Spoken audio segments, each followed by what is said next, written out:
some ascribe motivation that we can't demonstrate. Well, I think all of that would be based around masculinity. We're talking about an interplay between two components, right? Okay, the perception of one's masculinity or femininity. Talk about toxic masculinity or toxic femininity. I'm sorry, and we're talking about the relationship between one's own gender view as well as the behavior itself, and whether or not that behavior itself is harmful for harmful for their goals. Like if you're in a situation and your goals are hindered by you engaging in this behavior, then we can consider that harmful, I guess. Wait, what if the behavior is an immutable characteristic? Like what, for example? Manspreading. Why do guys manspread on the train? I don't think that people were actually upset about manspreading as much. That's sure. Yeah. Like I don't think that's not really to be just utilized for toxic masculinity. I've heard it many times, but can you answer that? So that's an immutable characteristics. We have testicles, right? And when we sit down, sometimes we got to sit a little spread apart so that we don't crush them and we can let them breathe. Some people consider that to be a toxic male behavior, but it's really just an immutable characteristic that men have that we can't really help. So how do you explain those type of situations? I don't know that I'd call manspreading as like toxic masculinity, unless you're spreading your legs like way more than you need to, and you're saying like, well, I can do this. Who determines whatever? Yeah, who determines who needs it? If you're doing it to make somebody uncomfortable or something, like I feel like in most situations. What if you were doing it to make somebody uncomfortable? That still doesn't seem like it would fit the criteria for your definition. That you're using something inherently masculine here. Two parts. Like, are you doing? It's like, well, if you feel entitled to spread your legs as far as you can because, like, oh man, I can sit wherever I want. Like, or is it just like I'm just gonna do it and I don't give a shit? Like, I mean, it could be different things, right? The motive is part of it's a component. Yeah, I understand that what you're doing is what you're doing in leftists do this constantly. What you're doing is you're taking a definition for a subgroup of behavior, giving it a proprietary loaded definition, right? And then what you say in order to prove its existence is you say, based on this proprietary definition, it's just definitionally true. And it's like, but Ryan, that's why I came up with the example to explain to you that I can do this as well. I can just say this is definitionally what toxic masculinity is X, right? And you would have to agree to it as long as I loaded the proprietary definition with whatever the behavior was. We don't consider this to be toxic masculinity. What Neo Starling is saying is he's like, I think it's better actually to group these as categories of just this is bad behavior or not bad behavior based on social standards. But to use the loaded term of toxic masculinity, or to even say that it's real or always bad, is probably not the best way to characterize these things. You're using a loaded term in order to just kind of make it and giving a loaded definition to make it proprietarily true. My proprietary definition true because it applies to these things. That's what makes it true. And it's like, but you can do that with anything. Like I could call it LaFlippadoo. I could say it's LaFlippadoo. And you would have to be like, well, yep, that's LaFlippadoo. It just would be definitionally true. And so it's like, that doesn't really serve a use here. Okay, so I have an example. I think this is a good example that you would understand, Andrew. Maybe, we'll see. So when you were at that like Fresh and Fit event and that Wes Watson dude fucking took off his shirt and he was standing up and fucking calling you names and doing all this shit, I would say that was a display of toxic masculinity. What would you call that? Him being an asshole. You don't think that had to do with him trying to be more of a man than you? He was literally saying that. I think it had to do with him trying to save face in front of somebody who. So if somebody's intellectually superior to you, and this happens with women as much as it does with men, or they're being intellectually dominated, it's not uncommon, especially in person, for them to move over to physical characteristics in order to either assault their opponent that way or, various things like this. But for you to say that that's toxic masculinity, I would just say he was just being an asshole. And the entire internet basically agreed that he was just being an asshole. It had nothing to do with masculinity. Him trying to prove his masculinity. But here's the thing. I can't. Yours. I've told you this a million times. I can't disassociate male behavior, period, from the masculine. I can't do it. For me, well, I don't even think it's possible, Ryan, because you have ontology. Part of the only reason you know what masculine means is because of male. Otherwise, you'd have no frame to refer it to. You would have no frame of reference. At either end, feminine's going to point at women, masculine's going to point at men. That's the only way we even know what these terms mean. So you But different making men have these- different ideas of what masculinity is to them, right? But this is why her definition is so No? important, because her definition No. says these are inherent masculine traits, which means if they're inherent, men have them. All men have them. They're inherent. That was my alternative definition, but yeah. Yeah, I mean, this might be just where we differ about it, but what I think what I'm pointing to is the perception of the inherence, right? So if they think that a behavior that they're doing, they're engaging in a behavior because they think that that's inherent to men, that could manifest as toxic masculinity if that behavior itself is also harmful, right? So again, there's two components. How come? So it's but how? Hang on. But when I feel like say, it's so not. Well, here, let's try it complicated, this way. Let's try it this way. If I say the word asshole, right? If I say that guy's being an asshole, right? I feel like that encompasses more of all of the negative types of traits and behaviors that we would associate with anything bad that a person is doing. It just instantly conveys this message. When you use a loaded term like toxic masculinity, which, by the way, by both your own admissions, very vague, and the definitions are highly proprietary. In fact, I have 6 differing, right this second, I can read you 6 differing definitions of what toxic masculinity is. I think I'd be curious to look at those, because I think what we're going to find is that we're going to find a pattern of the thing that we're pointing out. If we look at all these definitions, we're going to start to see that emerge. Yeah, I think but that's how but we could do that with almost because any term. Because the reason we have these the reason we came to these definitions isn't because we invented them like out of nowhere, like because we're just defining some random thing. You did like being toothless as toxically masculine. What we're doing is we read how other people were using the term and what they're identifying, and that's what we extrapolated from it. Right. So we're abstracting out the thing that we think that we see them referring to. And again, like, I mean, we look at each of your definitions, but I suspect that if they're from any sort of scholarly research, they're going to be addressing it in a way close to what we're talking about here. Here's an example given for toxic masculinity: the devaluation of women. This can manifest as misogyny, sexism, or the belief that women are inferior to men. Does that fit your definition? Yeah, it could. Behaviors it could or that, does. And behaviors that could or does. Does it fit your definition? I'd say it's an example of it. It's an example. Okay, can you tell me why that would be toxically masculine if you just, let's say, actually just believe that women were inferior to men? Well, again, if you're acting in ways that are harmful to other people, that's not what this says. You believe that. That's your proprietary definition. I'm asking about this specifically. This can manifest as misogyny, sexism, the belief that women are inferior to men. So this can manifest. So it's talking about context where it can manifest, right? Okay. So it encompasses behaviors or beliefs that are rooted in traditional or harmful notions of what it means to be a man. Exactly. So the notion of being a man, that like you may feel like there's this old notion, or you may feel that this your idea of what a man is engages in these behaviors, and you engage in those harmful behaviors because of that. And yeah, but not all traditional behaviors. But this is the problem with the vagueness. Yeah, I know, but that's what makes it so vague. That's what makes it so vague. Here's an easy one. You're saying not all as if it counters it, but here's another one. Men are often taught to bottle up their feelings, leading to increased stress, anxiety, and depression. Yeah, do you think that's toxically masculine? I said a lack of emotional intelligence because you're worried about being feminine is an example of toxic masculinity. Well, no, because you feel that's not what men are supposed to. It's not what men are supposed to do. They're not supposed to they're not supposed to be emotional. They're not supposed to be overly emotional, Ryan. They're not supposed to. Well, no, I mean, that would be detrimental to society. Emotional. I mean, like, well, then what does that mean? Men should bottle up their feelings. And that could, and even if that leads to increased stress and anxiety, they should still do that. No, they shouldn't, because yes, they should. Leading to increased depression and anxiety is unhealthy. So therefore, that makes it toxic behavior, and it's stemming from an idea of masculinity. Yeah. Do you know what happens when men are more open with their emotions? What, you're going to say they start shooting up schools and attacking people? That's having a lack of control of emotions. No, that's not what I was going to say.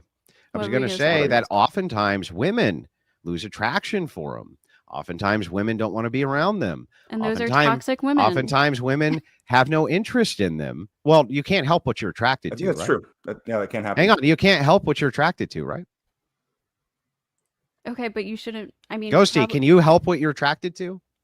No, but you. So, like, so if if women I'm so if I attracted to gave an you, abusive guy, should I Yeah. stay with him because I can't help well, that I'm attracted to him? women do, No. women do. Yeah, they do. But That's Yeah, not because you they can't shouldn't. help. They can't help what they're attracted to. So if it is the case that you can't help what you're attracted to, okay, if that is the case, and men who don't bottle up their emotions are men that you're not attracted to, and I have tons of research on this, on how women respond to men who are emotional versus who bottle up their emotions.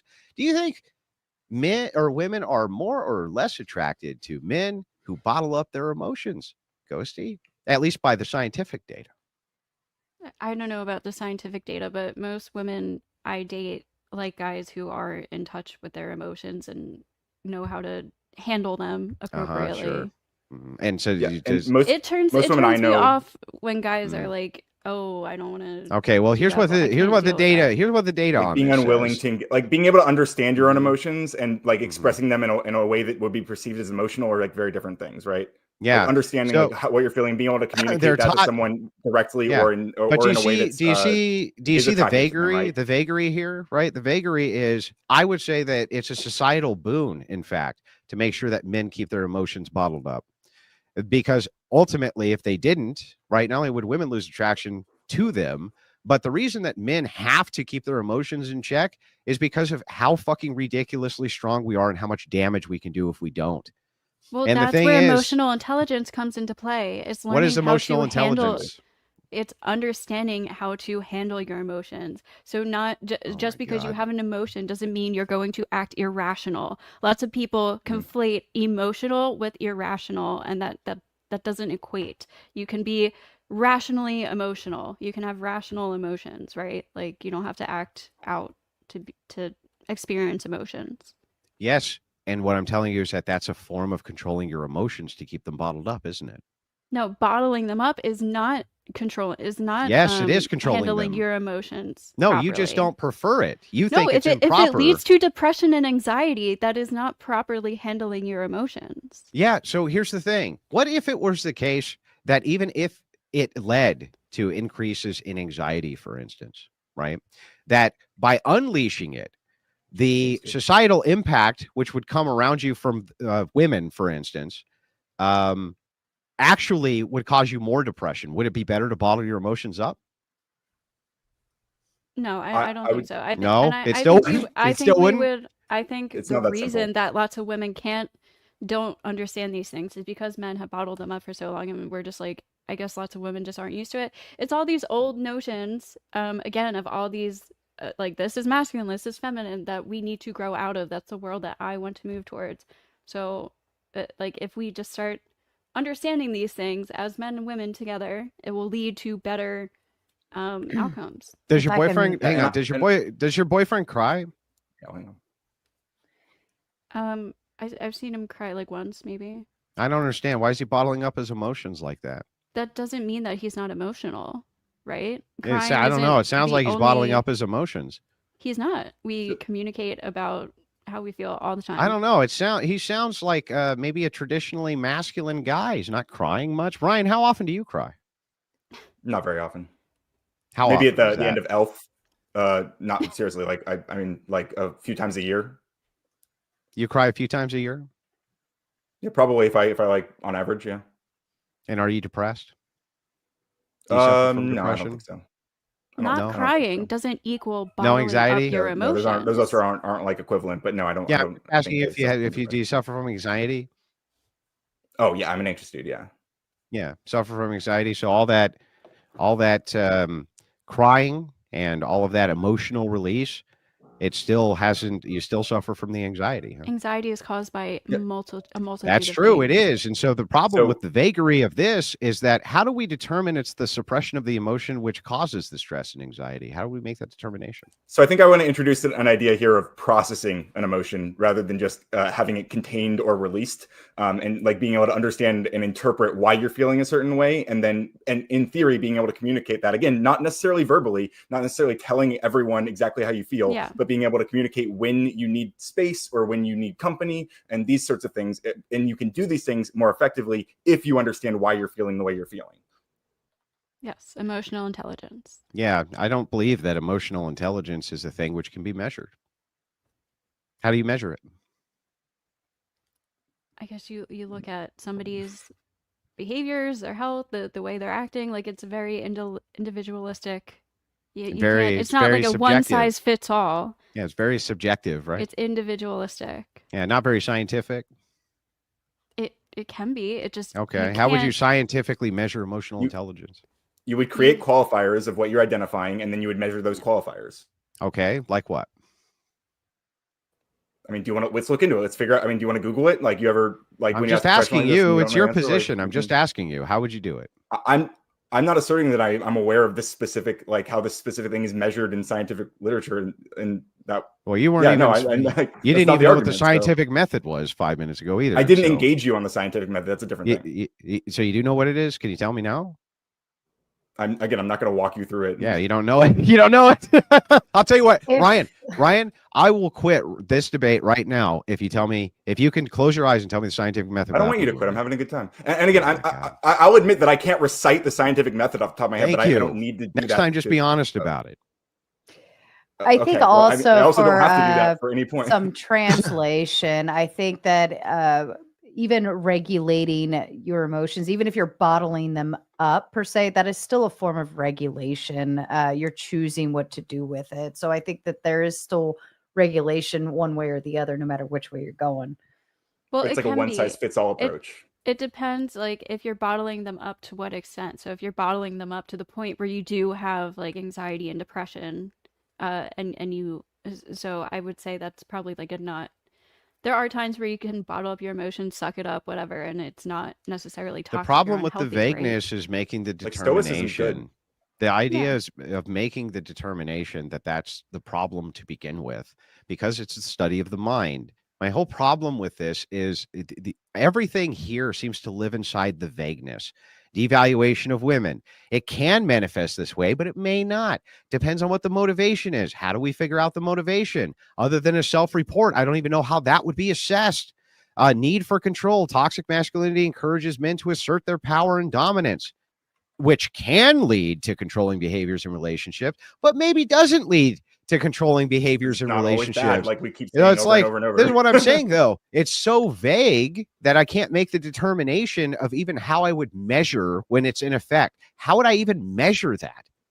You just, what do? You just ask the person, hope they tell you?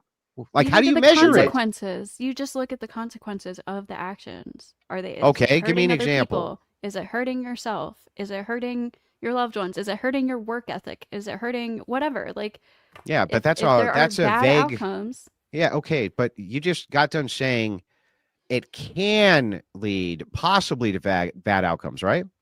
So if we Yeah, go so to, it's okay, how. it can, yeah. But if we ascribe the motivation, how do we determine that was the motivation? I guess it would have to be from the self, or unless you have The some person kind of has to tell you. evidence. The person has to tell So you, if- or if there's some kind of evidence, maybe they state it out loud. Maybe they. So I they don't told know. you.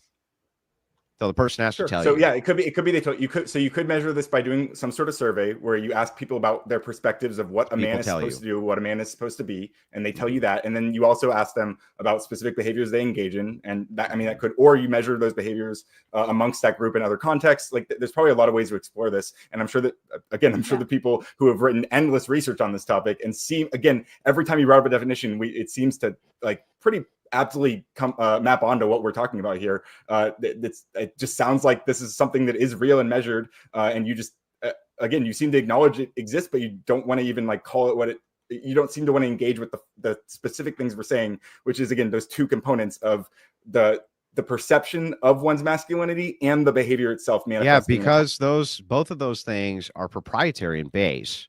And so the reason that I reject this outright is because when we're talking about semantic definitions, especially, it's the opposite of cowardice, or I wouldn't be here completely mangling you like I always do. We're talking about semantic definitions of things. You've never won a debate, right? You never will.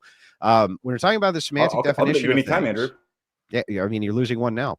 So the point is, though, is that when you look at a semantic distinction, the reason it's so important is if we can group something else in there semantically that has more use, then we should usually defer to that definition. That's what makes the most amount of sense.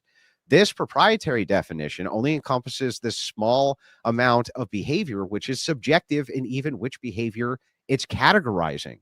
You say, well, it's based along the motivation that the person has towards X thing. But the person has to tell you that their motivation is based around X thing. Can't even make a third-party determination, at least not with any criteria you've shown me yet.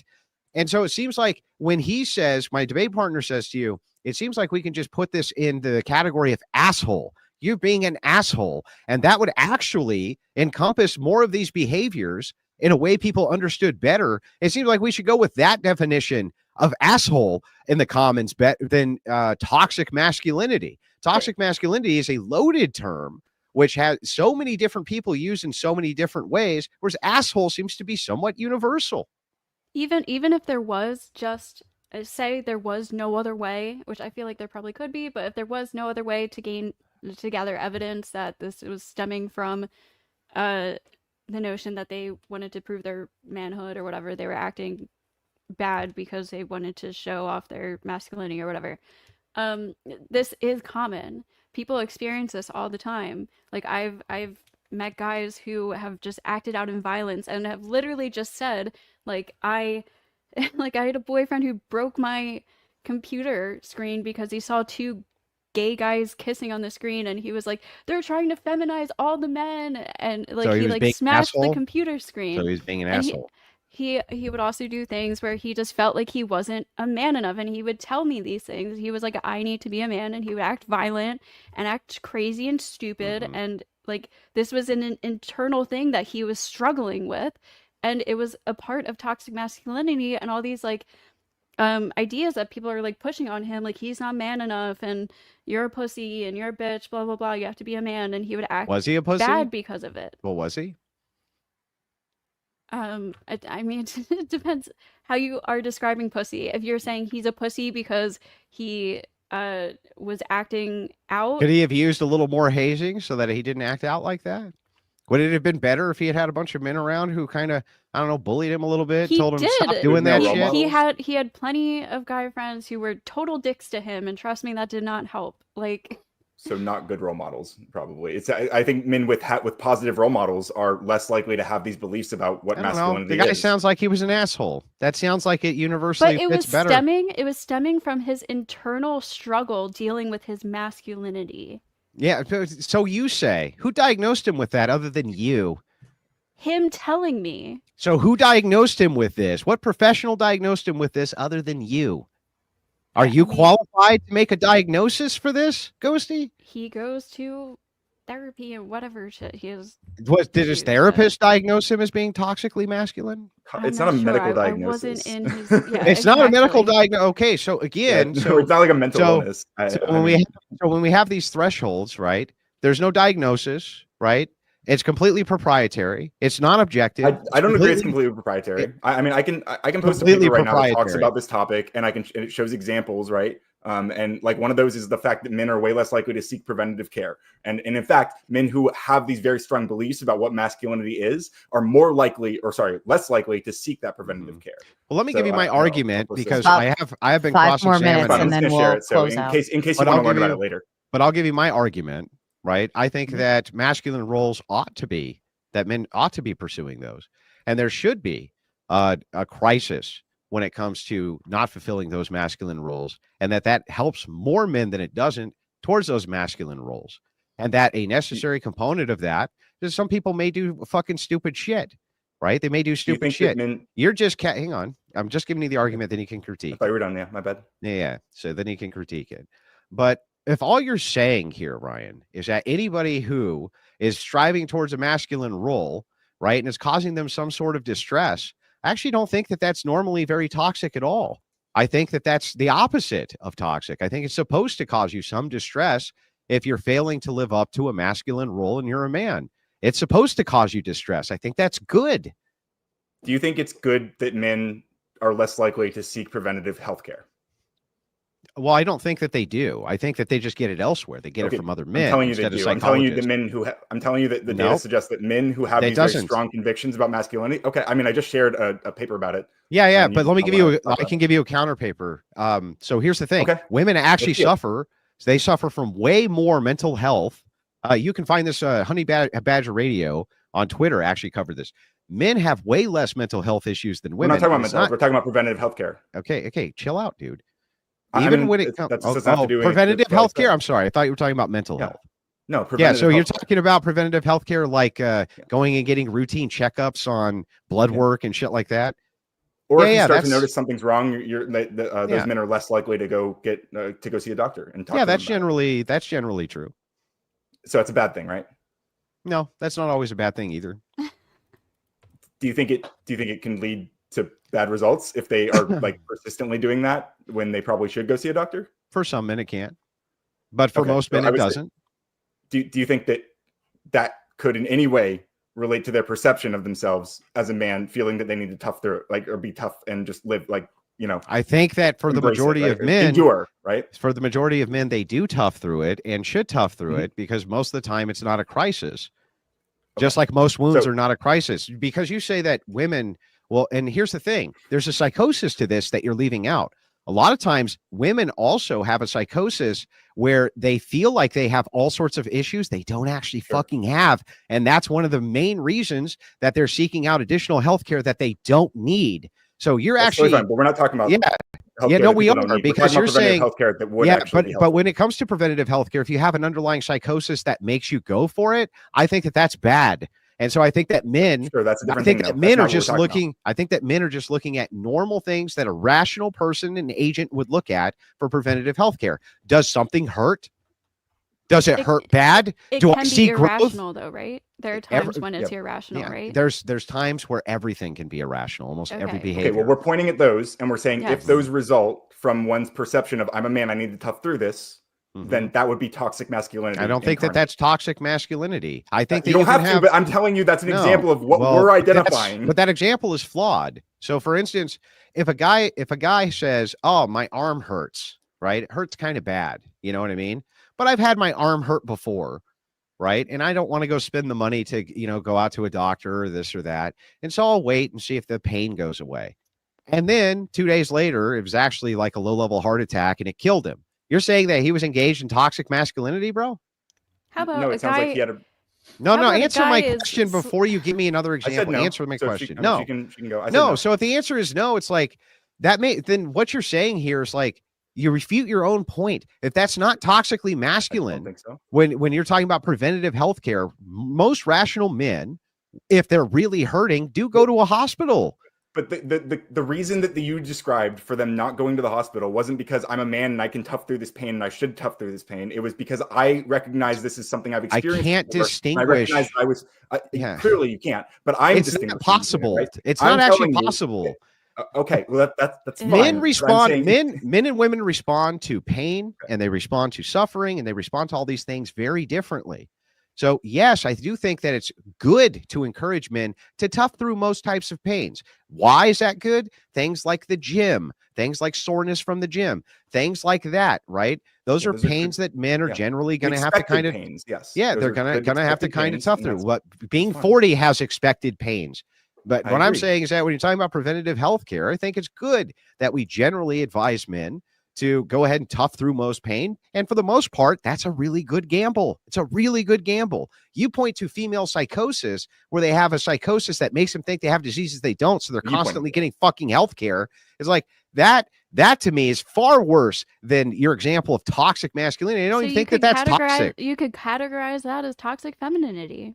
I don't know. I think that that's just mental illness, not toxic femininity. And Well, I don't think if you're attributing it to some Yeah. feminine behavior, then Well, I'm it not would be attributing under it that to a category. I'm under that attributing category it in to our a eyes. mental illness that women more often have. I don't think that's a feminine characteristic. It's just something It's- that sex has to deal with more than the other sex.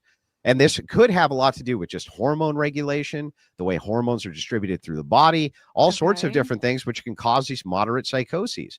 When it comes to men, though, toughing through pain, I think the societal message generally is good. And I think most men probably should try to tough through most pain. And they don't need to go to the hospital all the time. And by the way, It's not all the time. We're What not about talking like, regular all the visits? time. Like, what about like annual visits or like prostate exams that men are like likely to avoid? yeah, that does happen too. They're uncomfortable. They're not fun. Nobody wants to go get a fucking prostate exam. But the other thing that comes up is, and you forget this part, men get busy. They get busy. They have very busy jobs. They have very This is why busy the lives. motive matters, very which we've talked busy. about so many They're times. very busy as the head of households, right? Them not going getting preventative care really doesn't seem to make much of a case here for toxic masculinity. It doesn't even ascribe the motive here as being toxic. That doesn't sound like a toxic motive. And I Right. wanted to give Neo an opportunity to chime in before we move into closing statements, if you wanted to add anything. Yeah, sorry, I've been pretty quiet. I'm pretty new to this. I'm not really a debater, but I will say the idea of getting checked out at a doctor, I don't think it's a bad thing. And when somebody says that if you are getting checked out, or rather avoiding getting checked out, is because you're toxically masculine, I don't really think that works either, because there are situations where men are just busy, or in my case, I don't always have time to take off of work, but if I am in pain, I might go to the gym first, or I might wait a few days to see if whatever is happening goes away on its own. But if it is unavoidable, like if I collapse on the street, then I'm very likely, to go see a doctor the next Which day is or that same rational. day. Totally You know what rational. I mean? I look for rational reasons to go to the doctor, but I will admit that it is often attributed with men that they don't want to go see the doctor, but I think that there are reasons behind that. Like I said, it's not always so black and white. The majority of the time, I just think it's because men are busy or they don't have the financial capability, insurance or things of that nature. But we are also pretty used to kind of just like, getting a bump and then just recovering, walking it off. That's just something that we do often. If it's, like a prostate exam or something like that, once you hit 40 or whatever, and it's unavoidable, then, you're going to do it, of course. But for the most part, I think a lot of things can be, you can kind of wait and see, like not everything requires a visit. Yeah, he makes a good point here too when he says, agree with Ryan, all that, and I yeah. think both of you guys have to concede on this point, that human beings desire regularity, and men are no exception to that. And if it is a regular occurrence that you're getting minor injuries, which I think in the blue collar fields is such a common occurrence. I mean, I think we're I not bashed talking my about knuckles, minor injuries. beat the hell out of myself almost daily working. If it is the case that you generally tough through all of those pains, whether they're big ones or small ones, that when it comes up to some pain that you don't get checked out because of the regularity of routine, I don't think that wouldn't account for toxic masculinity. Even if there was a social expectation for it, right? That still wouldn't be toxic. Number 8. Turn your head like all the way that way. Okay. Okay. And then the other way. And this is a moon with a constellation on it. Okay. Nice. So you said that your most recent ex is the craziest pathological liar you've ever met. He is very emotional. He used to Yes. jump out the car while you were... On the freeway, he would just open the door, try and get out while being obliterated drunk. He was like 10 years older than me too. It's that was one of those situations. But Okay. Well, yeah. you're how old are you again? I'm 23. 23. Okay. You said that he would tell you that you would be getting deported. Yeah. Are you a this- US this citizen? is actually so funny. I'm a U.S. citizen, and he keeps telling everybody that he's gonna have me deported back to New York, which is really ironic because he's originally from the Ukraine. And you can't deport a U.S. citizen in the U.S. Okay. How long were you dating this guy? 2.5 years, almost 3. Okay. Why? Wait, I met you him said when I was 20. you said you had receipts, but the only thing about the I have deporting. receipts of him sending me voice messages threatening me that he was gonna have me deported. That if he ever saw me in LA, that he was gonna have me jumped. And The fuck? yeah, By his Is he in a by him, UK? by his family, He's gonna by jump his friends, that he was gonna jump me. Yep. Okay. You want to know what it was over? I left him in Vegas because he, got really angry, started throwing his temper tantrum. So I left him in Vegas. I bought him a bus ticket to come back because I was like, damn, I really did that. I started feeling guilty and he guilt tripped me. So I bought him a bus ticket and then he sent me those threatening messages and blocked me on everything. I was like, damn, I helped you get back to LA. You said here that he's a narcissistic mama's boy and why they need to be bopped. What does that mean, to bop somebody? Just he needs to get fought or something, or knocked straight, or at least wake up, because he is the most childish person I've ever met, and I'm still a child. I'm 23. How old is he? He's Sorry. 32. We're exactly 10 years apart. Was he raised by a single mom? He was You're raised muted, by Andrew. a single mom, but he did have a stepdad. I don't know if he knows his real dad, but his mom does everything for him. It's not a little bit, it's very enabling. How long were you dating him again? Almost 3 years. And how early on did you detect that he was exemplifying some of these undesirable behaviors and traits? Honestly, when I first met him, there was red flags. Sorry, hold on just a Grid second. 1 Motorsports donated $200. Crazy finds crazy. Thank you, man. If you act like a low-class broad, that is how men will see you and the men that will find you. Please seek professional help. Stop partying, do less drugs. Get out of LA. Be better. Yeah. That is incorrect. What is it incorrect That about crazy finds crazy. What? No. that? I mean, True. I think that actually. No, and I will I give agree you a. with that. Can I say a story? BPD finds Absolutely. narcissists. Yes, that is true. Yeah. BPD finds narcissists, but I would like Yeah. to say that I was working as a babysitter for a while, and I worked for this one mom specifically, Make it quick, please. who had this crazy ex, and she was a very good person. She was a nurse. She was a wound care nurse. She had her kids. I don't care what her profession is. Okay, I'm just saying she wasn't crazy. Arrive at the... She wasn't crazy, so crazy doesn't find crazy. Thank you for sharing that. Enlightening. Where did I leave off? I don't remember. Okay, so you're dating this dude. So how soon? I how saw soon? red flags, but I ignored it because I was like, damn, he's doing a lot for me. He's taking me to meet all these people. He's, really introducing me to LA. And then for a good year of our relationship, it was really good, really beautiful. And then within the last, since October, he kind of fell into this spiral, and I was like, what is going on? And just, he got every day progressively worse. He would lie about if he put $5 in the gas tank, he would tell me he put 20. Just little things like that he would lie about. He would pull stories out of his ass, this is what I'm doing, but then he would be home in bed, just things like that. And then he would get really angry, really aggressive, this macho man type energy. It was weird. Was it a physically violent relationship? It got to that point, yeah. Was it mutually abusive? Most of the time I would just sit there quiet. I mean, you said he needed to get bopped. Aggression. Did you ever bop him? No. I Okay. should have. Everybody was like, you should have slapped him. But I'm not a fighter. I don't even like to argue. I don't like to get loud. It shuts me down. Yeah. So as soon as I start getting yelled at, I'm like, okay, that's great. And I'll say my argument at the end, and but I don't really. And so I'm sorry if I missed this. You were together with him for how long again? Almost 3 years. 3 years. And again, I'm sorry that I missed this. How early on into the relationship did you detect unsavory behavior? Probably at the 8-month mark. I was like, okay, that's kind of a red flag. But then after that, like I said, for a year, it was really good, really beautiful. And then it snapped and was just really, really nasty out of nowhere. So it was smooth sailing, and then it just was there a I feel like there was a trigger, because for a while we stopped partying, we started working, we were living together, we kind of did everything together, going to the gym, all of that, and it was doing really good. And then we tried to throw an event, and he started talking to all of his old party friends, and LA has that whole underground system, and we left that behind as soon as he got back into it. I don't know what he got into, but his mind just completely left.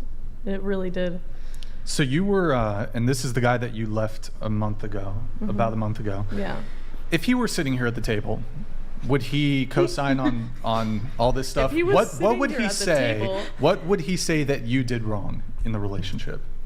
And then what do you think that you did wrong, if anything? I think I lagged on paying his mom rent. I did pay her $500 a month. I'm still paying it off. I wrote a contract with her. I'm still paying whatever I owe off, but I lagged in that, and that's his main reason for being so nasty to me. He proposed to me. Our breakup was 2 days after he proposed to me. Isn't that such a joke? Yeah, I still have the ring because I'm the one that bought it. Ooh, love that for me. I wish I was kidding. I really wish I was kidding. I'm so sorry. Yeah. You're gonna find somebody amazing, I promise you. Yeah, no, I know that. I'm taking it as a learning experience. Like, I joke about it and I laugh about it, and don't get me wrong, it hurts. Like, I cried because I really don't know what went wrong, you know? But it was a learning experience, to say the least. You know, I will be single for a very long time. Do you think he had a drug problem? I do, and it's funny because a lot of his friends and I were talking about giving him an intervention or something because everybody thinks he's on something. That's what everybody. I was gonna ask because when my boyfriend, like, he would start, like, you know, asking to borrow, hey, well, while I'm like half asleep, hey, do you mind if I borrow $20 for gas? And then I go, you know, later to the gas station and end up there's not a single cent in my wallet. I'm like, oh, took an old extra 100 or something like that. Yeah. Definitely was doing stuff. Yeah, he took like $4,000 from me. He has, and he's already spent almost all of it. Do you think he's watching the show right now? Does he know that I you're... sent him the link. Yes, I did. Wait, are you still talking with him? No, he has me blocked on everything, but Okay. I sent him the link in text. So if the number is not blocked right now, I kind of hope he's watching. Maybe it'll be a wake-up call. Okay, good times. Let's see here. We have, let me get through some of my other notes here. We have Lydia. Oh, here, let me read this. W Kitty Wap, W Andrew Tate, W Andrew Wilson, W Whatever Podcast, L Kiko, L of Gray, Fake Voice, L Weird, Raccoon Girl, L Brian, Soft Hands. That's true, bro. Holy fuck. I loosened it though for Kiko. I mean, it's what? That's my homie. Andrew, I'm gonna need a drag of that cigarette. Yes, right. This is an interesting show we've got going on. I'm Lydia, yes. Yes, you are Lydia. Okay, so you, sorry, getting my notes pulled up here. You went to USC. Yeah, correct? how'd you know that? So it was on your LinkedIn. I think you sent it to us. LinkedIn? I think you sent us. I don't have a LinkedIn. You don't have a LinkedIn? No. Pretty sure And you got why would one. I send you guys a LinkedIn? I think you sent us. No, why would I send a LinkedIn? I think you did. No. Can you pull it up, please? Because I want to see that. No, we don't need to pull it up. But Okay. in any case, you got your bachelor's degree in art and film. No, I didn't. Oh, then this is just fake news then. No, I went to art and film. I still have a year and a half left. Oh, you're still okay. Yes, so but that's what sorry, you're go on. studying. Okay. I don't know. Maybe it's someone posing as you on LinkedIn. That's funny. I suppose. I did a little dive on your Instagram and TikTok. Have you? I don't know if you're just because you said you're in this complicated relationship. It's not clear to me if you're actually monogamous, but were you romantically linked with Churdleys or Hassan Piker? Hassan Piker? Ew. I did a photo shoot with him once. Wait, why did you say ew to that? It's just funny because he's I don't know. I just haven't thought about that. But Churdleys is why my best friend, and that we have ew? a fake marriage thing going on for the past 2 years. Yes, I saw the fake baby photos and the baby donuts. Yeah. Yeah. Thanks for stalking my page. No, it wasn't stalking. It was just what's it called? Opposition research. But I guess. why do people think I have a thing with Hassan? I don't know. Like, who said that? Did you? No, I met him once. Oh, okay. It was for a photo shoot then. Yeah. You have. I saw you had a pet possum too. Yes. Okay. Let's see. Hold on.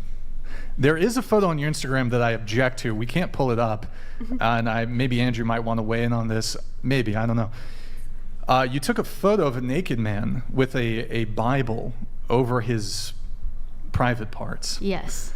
Don't you? I'm curious. I have two questions for you. First question: don't you think it's a bit disrespectful to Christians to? I'm Christian. As a Christian, I find that very disrespectful. You're a Christian? Yes. Actually, and I or figured if is that people your like to look at naked men, this is a good way to promo the Bible. naked? Was this your Okay. like photo shoot you set up? Yeah. Like this was your idea? Now I have a question though. So, would you be willing to do that with the Quran? Yeah, why not? Okay. At least.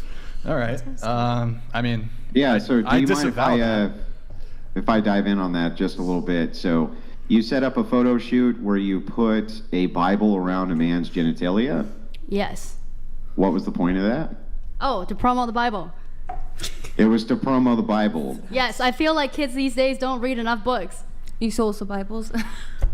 Yeah, so I just curious, did you throw the Bible away? No, it was at the place where they had props. That was one of the props. So I didn't have to buy it, I didn't have to throw it away. I picked it up and I left it where it was.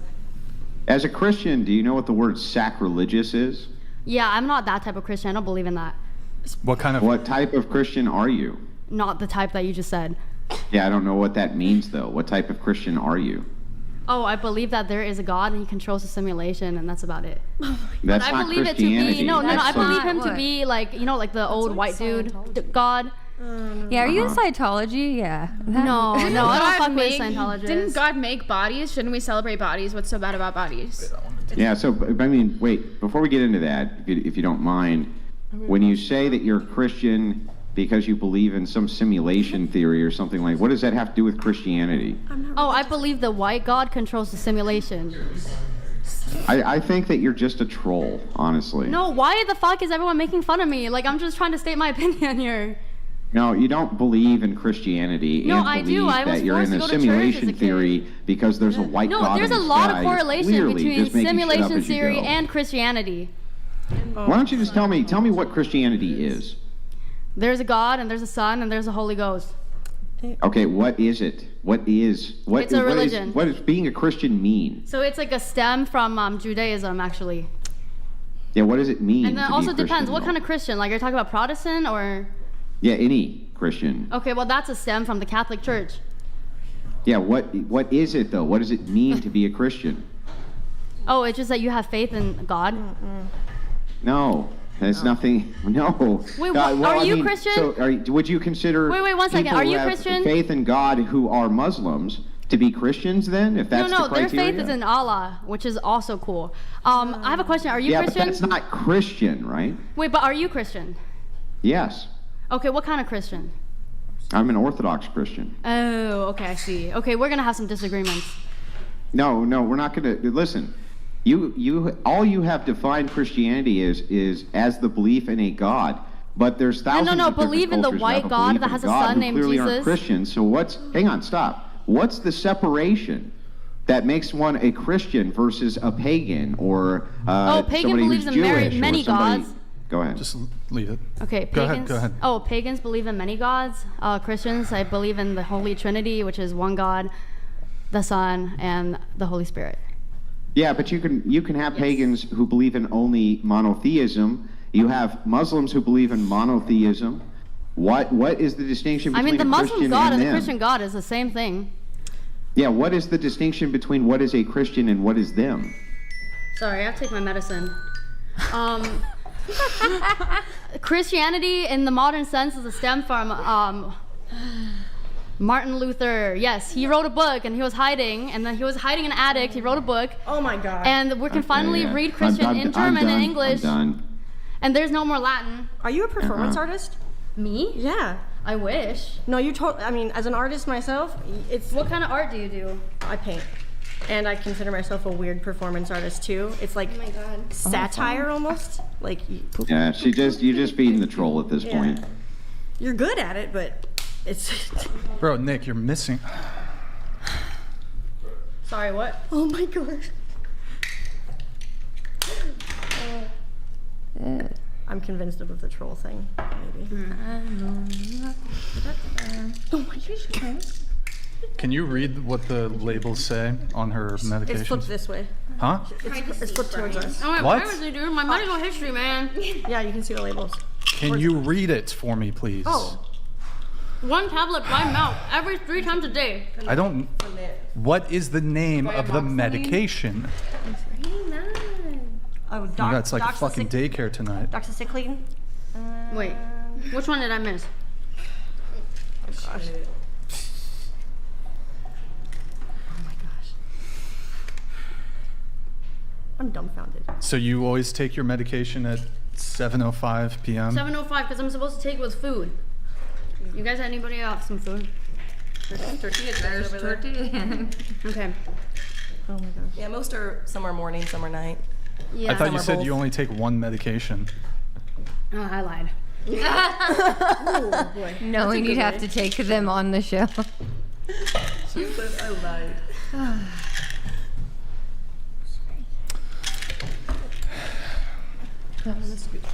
This is like, I think I have a pretty good read on, and Nick, just leave it on her. Are you putting powder on the table? Okay, she's here trolling. Whoa, Wait. dude. Come on. You switched away? Yo, what are you doing? What? Performance. No, you're not. No. No. You're not real. Hold on. There's something wrong with this girl. What the fuck? Ryan, you just let her do that? Girl, you know it's all over your face. You Grid know. One Motorsports donated $200. Here, Nick, you might have to do. I believe this Lydia is wrecked Yeah. and acting in Okay. complete bad faith. She is adding nothing to the conversation, Frank Castle. Yeah. This Hey, is fuck Sparta. you, Grid. Donate. Dude, Oh no, the donate is after. you look. Yes. Okay. You need to leave. Wait, really? Yeah, you need to leave. Why? You need to leave. For what? I'm trespassing you from my studio. Kindly leave. I'm sorry. Wait, but I was invited. Your invitation has been revoked. Can you kindly leave? Yeah, you played your hand too quick. You could have maybe. Bitch, you think I want to stay on this shit for 6 hours? Also, you.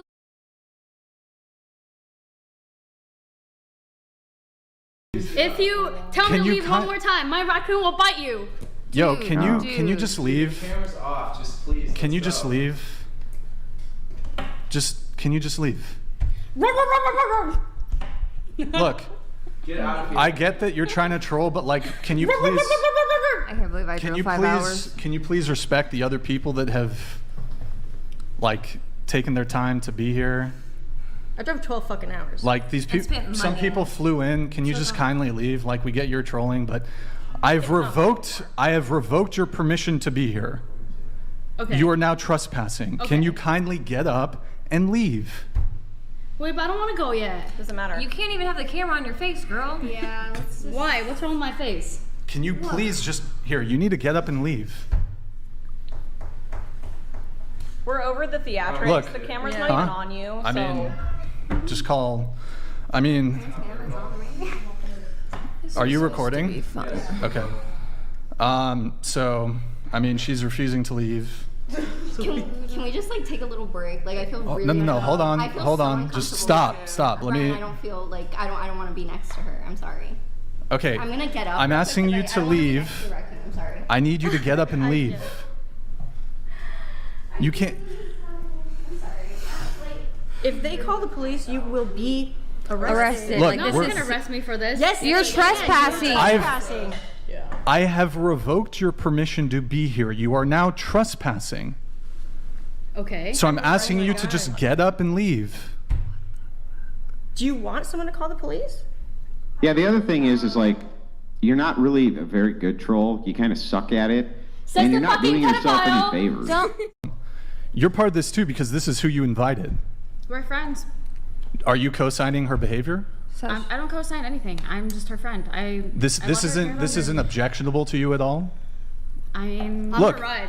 that okay. Then did you know she was going to do this? I don't know how any of this goes. I don't know about her medication Okay. schedule. So now you're legally not allowed to be here. I have just trespassed you from my property. So I'm asking you kindly to leave. Okay. Brad, I'm gonna call the cops. Yeah. Can somebody call the police? It's so easy to just leave you and just not leave, drag like- this Wait, on. no, Brian, I have Do a not question. drag this. No. Hold on, Nick. Intro. Nick. We're guys. We're trying to get her to leave, but she's not leaving. Nick, get on the intro. And you're gonna go to county jail, dude. Like you're not. This is county. Then you better leave right now. Isn't supervised by the county. It's too late now. They called. We have a girl who's refusing. Now they're not gonna probably let you leave until you get arrested. Yeah, now they're gonna have to wait for the. But you do acknowledge you like affected everyone else on this here. I tell them the first fucking statement. The first second. You literally called it the first fucking question. Dude, she's literally just her age and her. I feel like it started to unravel when I said, "Are you a performance artist?" Yeah. First thing when she introduced herself, it was fucking the sling. I saw her. Yeah. Fake. That was a little raccoon. I mean, she's a clear troll. Eccentric at first, I thought. And she's really gonna get arrested. She really wants to get arrested. But did she actually say that she didn't sign the form? She probably wrote "fuck you" or something on it. Well, she signed it. Doesn't it mean that technically this footage can't be used then? And then it screws everyone over? If she didn't sign it. I have no idea. I think she did sign it, but it was like in another language. Maddie took a picture of it. Yeah, but that's still something. Doctors do that all the time. Yeah.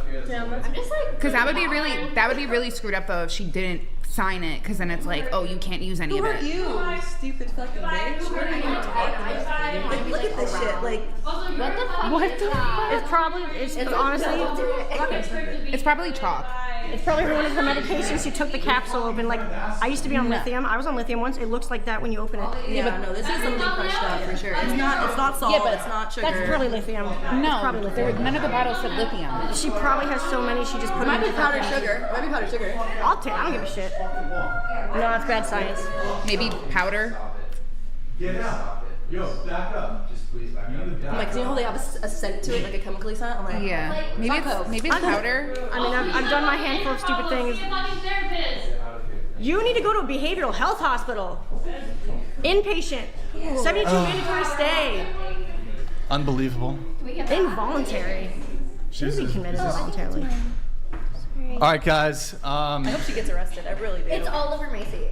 At least we'll have a little bit more room. That's what I was thinking. Oh, I need to take. So, I'm so sorry, guys. I don't know if Jesus Christ. I'm taking. If I'm gonna be honest, that was a total kill, and I really don't want to be here anymore because that made me so uncomfortable. I know that was. Represent this panel. Like I'm actually shaking right now. Like that was not. That good. was. At one point, where you were like holding it, she just give you. No, she was like on me. The raccoon was on me. Can I sue for that? Like I do not want a I'll be right raccoon back. on me. That was terrifying. I mean, it was like. I was gonna fucking tell Brian to kick her off because obviously she was trolling because she sat here. She told us that she found the raccoon already taxidermied, and then she said it was her pet. So it's like okay. She looks like she has a powder. Did you say a powder donut? Like come on, that was so funny.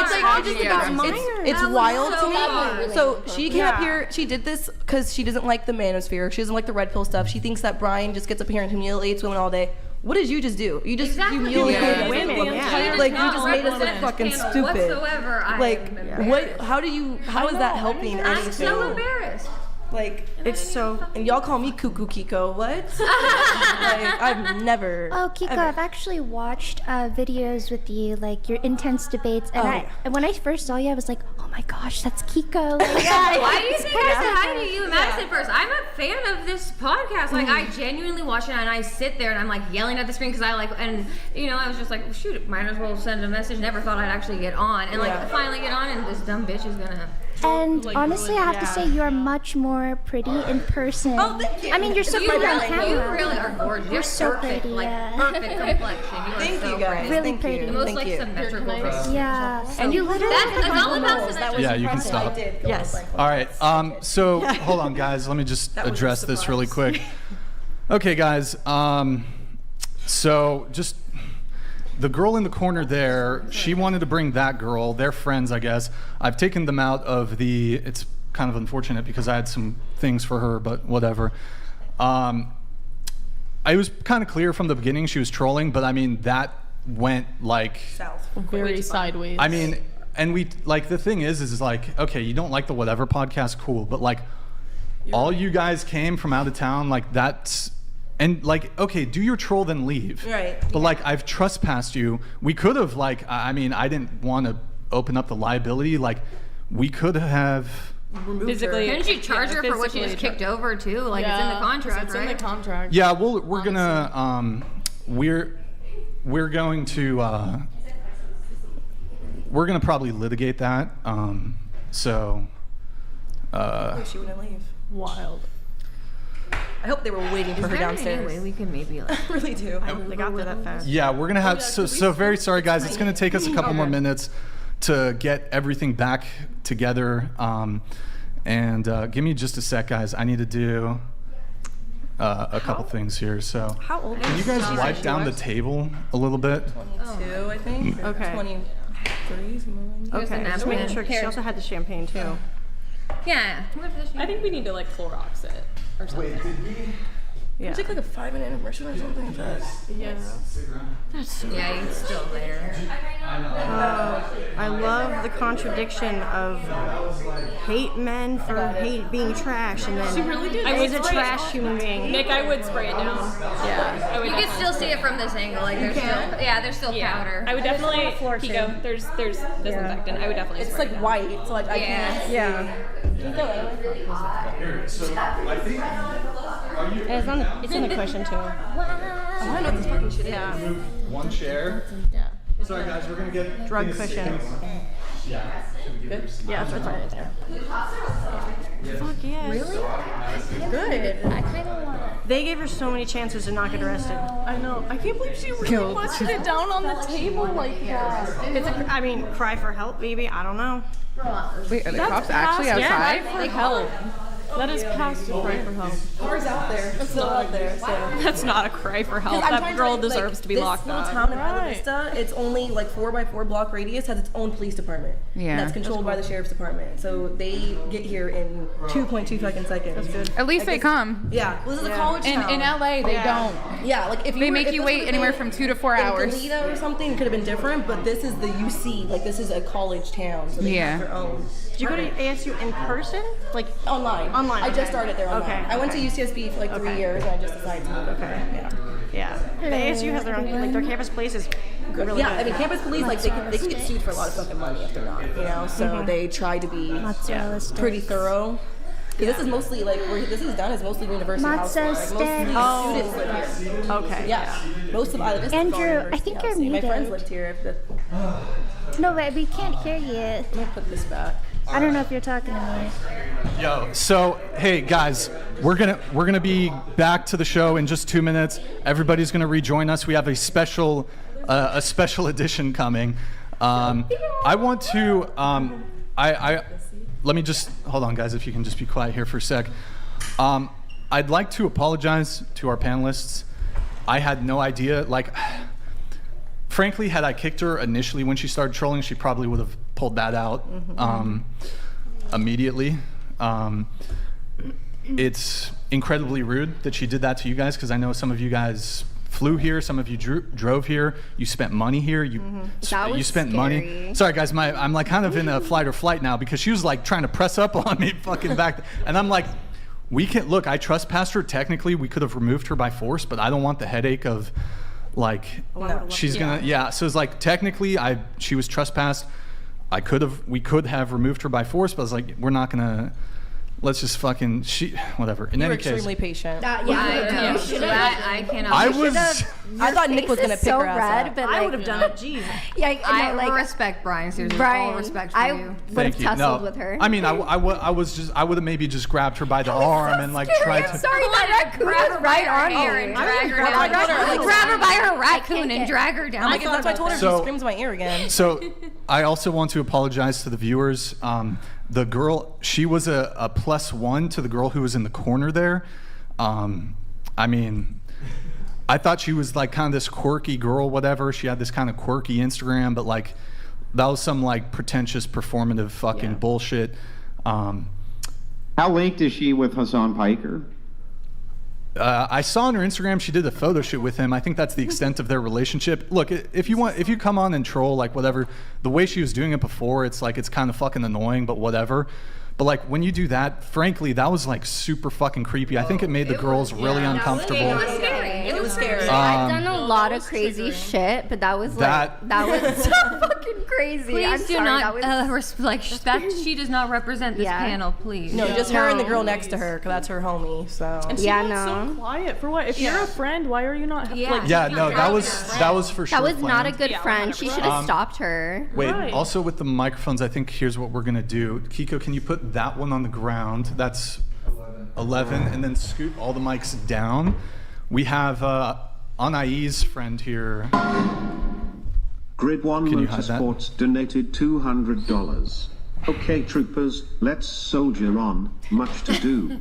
Charges to press, lawsuits to file, but for now let's talk dating. How do you feel about dating a man who carries a concealed weapon everywhere he goes? Ooh, that's hot.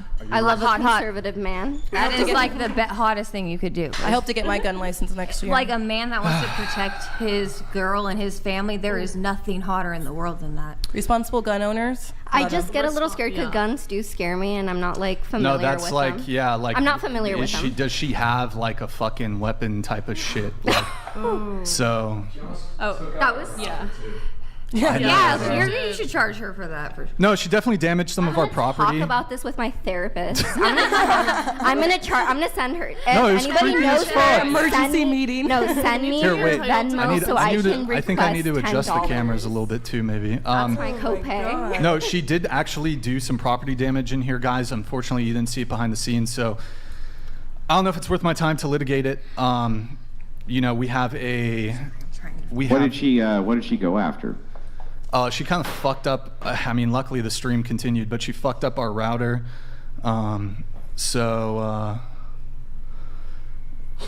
Yeah, and then it's just ridiculous. That was crazy. That was. Anyways, should we go around the table with Yeah, that yeah, yeah. question? We used our time on her. Anyway. Yeah. Let's forget about it. Yeah, I took too much of our time already. Yeah. And it's really unfortunate that had to be like our last, for that to go down on our last show of the.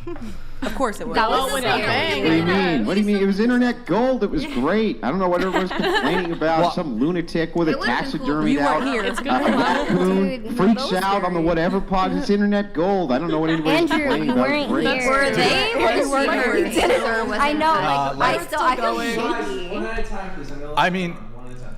like for me, even though that's that's content, like I don't want that fucking energy. Like it's just like it's not worth it. Like I Bad don't faith want content. No, Yeah. I don't want that fucking energy. Like with our podcast, she was like It was so the soon. fucking raccoon. Like haha, that's kind of Yeah. funny. But like that other weird. Like then it gets into like this kind of fucking dark. Like that shit. That made me uncomfortable. No, Well, she and there were I don't want want to bring it up. I don't want to bring it up again, but she Yeah, did let's- mention a lot of inappropriate things that Yeah, were like really sensitive. And then the screaming, when she started screaming, I'm like, oh, this bitch is. Yeah, and also like we don't know what she just fucking snorted. She did snort it, regardless of what it was. Yeah. She still, Here, let's- Or sorry, she did do whatever it was that she was doing. I'm like dumbfounded. She's trying to get you banned. Honestly. Like, just. She's trying to get you banned. Yeah. Well, I mean, then we would have to. I mean, we would just litigate that. So I mean, it's. That was scary. It's not a big deal. Like we have in our contract. I mean, sometimes in California it's can be difficult to enforce this, but we have a liquidated damages clause in the contract. So I mean, we'll probably Pursue something. we'll pursue something. I mean, we'll have to see though. So also Nick, technically, I mean, did you see her? We could perhaps technically go after her assault because she was stepping at me. So not battery, but we might be. Actually, you know what? Should we talk? Oh, fuck it, whatever. Okay, let's continue on. We've got Jimmy Kimmel, who has just been given the ass by ABC after a long time. Is it ratings or is it what he said about Charlie Kirk? Did you say he was given the ass? Yeah, given the ass. He was given the ass by ABC. It's like, that doesn't sound so bad. Wait, what? Yeah. I was like, Yeah, he was. Did he just say that ABC gave him the ass? Yeah, What? dude, that's how What you. the That's fuck? What the fuck? What? Does that Welcome to happen? Australia. Oh my God! What is, Oh, so that was I the can't believe first you never heard that. Okay, so that was the lead into the Daily Cringe. He was giving the Yeah. ass, bro. What the fuck, dude? Someone said, Jake. I don't Someone believe said, it. Jake, don't speak Aboriginal. What the fuck? Yeah, I don't believe that that's even an Australianism. I think that Nah, was just, dude. I think that was just retardation. Australians No, are like, no, oh, dude, dude. my company gave me the ass today. It was like, what? No, what? What was that accent, dude? What was that accent? You sounded shit. I thought there was 2 of you for a minute. What do you mean? Fuck off. No. Any Australian who listened to that just then would just say, yeah, Jimmy Kimmel got fired. He got given the ass. They gave him the ass. It's Rumble's wearing off on Jake. You're officially a Rumble retard now. Okay, let's get into the Daily Cringe. Are there any social media platforms that start with H? Because you could be a H himbo, but anyway. Someone will tell us. I just looked it up, and it says the expression "given the ass" is not a standard Australian English idiom. Oh, dude, I think I would know. I would know. Australian English actually tend to use the term arse. Yeah, and not ass. Grok said fail. Grok says fail. Grok says no. Yeah, I looked it up. It turns out you're wrong. Yeah, you're wrong. I Googled it, bitch. I think I would know. Can I get some Aussies backing me up in the there chat we here? go. Jake went his entire life not realizing they were saying it's given the axe. They gave him the axe. You dumb fucking himbo, bro. It's give him the axe, not give him the ass. They don't give him the ass, bro. They give him the axe. What? I'm telling ya. It's not the axe, retard. It's an Australianism. No. You got given the ass. No. It's definitely the axe. No, brother. ass. Definitely the and axe, bro. No, it's not, dude. Axe and ass, they're pronounced completely differently. We say axe, not if ass. there's any- We don't say ass. Okay, We say hold on. ass. I just want to take And this we don't moment to say say. Look. I just want to take this moment to say that if there's any nootropics companies out there that want to sponsor us, maybe we can improve this poor Australian's brain function. Yeah, the ABC gave him the ass today. Okay. You fucking fucks. You fucking fucks. show the screen share, bitches. Screen share. No, we have to do the cringe movie. We gotta Screen share. Sorry, we gotta do the show, bro. We gotta do the show. We've got a show to do. My screen share. Fucking right now. Let's go. All right, guys. Pull it up, mystery. Pull it up. Now we gotta do it. Now. We're invested. Given the ass, as you can shit. see, to be fired, sacked, made redundant. I'll take my apology on in that writing. note, guess who's getting ours? Hang on a second. I think what happened is like Jake just made that in the background and then he posted it. Look at the top. There's no URL. You got found out, fucker. You got found out. Anyway, Just promise me if you ever fire Mr. E, you'll say you gave him the ass. I'm definitely never going to say that I gave Mr. E the ass, bro. That is never going to happen. I assure you. I get that. There's just like one thing that's never going to happen. Oh, It's I'm gonna be Mr. like, E, I it's gave Mr. E Andrew. the ass today. I'm Clip sorry it. to break Someone it to clip you, it. but I have to give you the ass. Someone clip that shit, dude. No, thank you.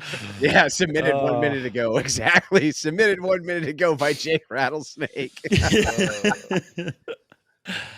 All right. This is a serious show with a real schedule. Very yes. serious. Fuck. Very We're 5 minutes through, boys. Professionals. We've got to be on time here. All right. Let's I go. mean, I feel like that was enough of the Daily Cringe right there. All right, let's go. I got to do my job before someone gives me the ass. On today's around Daily here. Cringe, Jake. Give him the ass. Yeah, good job, guys. Manifestation baddie. Rose dated a scammer who bought you whatever you wanted. Who's that? That's you? Yeah. Okay. How is he a scammer? He was just into some gang shit. I don't even know. He was able to like fake doctor prescriptions, and like I would literally watch this man call into the Publix and order a fucking prescription bottle of lean, go pick it up, and I don't know. It was just How crazy. long? Wait, how long were you dating him for? Probably 3 months. Oh, this is the 3 month. Yeah.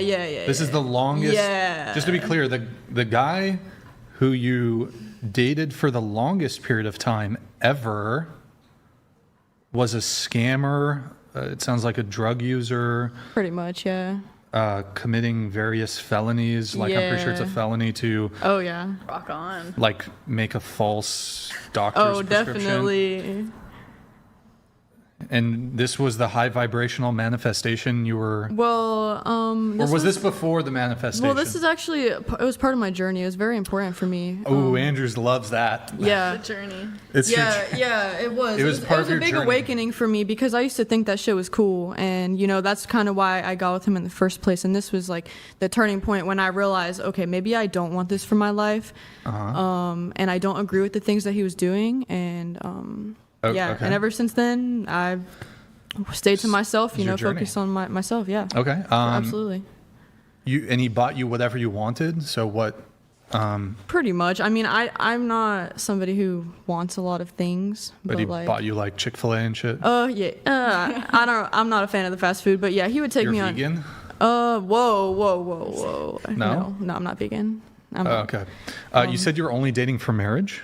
Yes. Okay. Was this even your position when you were dating the scammer guy?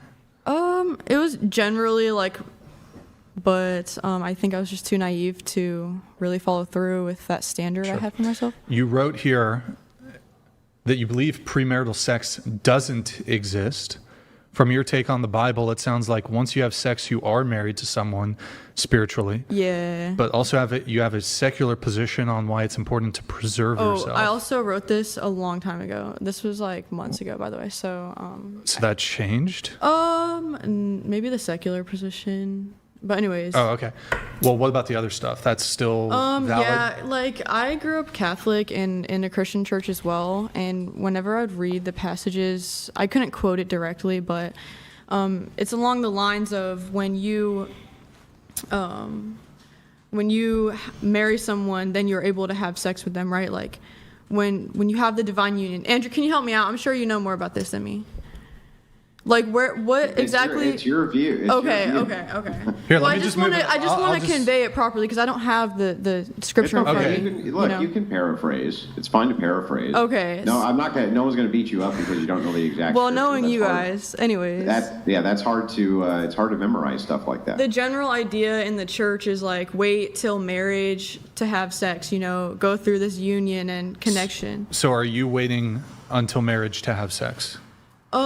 At this point, yes. Like, it's okay. So I didn't finish my view. So, the way that I reinterpreted the Bible was that when two souls stop shaking your head. Let me finish. When two souls conjoin, that is the communion right there. That is the marriage. How many people have you married? No comment.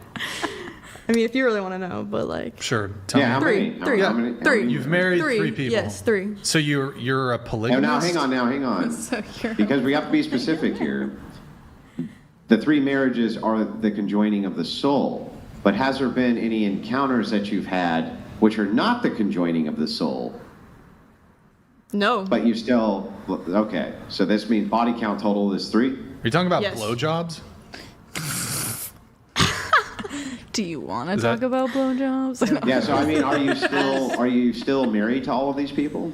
I feel like it definitely took a toll on my spiritual well-being, for sure. Yeah, I know, but are you still married to them though? Wait, when's the last time? Sorry, go ahead. Answer Andrew's question. What was the question, Andrew? Are you still married to all of these people? Kind of like that's not. I guess it depends on how I view it in my mental space. When's the last time you were married? Long time ago, like a year ago. A year ago. Okay. So you've been celibate for a year. Pretty much. What do you mean, pretty much?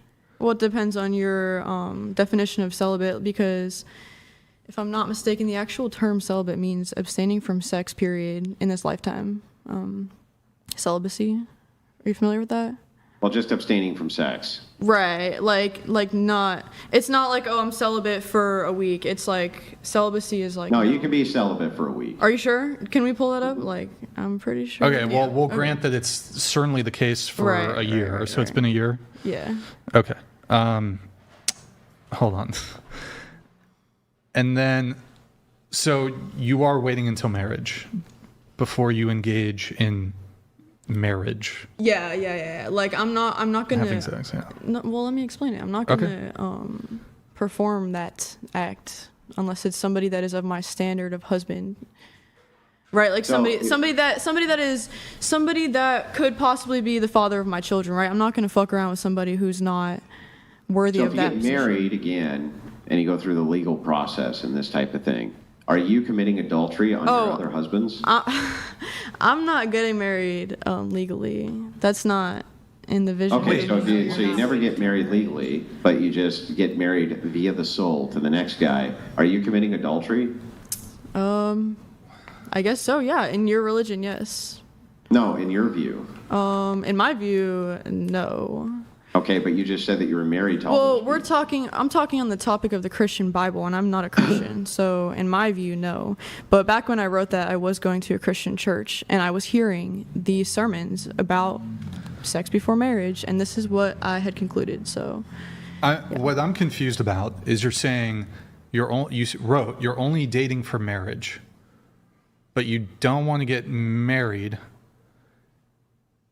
So just in like I don't want to get married legally. Like the fucking government that holds no weight in my life, no value. So is marriage? But then you say when you have sex with someone, you're married. Like that's yes, that's the current term for it. I guess you could say. How could? But she's saying from like the Christian perspective. Like when she's talking about sex as marriage, she's talking about like the Christian perspective. Your belief right this second. Yeah. If you sleep with a person, are you married to them? You're binding your souls together. Yeah, You believe that, not some other people. You believe that that's true. Yeah. I guess it depends on the definition of marriage as well. If you're saying then that word you in have bound your soul to 3 other people. Yeah? Yes. Okay, so then if you bind your soul to another person, are you committing adultery? Yeah. Unfortunately, so any guy that you marry, you are going to have to proclaim yourself an adulteress? I don't have to.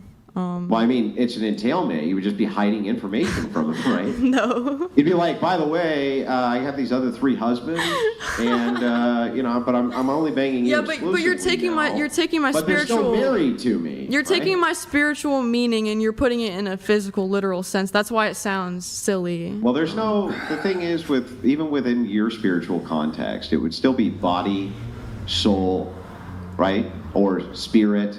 If you want to say that instead of soul. Right. These things are not divorced from each other. Yeah? The body and the soul?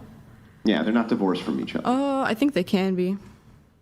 Yeah, but well, no, how? Unless you're dead, how could they be divorced from each other? Once consciousness realizes that it's not operating in the physical body, I think there can be a big separation there.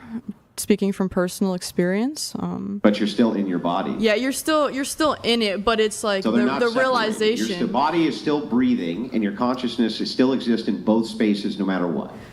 Yes, but the realization. I feel like the realization kind of severs that. Severs. Yes. But when you marry somebody with your soul next, you will be committing adultery to the other 3 keepers of your soul. Well, if I could go back and do it again, I would only. Yeah, but you can't go back and do it exactly, again. So from your view, exactly, you're an adulteress. No, I wouldn't claim that. I'm not shit. How could you not be? How could you not be an adulteress if you're claiming that you were actually married via soul to 3 other men, you're going to marry a 4th man.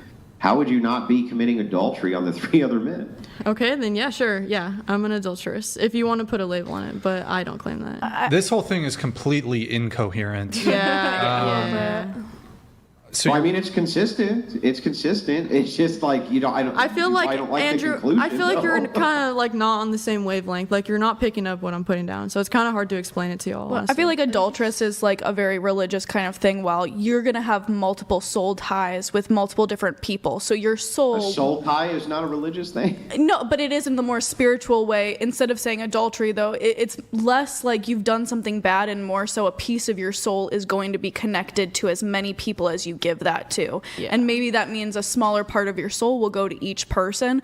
But I think in the Christian sense, it would be adultery. And in the woo-woo sense. So it's like spiritual prostitution? Yeah, sure. Or spiritual whoredom or spiritual adultery? Sure. That's what you want to call it. Yeah. Okay. So, a couple things here, guys. TTS, we've lowered it to 100 if you guys want to get one in.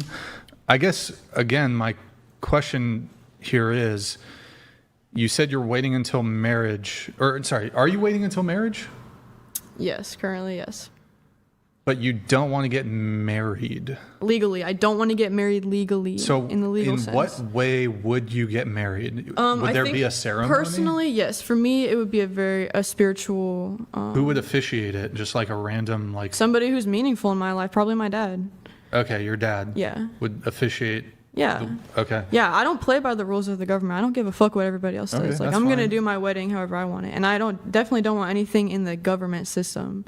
Look, I believe marriages like that could be valid, right? I think that, from my view, there doesn't need to be an officiate from a government to make a marriage valid. I would consider it a sacrament. If you're saying that this is like, but you still are at the same mercy of the same logic, because if you're just making the declaration of we are married because our souls have connected, then you've got 3 other husbands running around out there and you're all adultering on each other. Yeah, I guess that's the reality, Andrew. I guess that is. And it's unfortunate, I wish I made better decisions, but here we are. Yeah. So are you the next guy you meet, you're gonna how long are you gonna wait until you want to get married? Probably at least a year. Like to know that they're worthy of building. Marriage is farther down the line. Okay. But so you're going to wait to have sex until you're married. Is that correct? Yeah. Okay. So you're going to wait a year. But none of the previous guys you dated, that was your standard. Do I have that correct? Yeah. Okay. So all the including the scammer drug dealer guy. How soon after meeting him did you guys hook up? I had known him for a couple years, so it's probably in terms of dating. Because you said you were only dating for 3 months. Yeah, I think in terms of dating, it's probably a month. 1 month. Okay. Yeah. So this is what you're pitching to future guys. I had sex within a month of meeting a scammer, criminal. But the good guy, the father of my children, he has to wait a year or longer until we're married to have sex. I think the fact that I chose to do that in the past doesn't give my next suitor, I don't think that gives them a pass to like a justification of like, okay, well, you need to have sex with me now. No, you can do you don't have to do anything. Okay, right. But from the male perspective, especially since you're not approaching this from like an objective morality position, like religion, it seems just kind of like a raw deal for the guy. And I'll give you some analogies to explain why. Go ahead first. Or, you make your point and then I'll... Okay, I was going to say, I think that really depends on the man too, because a lot of men in this generation are very lustful and on that vibration, and I've came very far from that state, and I think somebody who's looking for a good soul rather than somebody to sleep with, I think they will understand where I'm coming from. That's really what I look for in a man. So my standards will automatically weave out any bad weeds. So I guess the male perspective on this would be, and look, women can change how they move. You could have previously slept with 100 men, all within 15 minutes of meeting them, and then Mr. 101, you can say, nope, I'm going to wait until marriage, you're going to wait 2 years, blah, blah, blah, whatever. I would say that's a pretty raw deal for the guy. How about this, though? I'll give you a couple scenarios to perhaps elucidate why it's kind of a raw deal. You go to an ice cream shop. There's 10 people in line in front of you. Each of those 10 people get the ice cream for free. You finally get to the front of the line, and now they tell you it's going to be $10. How would that make you feel? I'd be like, damn, okay. You wouldn't feel like kind of gypped or what the fuck? It depends on their reasoning. I mean, did the first 10 people have a coupon? Was it like a special going on? You know, No, just kind of arbitrary. They just don't like me. Just kind of arbitrary. How about this? Okay. Looking for, somebody sent me some good ones here. I mean, how about this? I mean, this is super simple. It's really easy, right? So if it's the case, let's say that you had previous partners and you didn't make them wait, and then the next guy, you're like, you're going to wait. He knows you didn't make previous partners wait. Why wouldn't he feel gypped? Wait. One more time, Andrew. Like, let's say, okay, so there's Jim and Bob. Okay. So you meet Jim and you think Jim is awesome, okay? And in the first week, you sleep with Jim. The very first week you meet him, you think he's so great, you sleep with him. And then things, unfortunately, don't work out between you and poor Jim. So you go over to Bob. And you really like Bob, and Bob is great, and he's wonderful. You meet Bob later, and you say, well, Bob, you got to wait. And then one night, you're having a nice conversation over dinner, and you tell Bob about Jim and how you slept with him in the first week. How does that make Bob feel, the guy who now has to wait? Wouldn't he feel like he was inferior to Jim, the guy you gave it up to? No. Why wouldn't he feel like that?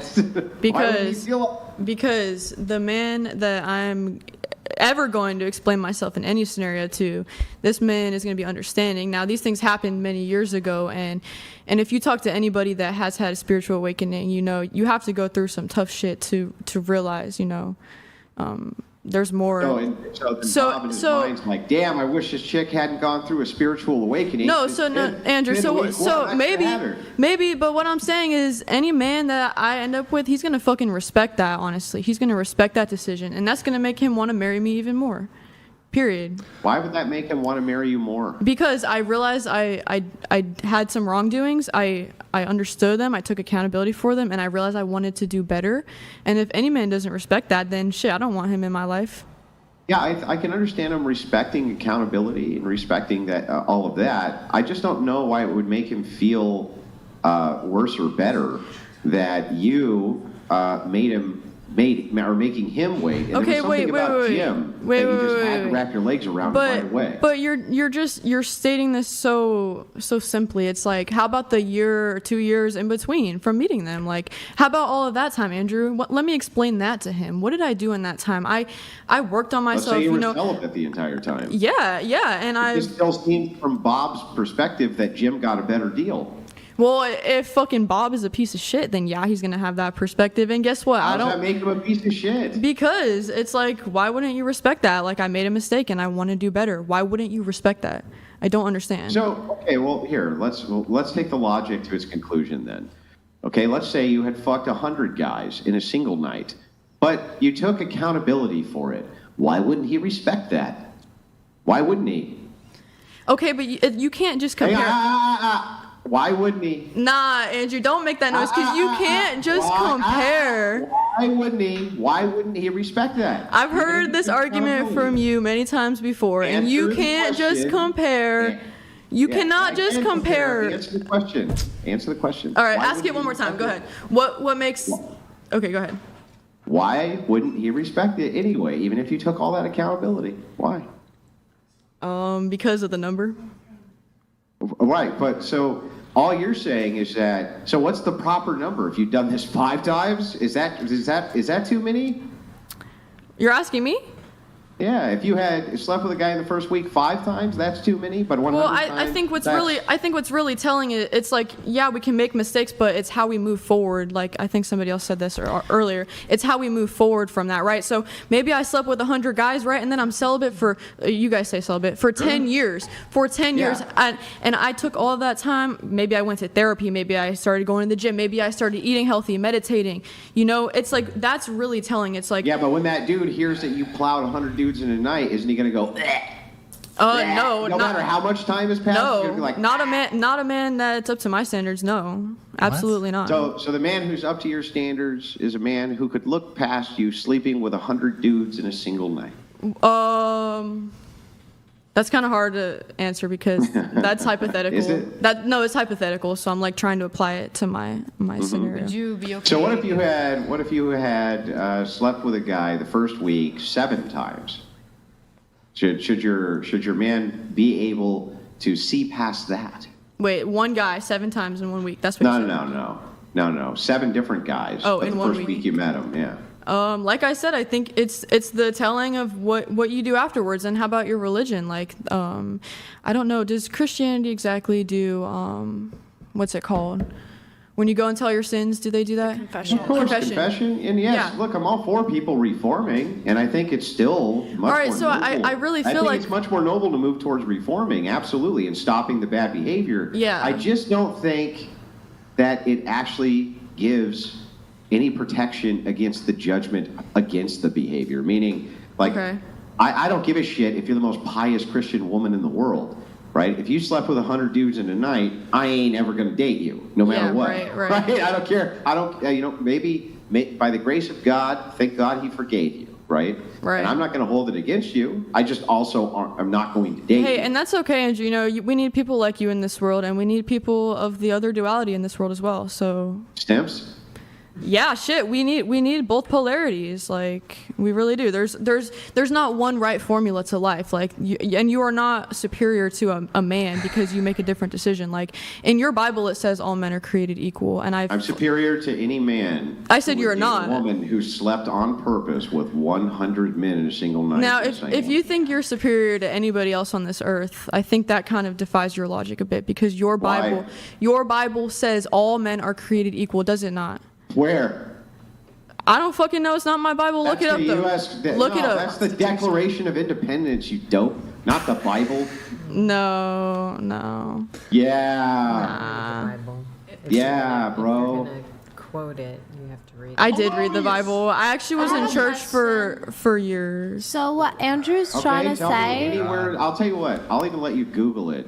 Okay. Tell me where in the Bible it says all men are created equal. Okay. Okay, what's your question? Go ahead. I have a question. So according to his analogy or whatever, if a woman slept with 100 men and then she repents, would God forgive her? If you're okay, so you think you're more superior than God, and you think can I finish my question, please?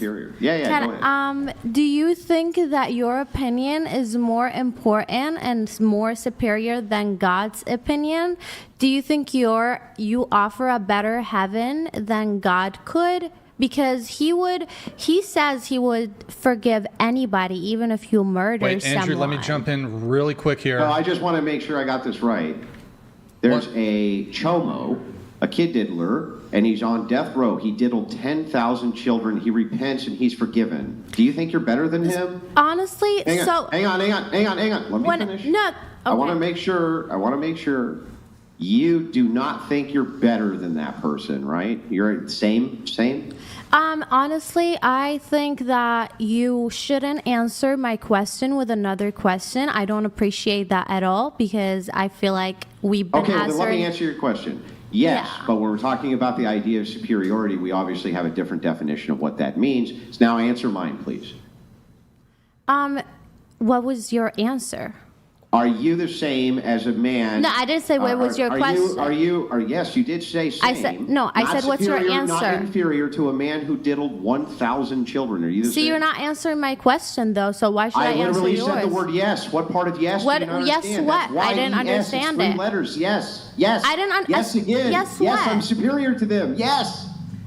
No, that's not what I asked, though. Now it's my turn. So now that I've answered your question 14 Yo, times. Andrew, whoever hasn't sinned, cast the first stone. So you think that's not how does that apply to that logic? One thing really quick here. So, yeah, under religion, people who have committed crimes or people who have a sordid past can be saved by Christ. Men do not need to then disregard a woman's baggage when he's making a dating determination. See, like I'm a not Christian saying man that. doesn't need to be like, well, she's been forgiven or saved by Christ, ergo, I must date her. I got a question. Men can still, even Christian men, would never question her salvation. Hey, I have a question. But if I followed your logic, you have to understand that if you really believe, like she believes. No, I right, didn't. and this I didn't. I idea feel of like moral- honestly, okay, this whole show, well then, like people just put words in my mouth. Wait, Andrew. Wait, what? What did I do? Is that a rage quit? Are you? I'm Is that just a rage pointing quit? out the entailment of the logic here. It's like, Wait, Andrew. Yo, I have it's a one rage. question for you though. Just come back, sit down, don't worry. Andrew, are you listening? yes. What would Jesus do? Here, if you're gonna talk, you got to come back to the table. So just go ahead. You mean? Just sit. Yeah. Yeah, go ahead, take a seat. Are you familiar with the concept of the Holy Trinity? Yes, I am. So you would agree within the concept of the Holy Trinity that Jesus Christ and God are the same being? Yes. Okay, great. So then that would mean that Jesus nuked Sodom and Gomorrah for sexual sin, right? Wait, I don't know about that. I'm sorry. Bro. You don't know about that? Are you just come back to the table? No, I don't know about that. Yeah, What's she that wasn't doing? even that bad of an exchange. I don't know All right, why hold she on. got upset about that one. I think that's maybe a rage quit, but she's welcome. She's still kind of here, so she's welcome to come back to the table. Whatever, you guys disagreed, not a big deal. That wasn't really even a brutal exchange. We have a couple chats there coming through, guys. $100 TTS if you want to get it in. Sorry for the delay on some of these. Christopher donated $100. Sorry, let me clarify.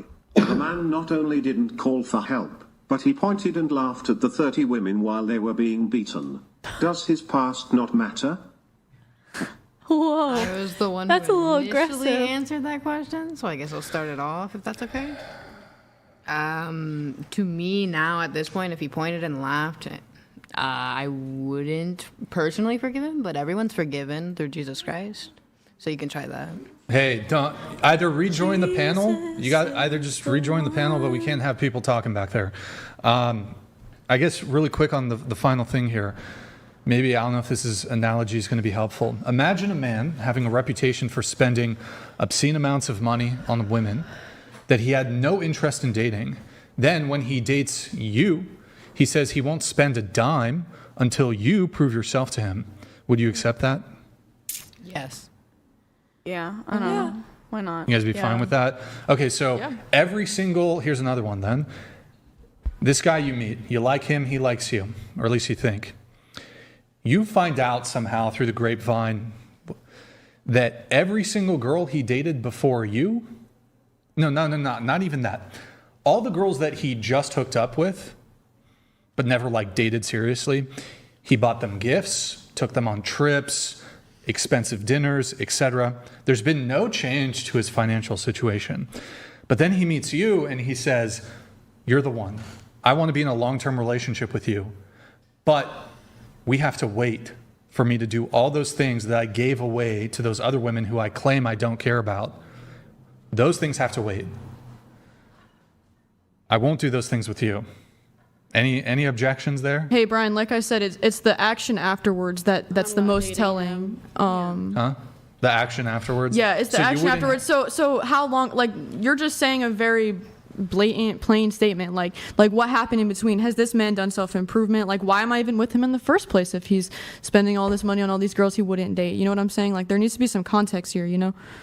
It's a hypothetical to point out that women will have sort of two categories that they put men into. Sometimes women will even actively have a guy waiting while having a friends with benefits, while having a sneaky link. They'll be going on dates telling this guy, I want to wait, I want to wait, I want to wait. Meanwhile, that's not her actual value. That's not her actual virtue. She's just doing this arbitrary thing as sort of a game to either attempt to portray virtue signaling, basically, false virtue signaling.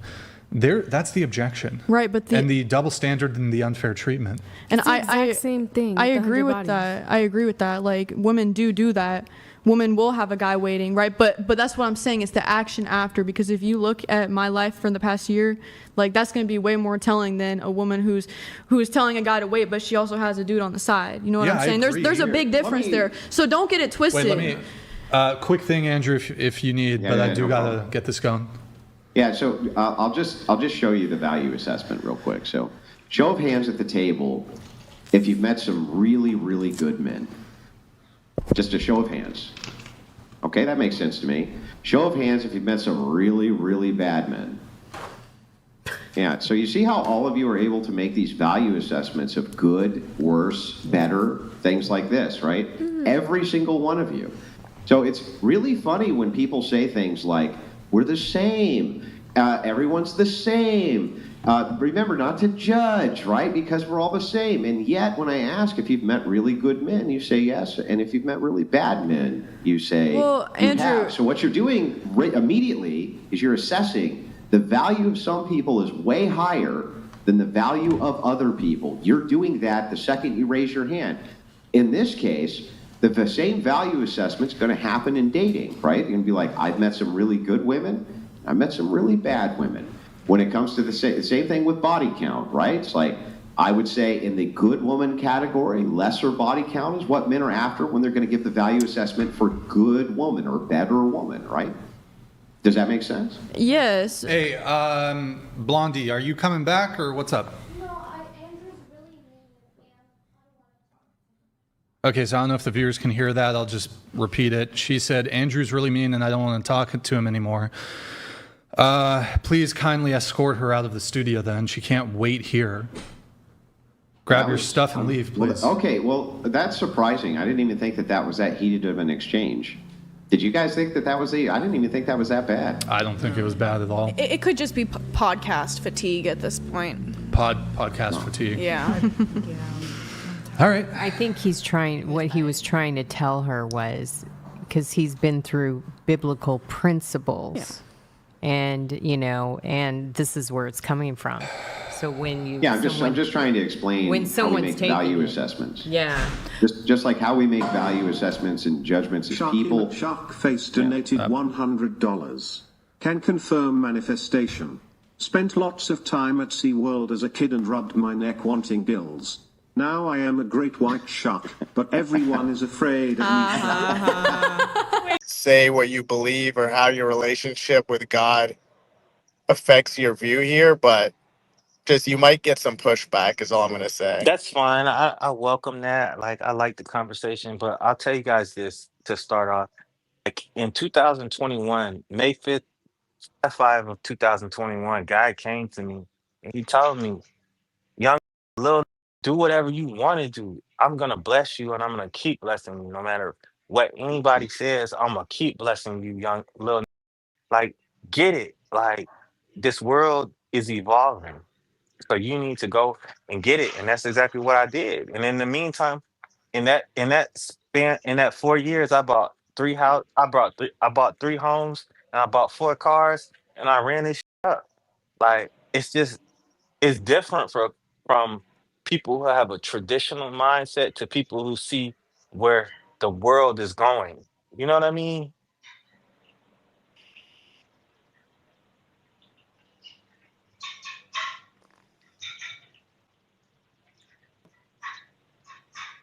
Yeah. Yeah, I don't see what that has to do with God. I mean, apparently that's what you think. That's fine. Also, your idea of heterosexuality. Well, hang on. Go You ahead, might- Andrew. I'm sorry. Yeah, so God came to you and said, he said, go do what you want, Lil. That's what God said to you?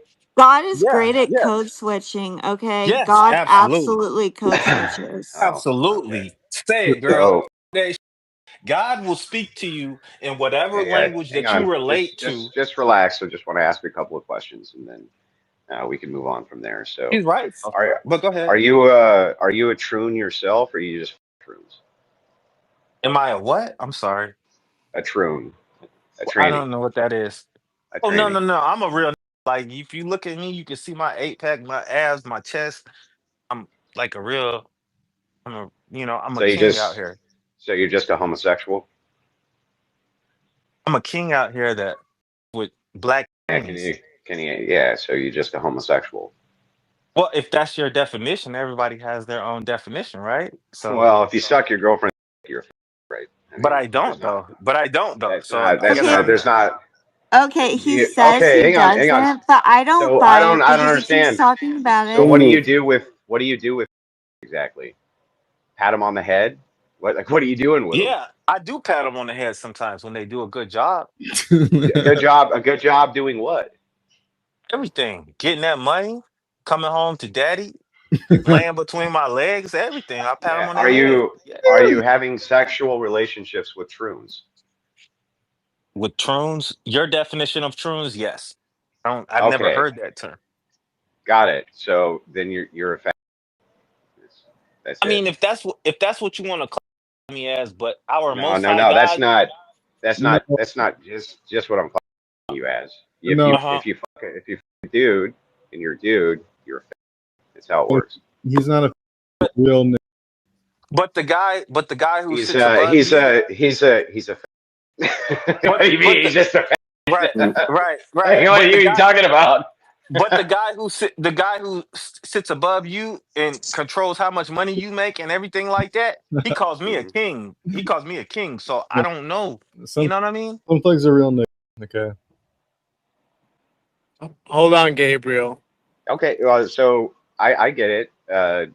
Some entity came to you and told you that you'll react and to keep sucking dick. I get And then after that, he bought me the guy who sits above you. He it. bought me multiple properties. He bought me multiple cars. He Nah, blessed my life with people. So nah, if it, nah, nah, so nah, you think none of, it just so you think it nah. just I came don't by believe. itself? So you I think don't I just believe. got No, lucky? You think I I hit the just don't. lotto? No, I just don't believe any of it. I just don't believe it.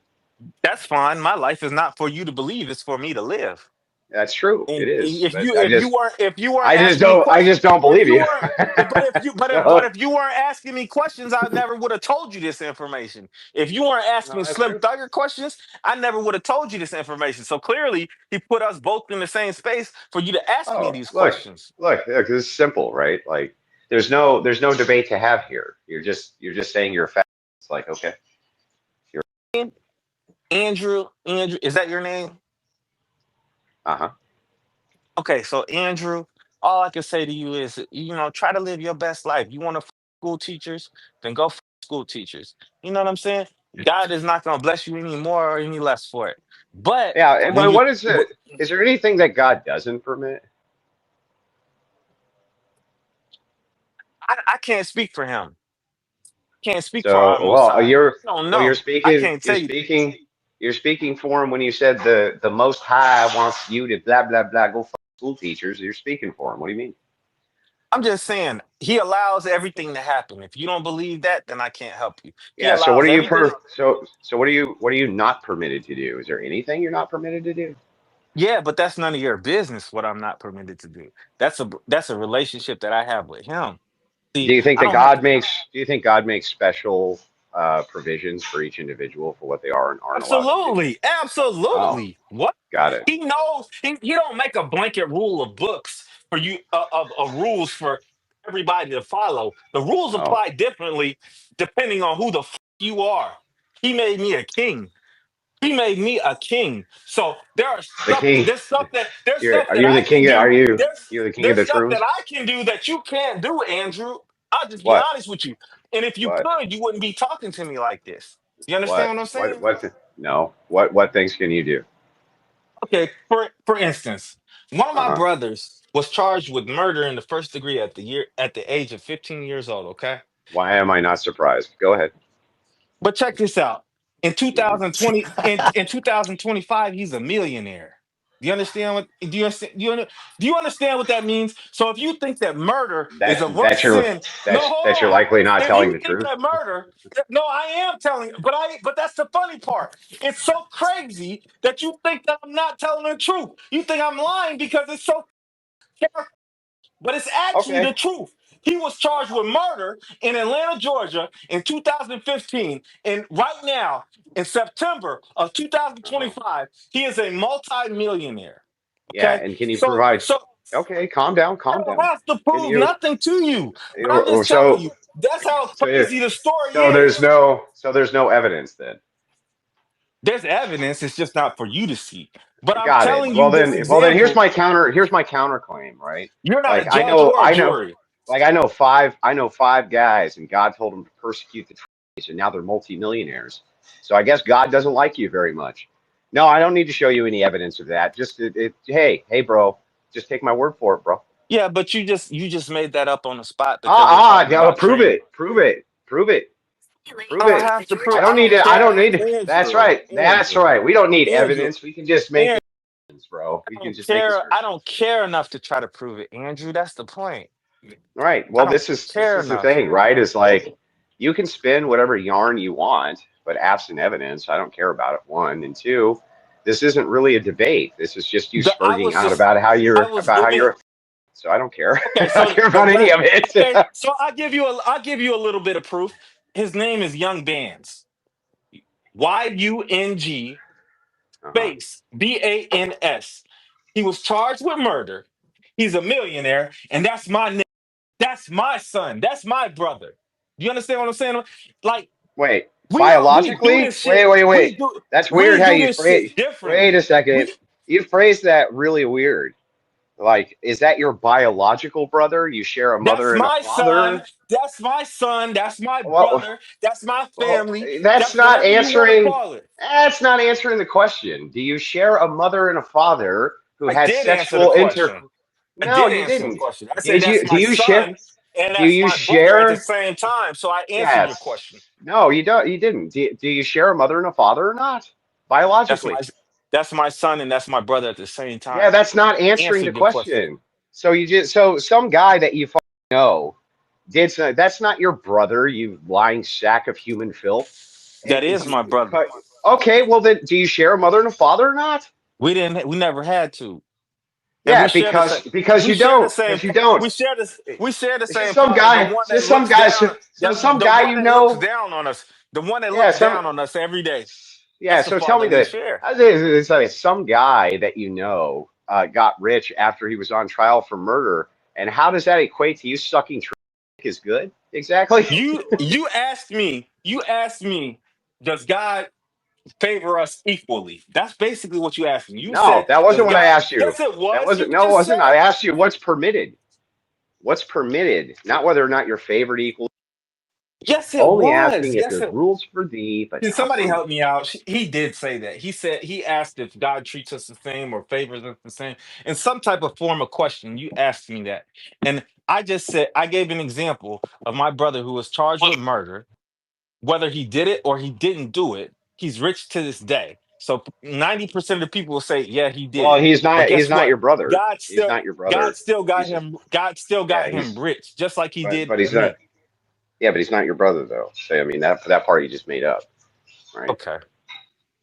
So there's that, and then the second part here is that doesn't actually answer my question. My question is in regards to what's permitted.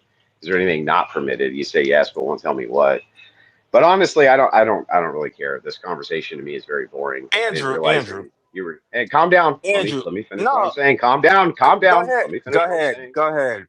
Okay, so anyway, just gonna say, conversation is boring to me. I can't debate opinions, and if your whole position is just like you're a gay, and God blesses you for it, like okay, I don't know what's there to debate. Well, Andrew, my response to that is there are things that God does not permit. But those are things that he individually puts in everybody's heart. You know what's right and what's wrong. You know what's right and what's wrong. So then if somebody thinks that it's wrong, there doesn't have to be a book to tell you that. Oh, so then if a majority of people think it's wrong for you to trust, are they right? Because God told them? No, it's not about the majority of people. It's about what he puts in your heart, mind, and spirit. It's not if he puts that in the majority of people's hearts, are they all wrong and you're right? The majority of people do not determine what's wrong or right. He does. Yeah, I get it, but why would he be telling all of those people something and then tell you something else? Is God That's some his kind of that's liar? that's his prerogative. That's how he wants them to live, but he can't. But that rule doesn't apply to someone he puts something else into their heart for. Like you can't. He individualizes rules for us in the way that we should live. Oh. He'll tell So you. He will tell you. what if he told a person that it was okay to be a pedophile? Is that okay? But God would never say. God would never say it's okay to Oh, make wait a somebody. second. So God would wait, never so there's say to are. make it. Wait a second. I thought you just God got would done never saying that say. there's no. I thought you just got done But if saying we that there's believe our God no is good, rules which are universally not but, permitted, and now you but just gave us a rule that's universally not permitted. Andrew, but if we agree that God is not going to put nothing evil in your heart to do or to say out of your mouth, then pedophilia is clearly evil. It's clearly Wait a second. evil. Wait a second. I thought a second ago there was no universals which God would give you for what's not permitted, and now there are. That's really weird. You I'm just just saying contradicted it's yourself. it doesn't take a dummy to figure out what's evil. It doesn't take but me a black is not evil. Oh, That's 18 okay. Well, years I old. think, but I think it is Well, evil. you think Why it am is I because wrong? you're Yeah, why am dumb. I wrong? Yeah, You're why am I dumb. wrong? That's why you Tell think me it why I'm is. wrong. You're dumb's not an argument. Tell me why I'm wrong. Because guess what? That black Because is 18 years old. That so black what? is 21 years old. That black So is 25 years old. yeah, They that grown doesn't as tell hell. me. That doesn't tell me what makes it moral. That's just another. Why is What it makes it actually moral wrong for me to is you think that it's cannot fuck a evil that child. you're You can't calm fuck a down, regular calm child. down It's so I not can the ask the same. question. Just calm down so I can ask the question, right? If you say this thing over here isn't evil, you have to justify why it's not. If I say it is evil, I have to justify why it is. You agree that that's true, right? Great. So let's start with your claim. You say what you're doing is not evil. That's not evil. I ask why. You say, well, because they're 18. Okay, so if two twin brothers decided to have sex with each other, they're both over 18. Is that evil? Let me tell you something. You cannot Answer my equate. question. Answer my question. If two Yeah, 18-year-old brothers decide to have sex with each other, is that evil or not? Yes or no? I don't feel that it's evil, but is Yeah, that a choice? exactly.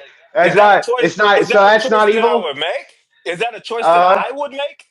I uh-huh. wouldn't make that choice. I wouldn't make So that it's choice. not That's just evil? it's not. I So can't say is it's it evil. evil? So is it evil if an 18-year-old is a 40-year-old mom, bro? Is that evil?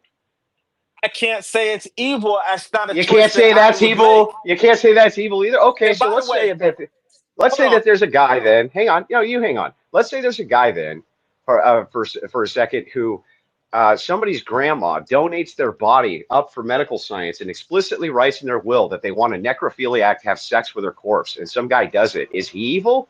Is that evil? I can't say that's evil. You I can't say haven't. that's evil. So your idea of evil is two twin brothers can fuck each other. That's not evil. Sons can fuck their moms. That's not evil. Necrophiliacs can fuck dead bodies, and that's not evil. And I'm supposed to take from I you. know that I'm fucking a supposed child to hang is on. I just want evil. to make sure I got this right. I'm supposed to take from you that people know what's good and bad because it's written on their hearts. That's what you did. God's going to tell everybody what's good or bad. You can't even tell me that a necrophilic relationship is evil. Yeah, Can't say. I think we're Can't done judge here, that. bro. I can't judge I that, but think I can't. But I yeah, can that's say fine. that a child I is can judge evil. it. I do I know can that. judge I it. know that a child is evil. I know that much. I can't tell you why God tells me to measure certain things the way that I measure. I just know a child is evil. Yeah, because the thing is, you're making up your moral standards as you go to justify your own No, behavior, I'm really retard. not. And because you don't want to sound inconsistent, you have to bite the bullet that you can't even say with certainty that two twin brothers each other over the age of 18 is evil. You can't even say with certainty that a dead body is evil. What If about those type of roadkill? things, If a if guy those hops out of a car and he a dead rabbit, is that evil? if those type of things happen, then God let Answer it my happen. question, bro. If Answer my don't, but question, can you though. agree with me that if those No, type I of can't things agree with happen, you. if No, those I type don't of agree things with you. happen, then No. God let it happen, right? He let it Oh, No. happen, oh, right? okay. So no. So by the I way, don't fucking know.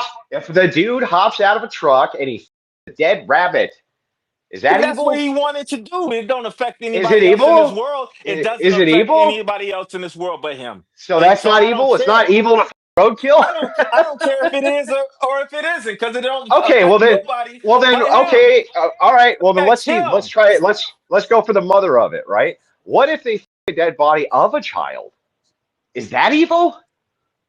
Absolutely. Why? Because it's a child, somebody who's close. Yeah, to it's not a child anymore. That's a dead person, right? No, that's a child who has on. That is wrong. Oh, that is wrong. But if they pass on at exactly 18 years old, then it's morally neutral. No, I wouldn't. Okay, I'm done. I gotta get going, bro. I don't have all the answers. I'm not God, so I don't have all the Yeah, I answers. can't. All right, Look, thank I can't, you. I can't play with my. I can't Thanks, play with my Andrew. food anymore today. Have Thanks, yourself Andrew. a great day, bro. See you later. Thanks, Andrew. Rachel, if you want to stay for this intervention, I don't know if you can grab a mic. Uncle but Tom, there's no we've been trying to talk. intervention. We've been trying to talk to this guy, and it's fine. Like, we don't condone what he does, but I mean, he's saying the problem we have is like, just say you're gay, and he won't say he's gay. But the problem And I have is that you're equating me, black trannies, with dead animals and rodents on the side of the road. That's wrong right there. That right is wrong. there is Because wrong they're as fuck. both immoral. What is They are really human wrong? beings. What is really It wrong? was They that are he's human just beings. testing your logic, buddy. Slim, Hey he's just guys, testing your logic. Hey, Rachel. Hey, Rachel. I would love to stay and argue, but the reason Andrew has to go is the same reason I have to go. We're actually flying out of town, so unfortunately I can't stay. But thank you for the invite. Hey, Rachel, thanks for popping in. All right, all good, all Thanks, good. Have a guys. safe flight. Hopefully you don't get a DEI pilot.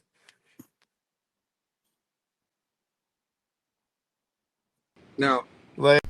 Foundation of communication. Yes.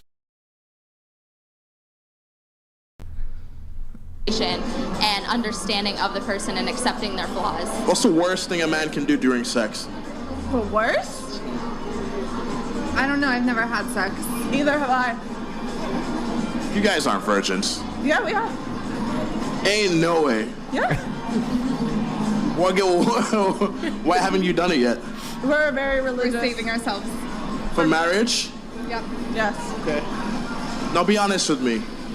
When you come out to the clubs in Miami especially, and you dress how you dress, do you think... Dress how I dress? Yes. What does that mean? I'm saying exactly how you are right now. Which means implying what? Well, let me finish the question, okay? I would just like you to express details on what you said. What details are you interested in? You said dress how you dress. Please. Just When you have your belly out, you're wearing tight clothing, and you're showing cleavage. Yeah. With cleavage, okay. Do you not have your cleavage out? These are attached to my body. So. Of course. She has. That I have. Exactly. Of course, but you can help what you wear, though. Exactly. So finish your question. So my question is, do you think that when a man looks at you, he's thinking, this is somebody who I want to make my wife one day? Or is this just a girl who I could probably have fun with? I never put on an outfit and think about what men I have never gone to the club to meet a man. I go to dance with my friends. I don't want to find my husband at the club, just as much as a man doesn't want to find his wife at the club. So it's not to seek validation at all from a man? When I get dressed, I never think about what a man wants. I think about how I feel. The man's opinion is never something. We have to go It's never something that's validating, ever. What's your age? Pause it. Okay, so the first thing there's two different things there. So to start, both those girls claimed that they were virgins, which I think is perhaps dubious based on how they were dressed. The girl on the right was not blasted in tattoos, but had quite a few tattoos, which I suppose it's possible you can be a virgin club goer who's fairly tatted up, but it kind of raises an eyebrow. So the first question is, do you think that girl who was tatted up out clubbing in Miami, she wasn't dressed super revealing, but a little revealing. Do you think she's a virgin, or do you think she's lying? Starting with you, and we'll go around the table. I think she's a virgin. I feel like, you should be able to just freely live your life. It doesn't matter whether you have sex or not. And the chat's welcome to weigh in on this too. I mean, obviously she could be, but considering she claimed she was extremely religious, but still did the activities that she was doing, you could tell that was kind of a lie already. So. Well, the religious claim could have been dubious also. Yeah, exactly. That's what I'm saying. Yeah. Like, since there was a lie, like a possible lie already there, what else could she be lying about? It also took her a while to answer that she was virgin. Me, I believe them because why would they lie? You know. Why would someone lie? Yeah. No, why would they lie to him themselves. about, the question? Why would they lie? What was the point in lying to him? I could think of a bunch of reasons someone might lie. I mean, if they saying they don't care what men think or how they think about them, like, why lie to a man about if you having sex or not? If that is your point. I'm not sure what the reasons might be for why they would lie, but that's I'm just all detecting I'm a lie. I detect a lie. I mean, you detect a lie because of how they dress, but And the tattoos. And the tattoos. Virgins can't have tats. God forbid. I mean, okay, she's out clubbing, so I mean, I don't know what the scene is like in Miami. She's over 21. It just doesn't really clubber, tattooed. Look, you could be a virgin, but dress like a duck, act like a duck, quack like a duck, you're probably a duck. I mean, but they're proving y'all point. I mean, proving their point is in they don't care what you guys think about them. At the point. Well, it's not about what they care or don't care about. It's whether she's lying or not about. Oh, I mean, I mean. Okay, fair. Well, I think it's more satire than anything else. Like, because it's a dickhead question to ask someone, isn't it? If you walk up to somebody, are you a virgin? Of course I'm going to be Well, he like... didn't ask if they were a virgin. He asked, like, what's the worst thing a man could do in bed? And they were like, they offered up, we're virgins. They offered up that they were virgins. Yeah. Oh, shit, I wasn't paying attention. Clearly. Sorry. No, I was. But, like, in the sense of, like, you walk up to a guy, you ask him a question like that, she is more than entitled to turn around to you in satire and be like, I'm a virgin. And there should be no questions asked about that. Are we not allowed to make jokes? Or do we have to sit there but I mean, and they should be funny. I thought it was. Oh, well, it was, but not for the reasons you're saying it was. But we obviously find entertainment different. I like things that are funny. I like things that are also funny. Well, what made that funny? funny? A woman taking control of the situation was funny, and him being a bit like she wasn't taking was control. funny for me. She didn't take control of the situation. Well, she got what she wanted. She got mad, right? Ow! How dare you! I can't believe that you would ever assume that me, dressed like I'm dressed, would ever think for a minute that I might, kind of be a little on the promiscuous side. But that's the joke. What's the joke? That. Like the coming for a woman to be like. Grid One Motorsports donated $200. What a panel of win we have here. Double Bubble is more of a virgin than the girls in the video. Just the way they hesitated and changed their posture when they looked at each other and decided to lie. Yeah, come on, those chicks were full of shit. I'm not saying they weren't full of shit. When did I say that? I think I know what you're saying. So I actually kind of agree with your assessment in that they kind of were joking. Like they were. Now I agree with Andrew. It's not a funny joke. But I think they were.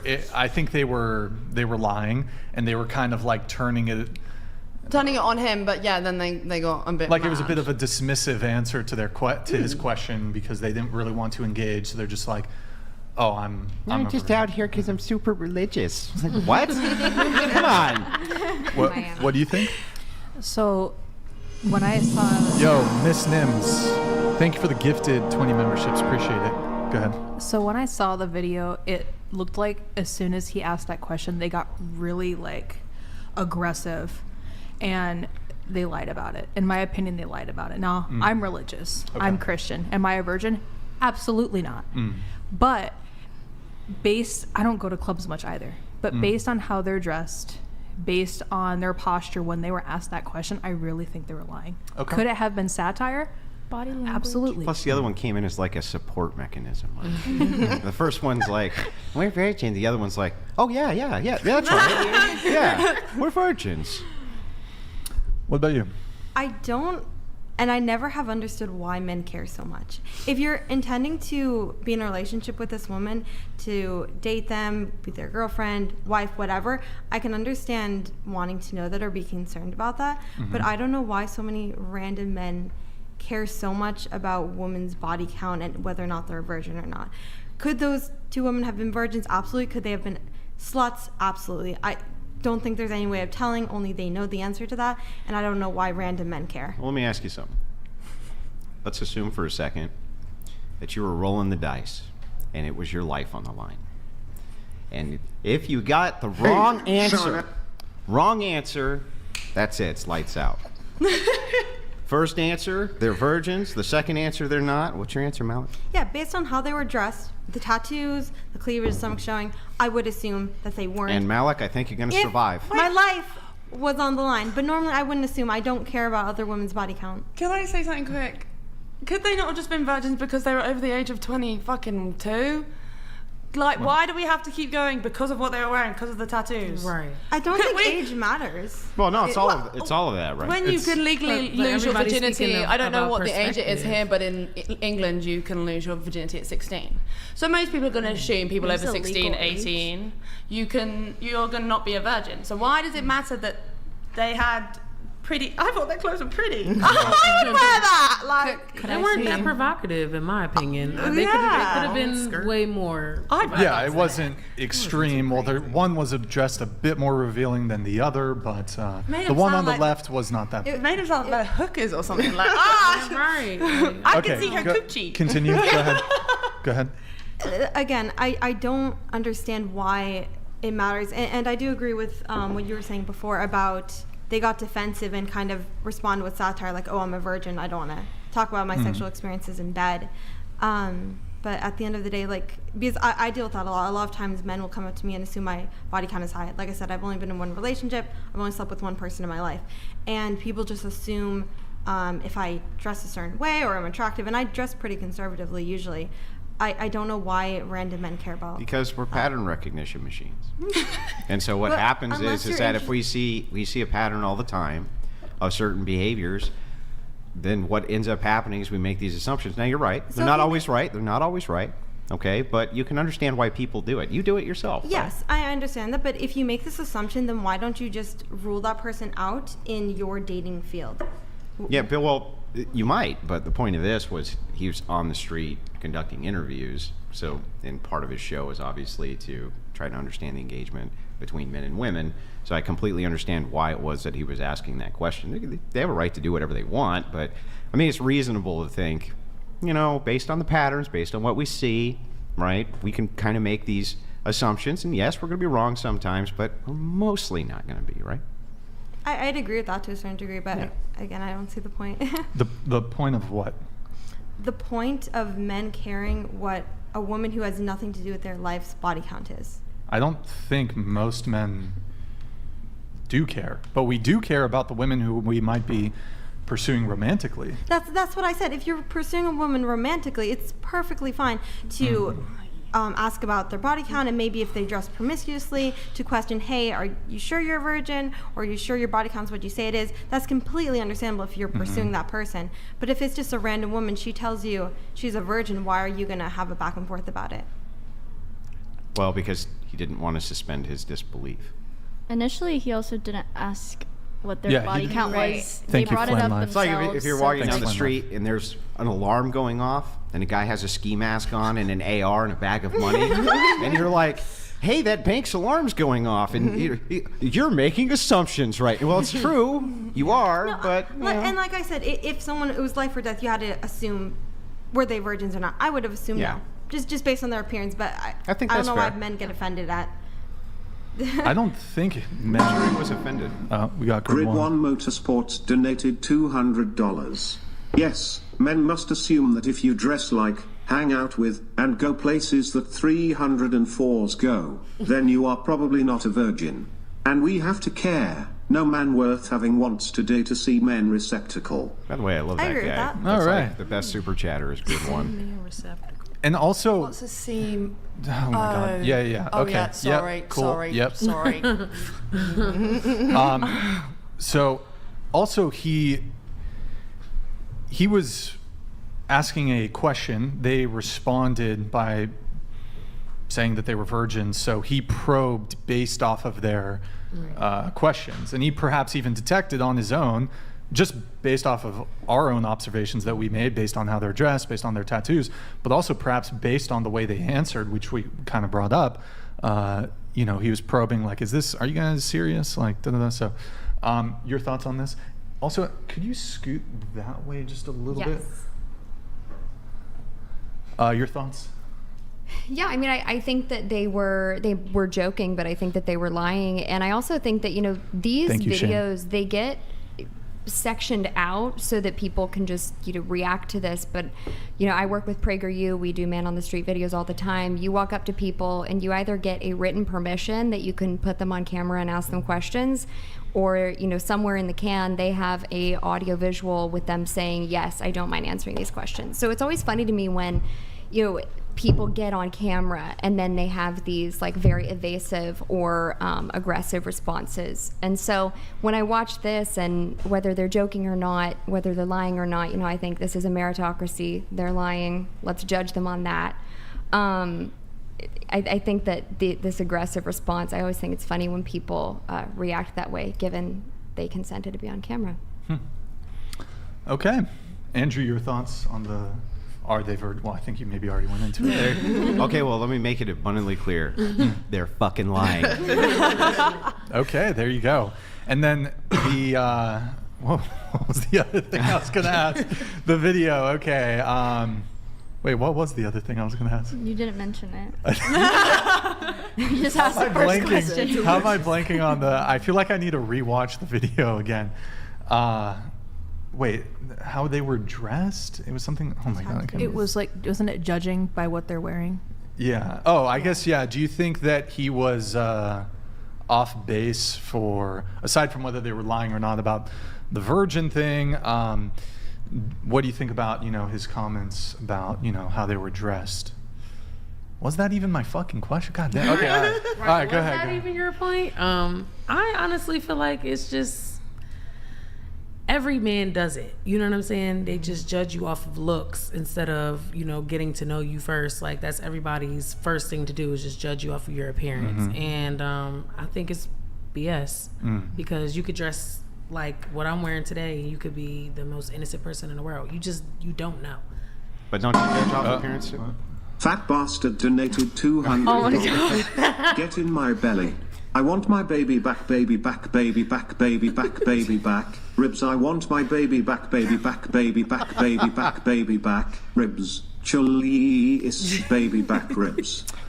Okay, thank you for the third time. Thank you, Fat Bastard. Appreciate it. Thank you. It's still funny though. It's still funny. Always funny. Thank you, man. Appreciate your patronage. Did you have more on that? You had a question. Yeah, I was just saying. I mean, you do that too, though, right? I mean, yeah, but it's not all about appearance. No, like, I'm not saying it's all about. Of course, you glance at somebody and say, okay, yeah, they're dressed nice or they're dressed, you know, decent, but it's not just for me to assume. But if like a guy is way shorter than you, right? You're gonna, like, wouldn't that be a thing that you would go? I mean, but that's because that's not my preference. I don't like short men. But so that's you're not judging off appearance, that's right? not for me to. No, I didn't judge him because I didn't say, oh, well, he has less money or he doesn't have a good career. Or no, but I mean, you judged him against your preference.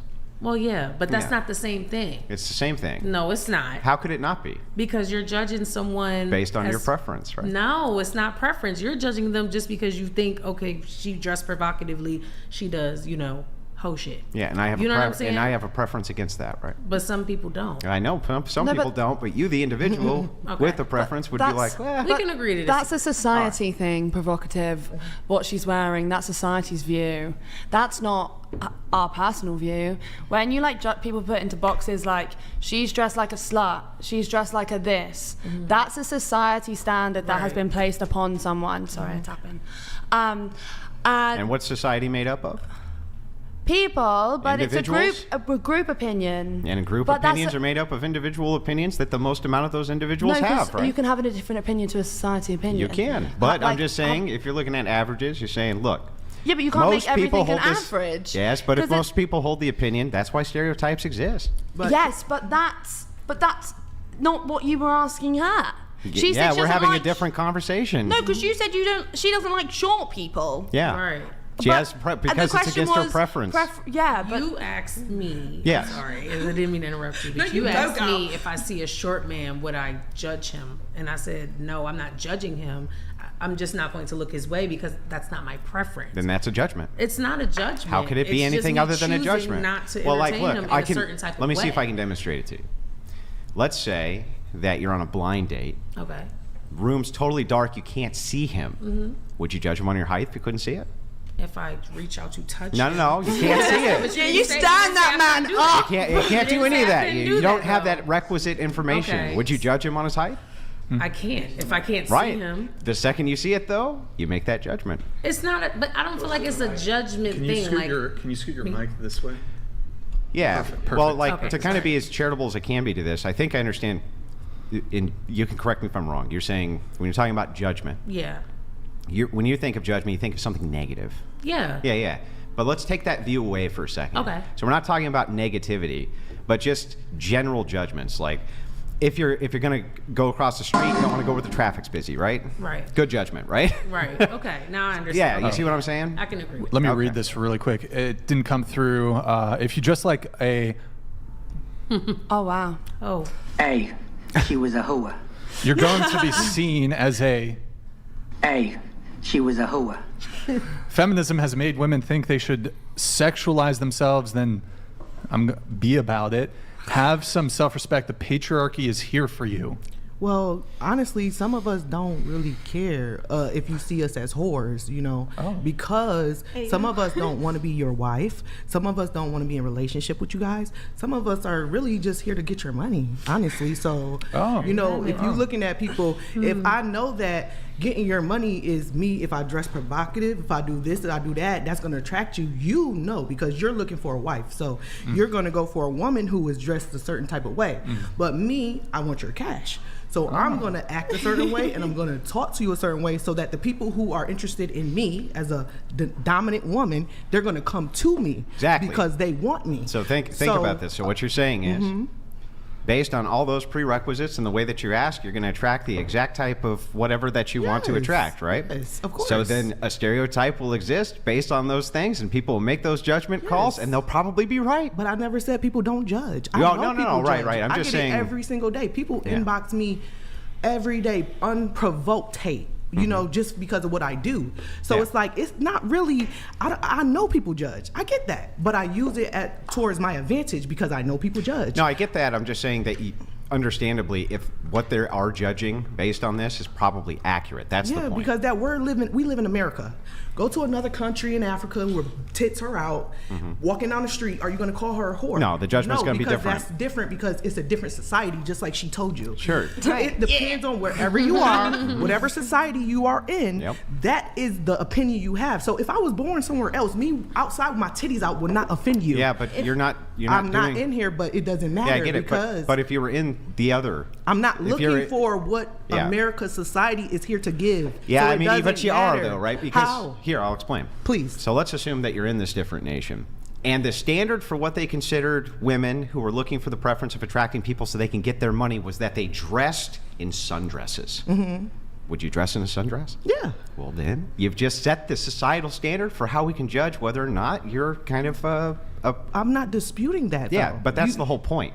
And that's why My the point- judgments there would be the same as the judgments here, and generally speaking, they'd be right. Yeah, but what I'm saying is that I'm just agreeing with what she said, that this is a societal norm, and us here in America, we look at stuff a certain way. Yeah. In a different area, it's looked at a different way, which is agreeable. It's just where you're born at. Yeah, I'm not You know what I disputing mean? that. You're doing such a generalization though, and that's like, you can't take everything and be like, yeah, cool. So this one time, and then this second time, then this was a thing. So therefore, it's all a thing. That's what men do. Okay. I forgot I was talking to a man. Well, let me ask you this. It's just a jokey joke. Go ahead. If you had to choose between crossing the street where there was a lot of traffic or crossing the street where there was very little traffic. But we're not talking about traffic. Just answer the question. It's not the same thing. I'm sorry. Which street would you cross? I'm not traffic. I'm not traffic. I'm a human being. I didn't know that, but can you answer the question? I'm not going to because I'm not traffic. You're not going to answer the question? I'm not traffic. Okay. When did I walk in here with a big old 2 headlights on my head, shining, blinking? But are we in the Cars movie? Do you realize? Are we in the Cars movie? Do you realize though that I'm just making an analogy to test your logic? Yes, but what you're doing is you're making an analogy on inanimate objects and situations which don't comply to societal How do you standards. know? Then answer the question. And then I'll look stupid. Because you're just going to go, oh, well, that's like what I expected you to say. Because you've done it like 5 times already. Because that would mean that the generalization would be correct. Generalization is correct, but not when you're talking about people's emotions and feelings. Sorry, no. Prove it. Hang on. Show me how generalization is not correct when you're talking about people's emotions and feelings. Like for right now, I can tell that you're animated. That's a general statement. Am I wrong? This might just be the way I am all the time. I'm quite an excitable person, actually. You could ask my friends. So wait, you're an excitable person and you're animated, and I made the general statement that you're animated, and I'm right. Yeah, but what? Yeah, but nothing. No, because you're still doing it again. Yeah, I know. It's people's feelings that you're putting out there and that you're generalizing. So, and I would generally get it right. Someone is a slut because she wore a nice pink dress. I didn't call anybody a slut. The thing here is the conversation from this side of the table is I'm hearing that some people are okay with being a hoe. I think that was an exact quote. You know, I do not care about being I'm quoting you, right? What's So here's I'm not saying Right. there's a problem. Okay. I'm saying that Grid 1 Motorsports donated $200. Brian, I am off for the night. Flying tomorrow and tired flying gets you killed. Maybe remind the panel this is a dating panel, not a who panel. So if you want to end up alone with cats, keeping on. I do. I would love to have a bunch. How many cats do you want? How many? I would probably have like 3 dogs and maybe like 2 cats. 3 dogs and 2 cats. Okay. 2 cats. Yo, Grid 1, I would thank love you. that. Thank you, man. Appreciate it. Because they will take care of me. You know, I just have to give them some, clean their stuff. And All right. Don't have to do much. And that's kind of my point, is that if that's your goal, and that's what I'm hearing communicated from this side, from that corner, what he's saying and what you're saying are not dissimilar. You're making a judgment upon yourself. He's making a judgment. I know me. That's fine. I It's not a love judgment. taking out the negative connotation of judgment because I think that's totally fair because it doesn't have to be negative. And so I think you guys are kind of saying the same thing. And Are you some talking to her? ways, About her? Yeah, we 'Cause already They were the agreed. one going Yeah. back and forth. Yeah, Not we me. already no, basically but she was agreed. defending No. that whole Because when it situation. comes to emotion, it's totally different. But it's not really totally it different, is right? because when you go out of your way to hurt someone's feelings, like in that thing, like those guys were offended and they were like that. Those if girls you're- who agreed to be on camera and answer his questions got really offended by the questions that they were then asked. But it's the same way like we're on this podcast and we're talking about things that are going to get heated. Mhm. Things get heated. I've agreed to be on this podcast. I've agreed to everything. You're kind of going against your own point right now. No, I'm not. But I've agreed to be on this podcast. I've agreed to accept what is being said to me. Mhm. I'm still allowed to get offended. But sorry, when was that? Yeah, you can get offended. Yeah, it's fine. So they were allowed to get offended. They were allowed to get upset. Nobody said that they weren't allowed They're to do allowed that. to get offended. You just did. Wait, what? When? Because I just said like it's people's feelings, and you were like it doesn't count with emotion. Generalizations don't count with emotion. Yeah, and we were talking about those 2 girls. Yeah, and I'm generalizing about their emotions. But opinions. But you're almost there. The light bulb's about to go. I know. Come on, it's about to go. We're so close. I wasn't fucking It's about to using. ding. Come on. They were offended, and they're more entitled to be offended. What was being applied on them, the word, unfortunately, the one that he has to bleep out, is an offensive word in our society, and he was referring to that as them. They got offended. They're allowed to get offended. Generalizations on what girls wear, to call them things like SU. Am I allowed to say the word? Yeah, but that guy didn't call them say any that. of those things. A sloot. He was inferring it. You could infer that was. There's no way you're not a virgin. Assumption. Wait, They wait. dressed that way, and How because do they we know were that? out there Some at things were clubs, he said fair. that. Well, they wait were a second. asking for If it. the inference is that he thought they were a sloot, then they were generalizing about his emotional state, weren't they? They both made assumptions there, but one of them isn't okay. When you're offending people, I don't know. I just don't think it's nice to be mean to people. But Sorry. if I didn't like redheads, your emotions are irrelevant. I still don't like redheads. Well, it's still a bit mean, But isn't it? that's an opinion, though. So Wait, you don't like redheads? no. Everybody's Like, dogpiling on you crazy right now. time to say that, but all right. I sit in the corner with No, my but new friend. emotions No, are it's- I mean, it's good irrelevant to when it comes engage. to other people's opinions and generalizations. That is true, though. No, everyone's I entitled to can their own agree with opinions. that. Opinions So are like you- assholes. Everyone has Wait, one. not everyone's entitled to their own. But some people might have 2 opinions. No, everyone's entitled to your opinion, but no, I'm not going to say that. Well, anyway. I can't imagine everything I just said, so I'm going to step back on that one. Well, here we were going around the table, getting people's just general reactions to that interaction. I don't know exactly where we left on off. the clothes stuff, right? Yeah. You? Yeah. I think, yeah. Okay. Yeah. So when, I'll tell you something. So when that guy that I'm talking to recently, we went on our first date, sushi. And the first thing he asked me, well, not the first thing, but he asked me and he said, would it be okay if, if you were going out on a night with your friends or something and you were wearing something that I didn't like, would you be okay compromising with me to wear something better? I was not offended by that. I thought that was okay because it's communication and that's what matters because we're both striving to have a future together. And it also depends on the woman too. If he was on a date with another woman and another woman got offended by that, but I didn't get offended by that, it also depends on the woman. It strongly depends on the woman and how they're taught and what they're comfortable with. And like I said, I was okay with it. You're a better woman than me, babe. What? I said you're a better woman than me, babe. I'm really argumentative. I'm a bat. Better. Sorry, better. I was giving you a compliment. No.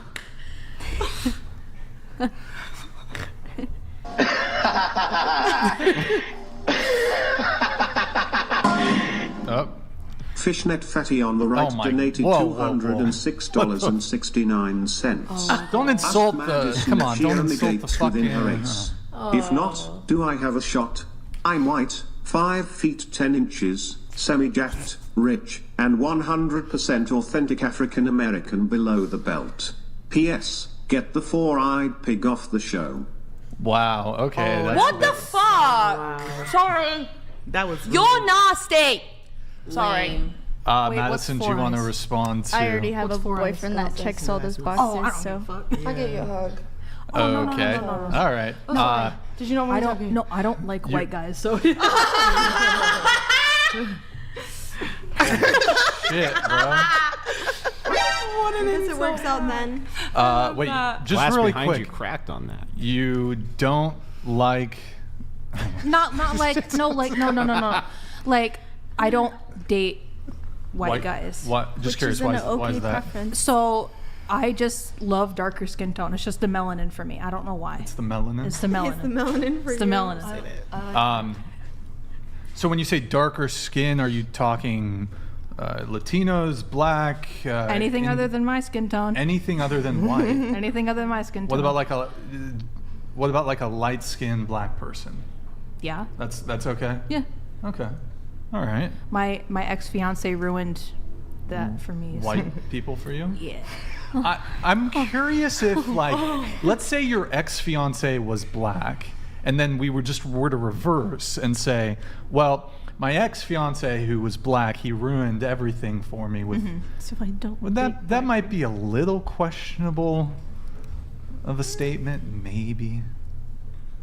Maybe it's just your preference. No, look. I think you can have. I think you can have racial dating preferences. I agree. But when you say, I think if you specifically say, "Well, I dated this one specific white person maybe or better black not person," to say because of I your guess ex. it's not. Like, I guess it's not because. I guess it's not because of my ex, but well, that's what you just said. I know. Okay. I feel like you could blame it on your experience. So my ex-fiance cheated on me 10 times, and I stayed with him all of those 10 times. So you think all white guys are cheaters? No. So when he cheated on me all those 10 times. Was it with black men? No. And that's why you're. Wait. You said he cheated on me with? He cheated on you with 10 black men. No. Oh, okay. I thought maybe that was the basis of your. Did you cheat on him with black I'm confused. No. Sorry. I wanted to revenge. At this point, finish the story. Were there any men involved with him? With him, yeah. I don't know. Oh, okay. But he cheated on you with 10 times. 10 times. Damn, that's 10 times. That's and brutal. So this one was kind of this. So there was one instance. This was when I was pregnant with his kid. Oh. And the story has gotten deep. So I was pregnant with this kid. This was around July, and I lived in a small town at the time. So, I came out. We were in an argument about something. I don't remember what the argument was about. And then he came outside, and I said, "Why won't you let me see your phone?" You know, I'm not a controlling person. And he's like, I'll let you see my phone, but I got to delete someone first. And instantly I already knew something was red flag. And I was like, why? And he's like, well, I'm in an argument with somebody. I just got to get rid of them so that way it's not harmful for you and the baby. So he deleted that person. We were going in my car to go see his dad. I saw that he had a Kik account. I checked his Kik. So you know, like those scammer robots, like the ones on Snapchat, Instagram that like ask you to pay for photos. Sorry, this one cracks me up every time. As soon as I saw that chat, he was saying I love you to it. To a bot. Like a sex bot? Yes, to a bot. God. Like it was a real person. That's be embarrassing. And I didn't even cry. I didn't even flinch. I just started laughing. Yeah, that's quite funny. Good times. And then Good times. and then he cheated on me like 2 more times after that. Oh. Wait, and so you have a kid? Yes, I have a son. Okay. I have 1 son. But you guys, how old's the son? He turned 2 in December. 2 in December. How long have you been split with? We split so we got together in 2019, Okay. and then I split with him in 2022. Would you date an Italian? Yeah. What about a Filipino man? Because they have like darker Wait, you toned date an skin, Italian too. guy? Would I date an Italian guy? Yeah. Yeah. They're They white? have darker skin. They have a little bit darker skin. Ah, I see. Okay. All right. You're talking like the Irish. I'm talking like pale. Pale. Like me. Like, yeah. I'm too pale. Yeah. Okay. all And right. like redheads. Redheads, gingers. Gingers are out. What if blue eyes? If they have blue eyes, it's no go. I mean, There people are can have many people sexy- can have a darker skin That's tone true. and have blue eyes. That's true. That's That's a very okay. sexy combination, actually. Very sexy. I have a good friend of mine that's darker skin tone and she has blue eyes. Okay. Getting back to our reactions here to the video, what about you? Your thoughts? About the outfits. Well, just your general reaction to the interaction, yeah? Yeah, I think the interaction was pretty awkward. I don't know, like what you both stated, why they got so defensive after they agreed to do the interview. And I think they did a really shitty attempt at making a joke about themselves being virgins, and they didn't expect to be pressed about it. And then when he directly started attacking her outfit, you know, showing cleavage, showing her midriff, I think she got offended because he was right. Someone who is not meaning to be sexualized obviously wouldn't dress in that way. And all women say, oh, I'm just dressing for myself, which at the end of the day, maybe they are, but you know that if you dress a certain way, men are going to see you a certain way. Okay. I mean, I think that they knew that, again, I'll say that they knew they were being interviewed when they agreed to do it. I think that, you know, there's some accountability for the way that you dress, kind of like you said. I agree. I think that there's, you know, they can say all they want that it was for themselves or it's because we're out in Miami or whatever the reason was. Like, I've been in Miami, I understand, but, you know, there's some accountability in how you present yourself, and only when you get on a questionnaire video do you really say, like, oh, like, well, it's for me. It's, well, you know, it's kind of an attention thing, even if they weren't looking for a guy. You know, I think I pretty much stated my thoughts on it previously, but it's an attention thing, even if they're not, you know, out in the club looking for a guy that they would settle down with, which I'm going to go ahead and assume that they weren't. They even just like instigated it on themselves. Like they were just asking him questions like, "Oh, why don't you think I'm a virgin? Say something about my outfit. Yeah. Exactly. What do you think about my outfit? Why do you think that about my outfit?" Yeah, so it's they like- were kind of asking for it. Exactly. They wanted to brawl. Yeah, right? exactly. That's It's what kind I'm of like. They asked for them. They asked for Right. It It's kind of that thing where, you know, oh, we don't want, you know, you to have an opinion on what I wear. Oh, don't have an opinion on what I wear. Oh, guys can't have an opinion. Don't judge a woman. But like they were asking for that. That's a great point. Any closing thoughts, Andrew, on this specific video? I don't think that women dress like that for themselves either. I honestly just don't. I don't believe that shit. Religion. I don't believe it. I don't think that they go out in public like that. 'Cause I don't want anybody to look at me. No, Don't look. No, Don't I do look. it for. That's bullshit. Do you Come know on. what I do it for? When I'm in the toilet and a really, really hot girl turns around to me and goes, "You look really nice." That makes my night. Over a guy hitting on me, 100%. A girl going to me, "Where's your dress from? It's so pretty," or "Your makeup looks nice." I'm like, "Yeah, look at me." I love that. I love that shit. I mean, the club is for... Fat bastard donated $200. Get in my belly. I want my baby back, baby back, baby back, baby back, baby back. Ribs, I want my baby back, baby back, baby back, baby back, baby back. Ribs. Chalice, baby back ribs. That's like. All right. Okay. That's a lot, man. Hey, thank you for your patronage. Appreciate it. I think you were about to say I something. was saying, like, okay, they're going to the club. We're supposed to dress a certain way, like how when we got the thing, it told us, what we can wear to come here, and it said, one of the things said club attire.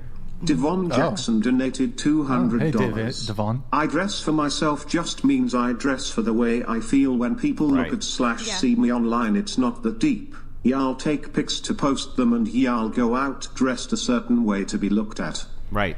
Yeah. Good So point. what I was saying, like, Thank you. the club is where we go to have fun, the entertainment, where you're going to be seen. So you wear club attire when you go out. So of course, when you see somebody on a Miami street leaving a club dressed in club attire, why does it have to be slut wear? It's literally when we go to Fashion Nova or whatever, we put in club wear. We don't put in slut wear, whore wear. We put in club wear because it's a specific type of clothing that you wear when you go out. Because I think that probably the stereotype exists, and probably rightly, that women who go out to nightclubs a lot, probably fairly loose women. And that's right? fine. That's fine. That is fine. But I don't see the point in it being demonized because they're going to the club. Well, I'm not sure he demonized as much as he was just couldn't suspend his disbelief. Well, you did just call them loose. That's true.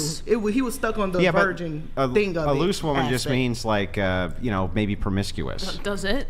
I would think if someone's calling me loose, they're going to say I have a loose vagina. Which mine's is pretty tight. Behaviorally, is that not? I mean, I feel like it's subjective. For that. Everybody has their own is that not thought process when it comes to being called loose. I guess that's when they say loose, they trying to say you. Maybe it's just different in England, because if you said that to a girl in England, you would literally be saying it was snaggy and.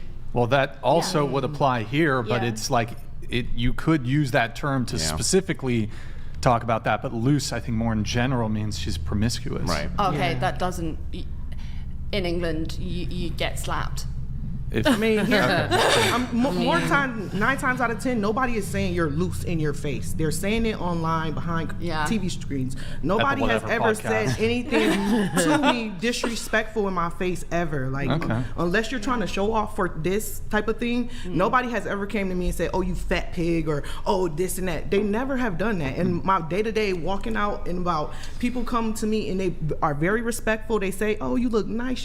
You're so beautiful." They don't be rude. This is an online fantasy that people do. They feel more confident. They're behind, whatever, and they want to be disrespectful, or they want a viral moment to make you look like, whatever. Like this person who keep doing the fat bastard thing because, it's to make us look, to humiliate us, but I'm not going to be negative because it's also giving you coins. So at the same time, I'm not going to be negative, but it is to be disrespectful towards us being plus size, which is not cool. Oh, is that? At first, it was funny. Is that what's happening? Come on, y'all. I know y'all not. No. Are y'all serious? No, I didn't even. I don't know about her. I don't know about her, but. Is it username? No, all the time. The username, it's fat bastard. And, come on, guys. Okay. It's from Austin Powers. Right. But he actually sends that on like. Yeah, but he's doing it when the plus size people are talking. He's not doing it when skinny people are talking. He might have sent it once when Andrew was talking. I don't know. Okay, guys. All right. All right. Let's go. Well, we'll move on. Let's go. On that point about like people not like saying negative things to your face too, I also feel like it's just with like our society and our culture of people just thinking things are, or just like accepting everything as okay now. I actually agree with you on the in person, people wouldn't say anything like that to your face, but then like online, people will talk massive shit. That's something I deal with. I'm sure anybody else here who's a content creator has dealt with somebody saying some shit they would never say it to you, to your face. I think it's Mike Tyson has this quote, like something like, "The internet has made people way too comfortable talking shit," or something like. Oh, hey, Burmese, thank you for the 20 gifted subs on Twitch. Appreciate it. That's because guys used to talk shit to Mike Tyson when he's going into clubs, and he'd knock him out right there in front of him. That's why. What is the actual, Nick, are you able to find, what is the Mike Tyson comfortable disrespect? Social media made y'all way too comfortable with disrespecting people and not getting punched in the face for it. So, great quote from Mike Tyson. Okay, you and your wife and everybody have been been putting on. I saw the exchange with Tommy Lahren. I saw your thing with Deborah Lee, and I have a bit of an issue with the idea that men would be virtuous if women were more worth it, and that seems to have been kind of an overriding theme. And that's what I wanted to talk to you about, because I see it as a problem with masculinity in that I think this is a problem with men. I don't think this is a problem with women. I think women will follow men given the opportunity. And I think we're not giving that opportunity. And in fact, I think we're becoming more and more feminized as we go forward. And we're not even learning to accept what masculinity is. And I think well, that's going to create a problem. I think that's going to create a serious long-term problem. All right. Well, let's see if we can define some terms here. Sure. So first of all, what is feminism from your view?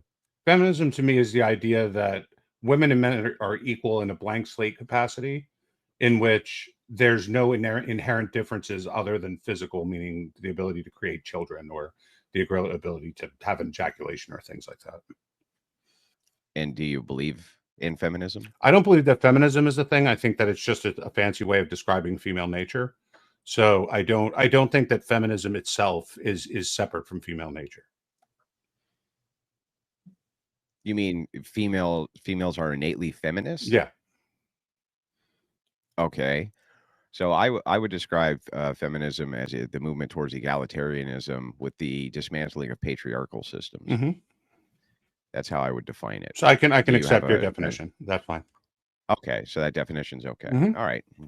And then when you're talking about masculinity, what do you mean by masculinity? Masculinity is the leading and creating of patriarchal systems in which societies are created and maintained for the benefit of all, but led by men. Okay, so then that would be an anti-feminist position. Sure. So you believe in the patriarchy. 100%. Okay, well then I'm not sure that we have a disagreement here. My disagreement is who's at fault.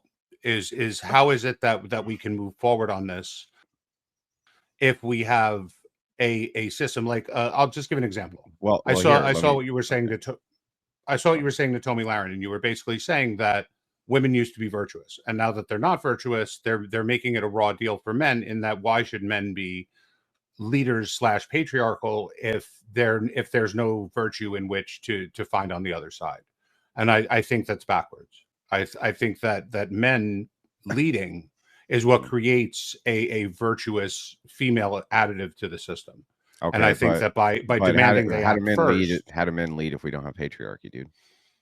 Because you have to create it. Like, how do you have an empire without an empire? So then we should do things like repeal the 19th? I don't know if repealing the 19th is necessarily going to solve anything. Well, can you I don't think how that men having can lead if women can nullify our individual process for voting? How can men lead? I have a bit of a problem because I have a problem with voting in general. So Yeah, I think I agree, the franchise but- should be restricted. I think the franchise should be restricted in a way that I think the most equitable way is by making it a net taxpayer system. So I would think that anyone who contributes more to society than they take out should have the right to vote. including Okay, people so who then serve in what the you're military. so then what you're saying is that we don't live in a patriarchal system, and that because we don't live in a patriarchal system by your own metric, how is it that men are supposed to lead? As I said, they're supposed to create the systems in which they want to govern themselves. Okay, got it. So then the best thing that men can do in order to do that would be to remove women from political power, right? As I said, I don't necessarily think it's a problem inherently with women. I think it's inherently a problem with people who aren't contributing. Well, I feel like you're talking out of both sides of your mouth. So if you want a patriarchal society where men lead, if you enable women to nullify men's leadership through voting, for instance, can you tell me prescriptively how the fuck men are supposed to lead? Like, that's what I want to know. How are they supposed to do As that? I said, in a contributory system in which people are allowed We to don't live in a participate based on contributory system. We live in this system. So in this since- system, since- I think that the only way that men can lead in this system is probably through some level of changing of voter laws, I would probably say. So okay, got it. So what you're saying is that based on the system right now, you have a non-patriarchal system. You want to move to a patriarchal system by revamping voter laws, just like me, right? Yeah, he's saying the same thing. see, Hang on, that I chill out, have- bro, chill out. You Oh can no, respond. okay, go ahead. But you want to do the exact same thing. Then you want to revamp the entire system so that men are in charge of it. If that's the case, then right now in the system where men necessarily can't lead by kind of your own definitions here, right? Then why is it that they're supposed to, in some way, or even how logistically can they even lead women? Like, how is that even a possibility? Can you explain that? So I would say that in the system we live in, right, there are groups of people that have created patriarchal systems in which it wasn't necessarily to nullify the voice of women. It was a system in which its virtue became so apparent that it becomes voluntary. And you have Islamic systems, you have Orthodox Jewish systems, you have Amish systems, you have, from what I understand, I won't say I understand it completely, you have Orthodox Christian systems. You have all of these systems that exist that create patriarchal and non-egalitarian systems in which everybody who participates is participating willingly.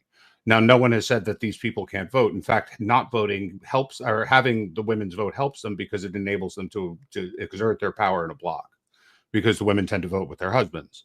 So if you have this type of system in which you can voluntarily put patriarchy in that there's a virtue to the idea of men leading because men will lead given the opportunity, then I don't think it's necessary that you use force. Got it. So you want to move people towards religious institutions which have ecclesiastical structures which are patriarchal.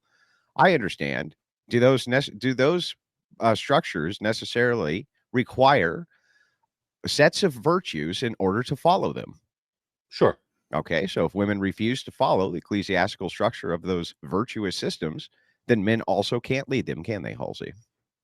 I don't know if I would argue that they could, but okay, how? For sake Tell of me argument, how. I'll say they can't.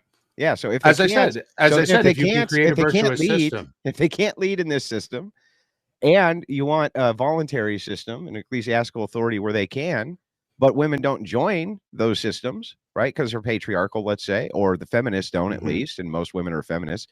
I'm not saying no women do, but most women don't, right? Again, we're back to our square root problem.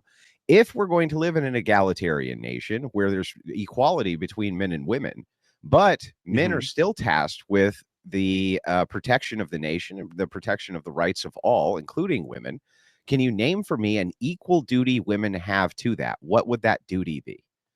What would an equal duty that women have? I mean, that would be the production and rearing of children. Right. So hang on. So the production and rearing of children. And Halsey, are they fucking doing that? Yeah, I have to say that's definitely falling behind. Yeah, definitely falling behind. So what you're saying then is that women are less virtuous than men because they're not following their duties. I wouldn't say that women are less virtuous than men. Well, then explain why men are still tasked with the duty and upholding it, and women claim that they have no such duty towards reproduction, including because those same two women that you just mentioned, both of them, I asked them that same question. Did they say the reproduction of children? No. What I would they say said, no. They said instead, well, because men just innately want to do that shit. Not that it's it's a duty, it's a this or it's a that. It's just, well, because men innately just want to kiss our asses and do whatever it is that we want. It's like, no, that's not the case. So when I asked them the same question, if they had answered the reproduction of children, I would have applauded. I would have jumped up and down and said, hooray. I would have said, that's great. Holy shit. You're actually not a covert feminist lunatic. You actually think that there's virtuous duties in society for women. But Halsey, they didn't do that, did they? No, they absolutely did not. No, they didn't. So the thing is that it sounds like ultimately you agree with my position. I agree with your position in the extent that I think that while men are tasked with the defense and maintenance of society, I think that majoritively that's a theoretical aspect right now, just the same as child rearing. So the idea that we go to war and we defend the country is largely not even true anymore. Like wars are fought by the air. Like, yes, are they men doing it? Yes, but it's such a small percentage. No, but I'm saying it's such a small percentage of men that are out defending the country that no, we don't it's not. have... Hang on, that's wrong. Listen, hang on. Let me correct a few things, or at least maybe hopefully we can find some agreement on some things. Sure. I don't believe that is true. This is an oft-cited feminist talking point that no, it's only a small percentage of men who defend the nation. It's not the case. Every Okay. man is expected, when a woman's purse is being stolen, to step in and assist in making sure that she's not ravaged by this guy, beaten up, thrown in a trunk, murdered, et cetera, et cetera. Every man is tasked with the upholding of the nation's laws. It's part Yeah, but of that's not being. true, though. Hang That's on, hang actually on, hang not on, true, hang though. on. It is. Okay. It is true. It is true that there's a societal expectation that men, all men, uphold the civic laws of the nation, and that they protect the infirm, the weak, and women. That is an upheld traditional civic duty of men. All men are tasked with this. And if they don't do it, they get endless shame from other men, right? They get societally shamed.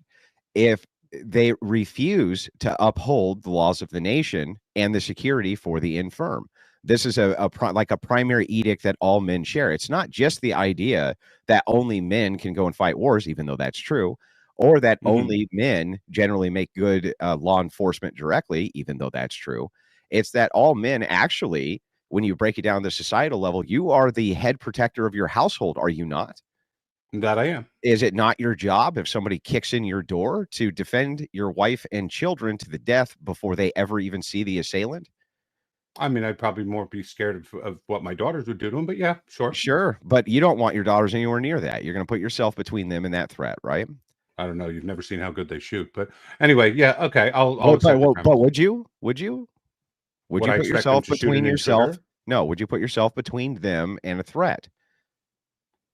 I'm saying if someone broke into my house and I didn't hear it and they were able to get there No, first, you heard it. No, I but wouldn't have the slightest fear that what you would heard need it to get and done they would be heard done. it and everybody heard it. You're Then still yes, I going would to put your expect I would put myself between them, right. for So sure. so then there's this. So what you're saying is that you as a man have a duty at the even smallest form of social order of the family to sacrifice yourself first on behalf of them.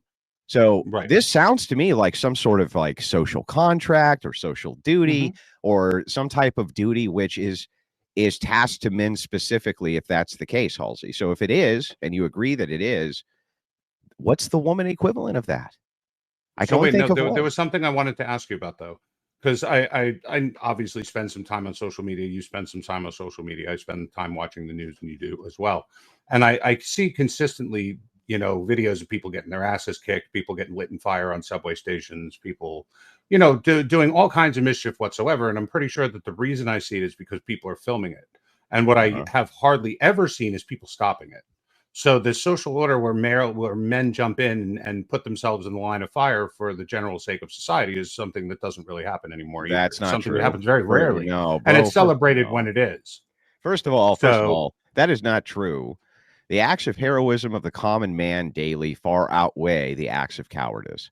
The acts of men saving lives, jumping into rivers for children, assisting people who are in distress, even helping women push their cars off the street to the side of the road is an everyday, all day long occurrence that you see in society nonstop, far outweighing the idea that, yes, there could be men out there who don't uphold this. That's the case, but women never uphold it. Where's the acts of heroism? Where's the acts of heroism from the women? When do you look over and see women running into burning buildings to run out children? No, men are running in to run them out, right? And I accept that there's a necessity there because of the strength differential and the ability of one over the other. But if it is the case that men are tasked with the security of society, then it has to be the case that if there's an equal duty for women, it has to be reproduction. And they are not moving in a pathway for reproduction. Am I saying all women need to reproduce? No. Just like I'm not saying every man needs. Just like I'm not saying every man needs to be a hero.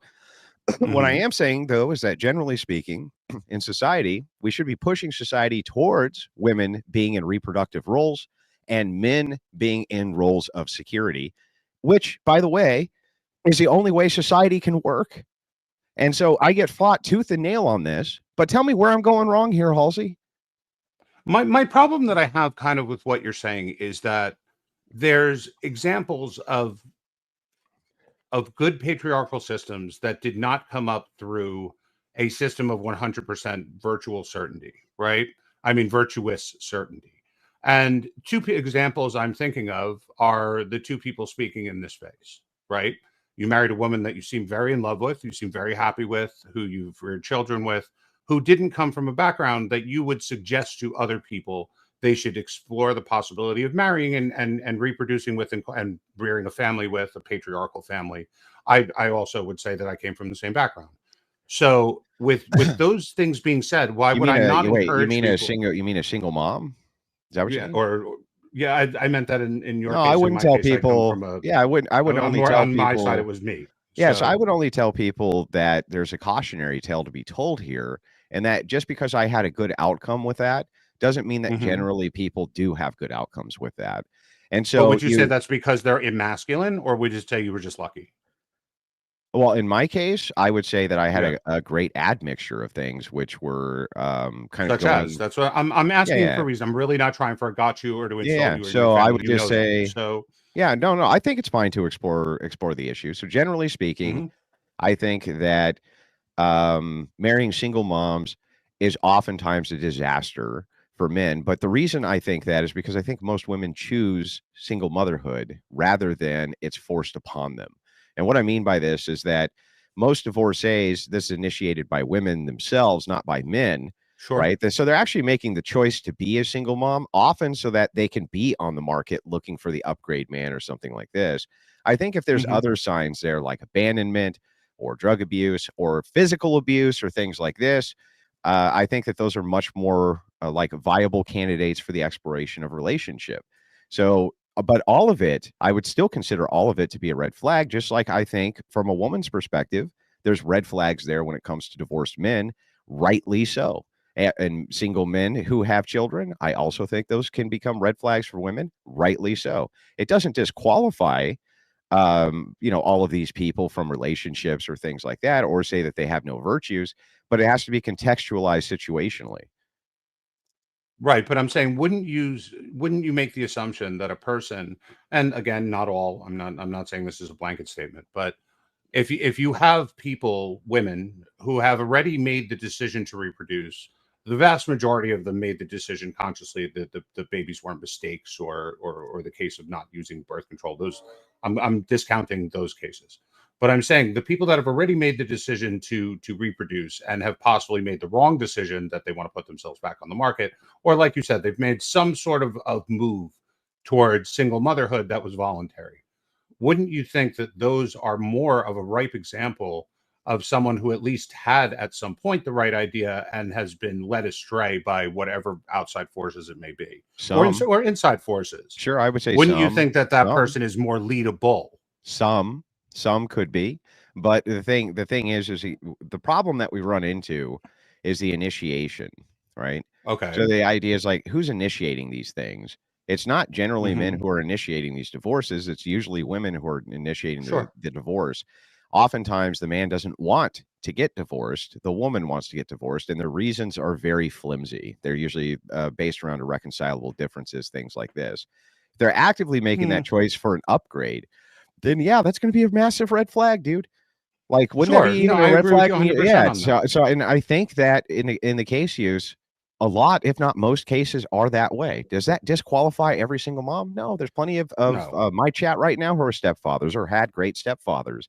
Not all Mhm. men are great and virtuous, and sometimes divorce is Well, a necessary outcome, right? But women aren't born with a fucking halo, dude. And it's I not didn't say they until an were. evil man comes and corrupts them that they start making bad decisions. They often just make bad decisions because, well, sometimes they're just fucking retarded, dude. You know? Well, I mean, come on, that's that's pretty universal these days. We live in a society. But I'm just saying, like, I do see your point. But what I'm saying though is that men have also dropped the ball in that we have and I would probably say a pretty sizable majority of men who have found their zen in porn and video games, in you know career pursuits that aren't necessarily going to lead anywhere, in general laziness in the way they conduct their lives, and some of this is societal, some of this is debt driven. There's a lot of outside reasons, but it just seems to be the norm. So seeing as that is the baseline of men, how is it that we can get those, like if we just said tomorrow, oh by the way, women, you can't vote anymore, right? How would that get those men in order to pick up the ball and start working towards the benefit of a society in with the virtues that you discussed in that they'll serve? Well, as I'm protectors glad of you society. asked, Halsey. This is the million-dollar question. Do you agree Sure. with me that if we took women off the voting market tomorrow, that there wouldn't be another fucking Democrat elected in the United States based on voting patterns?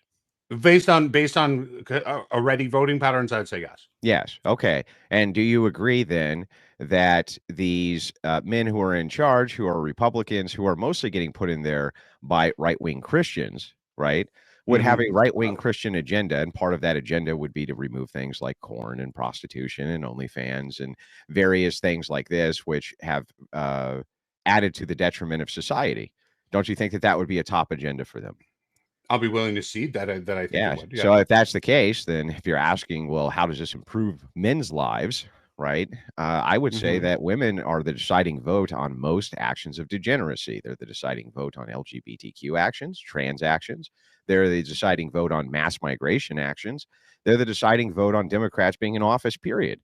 Removing that, there is no more actions this way. You would probably end up with a nation which locked its borders down immediately, threw everybody out who wasn't supposed to be here, eliminated corn and multiple things like this, and then also through the Christian lens decided to attempt to have some type of repopulation program based around propaganda from the top.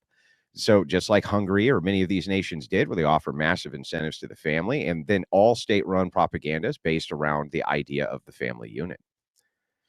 So, number one, just to clear up a study that I've seen, the incentives that Hungary are offering are kind of bullshit, because what they're offering is a woman. No, but what they're offering women is that if they have, I think it's if they have up to four children, then they never have income tax to pay again. Yep. You're also talking about the woman doesn't, the man still does. So it's not like the family unit is not paying income tax. It's just the woman if she goes back to work. Yeah, I don't agree that their prescriptions are have done well. By the way, they have stopped the trend of reduction. They just haven't moved the trend back the other direction. Sure. Towards production, but just stopping the stem flow down is already a great first step. What I'm saying is that you can have a comprehensive program which would include a variety of factors, which would initiate the idea that the family unit is the structure of America, and that for the purpose of patriotism, that should be the movement of society towards the backbone of that. And I think that would be a wonderful and virtuous program from the government down. I think it would be a wonderful and virtuous program in theory. I don't think it would work. I think personally, and this is just a personal opinion, I can probably find some level of evidence to it. I think that the reason that you see collapsing birth rates and that you see the kind of moving away from the family unit is because of lack of war. So I think that peace is always going to be here. I think. Do you know why this occurs? I can tell you why. We've researched it. So we can disagree about it, but let's see what you say. Yeah, well, it's a deference for college more than anything. That's the number one correlate. So women get far more degrees than men, right? Usually in the medical field, not necessarily in STEM. In fact, almost never in STEM fields. I know. But psychology, educational trend, psychology, nursing, things like this. If you want to consider nursing STEM, I guess that's fine. But anyway, I consider nursing. The point is that they defer having STEM. families until they're in their 30s because they're going through college and they establish a career. Well, if you decide to have children in your 30s, guess what? Your infant mortality rate jumps way up, right? And your ability to have children goes way down. Do you know that the United States has one of the highest infant mortality rates in the first world? That's actually just because the way it's measured. It's not just because that the numbers say so. But the way that it's measured is because in most Western countries, they consider an infant to be dead after it's born, and it lived for a second and died. But hang on. But Halsey, in the West, in the from entirety of the before birth. West, including Japan, right, infant mortality is beginning to rise because the population of aging women having children. This, no matter how the metric is measured, that is the case. So what I'm saying to you, right, ultimately is that if you want to have a lot more children in your society, then men and women in their 20s need to be having sex and producing them. And if they're married, that's the optimal position, right? That's like the optimal position. So if this is the case, deferring to have a family until you're in your 30s is going to lead to significantly less children. That's just like necessarily a condition of that. And that's one of the primary reasons we see a birth rate crisis. No, I think the primary reason we see a birth rate crisis is that we have a new type of normal in which the way in which we build our lives, the way in which we build our families, requires us to have a certain level of, let's say, training, if you want to call it college, you want to call it whatever, that requires us to go into our 20s with the assumption that we're going to be able to make up for that time once we graduate college, or once we've graduated I feel trade like you're just school. making my point for me. No, I'm getting there. Don't worry, I'm going to land it soon. And what I'm saying is that when we have this amongst men, you're going to have the same problem in that men are always going to want to marry younger, not older. So you're always going to have a system where men are going to be chasing after the women who haven't started any form of job training, who haven't started any form of anything, and the women that are at a very acceptable child rearing age, such as 22, 23, 24, you're going to see that they're not as acceptable to men as they are as acceptable to themselves. In That's that not, they well, wait a consider, second. That's not what the stats are showing. So the stats do show that women or men are generally attracted to younger women. Not that they're marrying women significantly younger than them. Most people no, are but having marrying. sex with, I mean, what I'm saying is they're having They're sex with women that mostly are much younger. Yeah, they're mostly marrying within a few years of themselves, just like women are, because of the available pool of women. This has nothing to do with attraction, though. Yes, it is true that most men are attracted to younger women. I mean, that stands to reason to me for obvious reasons, and probably every man who hears this. But the point here being is, like, ultimately, I feel like this diverts away from a lot of what we're discussing here anyway, which is just this idea of duty. If it is true that women have an equal duty to men, from the men being in the protection role of society, and that role is reproduction, then women are straying away from that role of reproduction. So when I say, what do we get? And nobody's asking women to lead shit.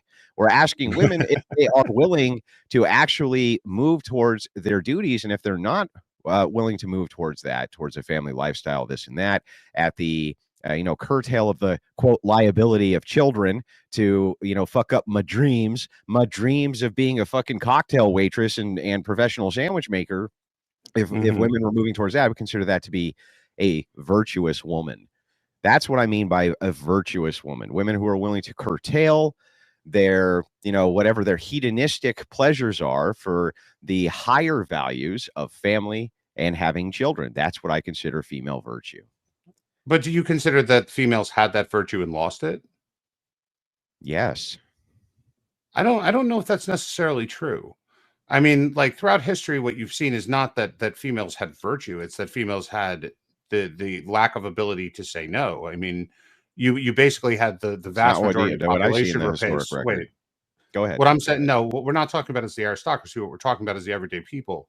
In that the majority of people were reproduced through, like, rape brides and war slaves and things like that. That's like, bullshit. That's where the babies got born. No, that's bullshit. The everyday farmer would have lots of children because he needed people to tend the farm. No, what happened was this. Like, here's most of human history, and you can just look at medieval Europe, and you can look at the pre-pleb societies, and you can look at the pre-pleb societies which existed in Norway, which existed in all of these places. Men and women generally worked on the same plot of land in some type of trade. Okay, they worked together. Men would, let's say you were a blacksmith or something like this. You generally would work off your own land. Okay, and usually that land was held by some type of jarl or some member of the aristocracy, or some type of holder of the aristocracy, and you would pay duties to whoever that knight was, or whoever that jarl was, or whoever it was, on behalf of that land for life. And they were usually pretty reasonable duties because you had a skill.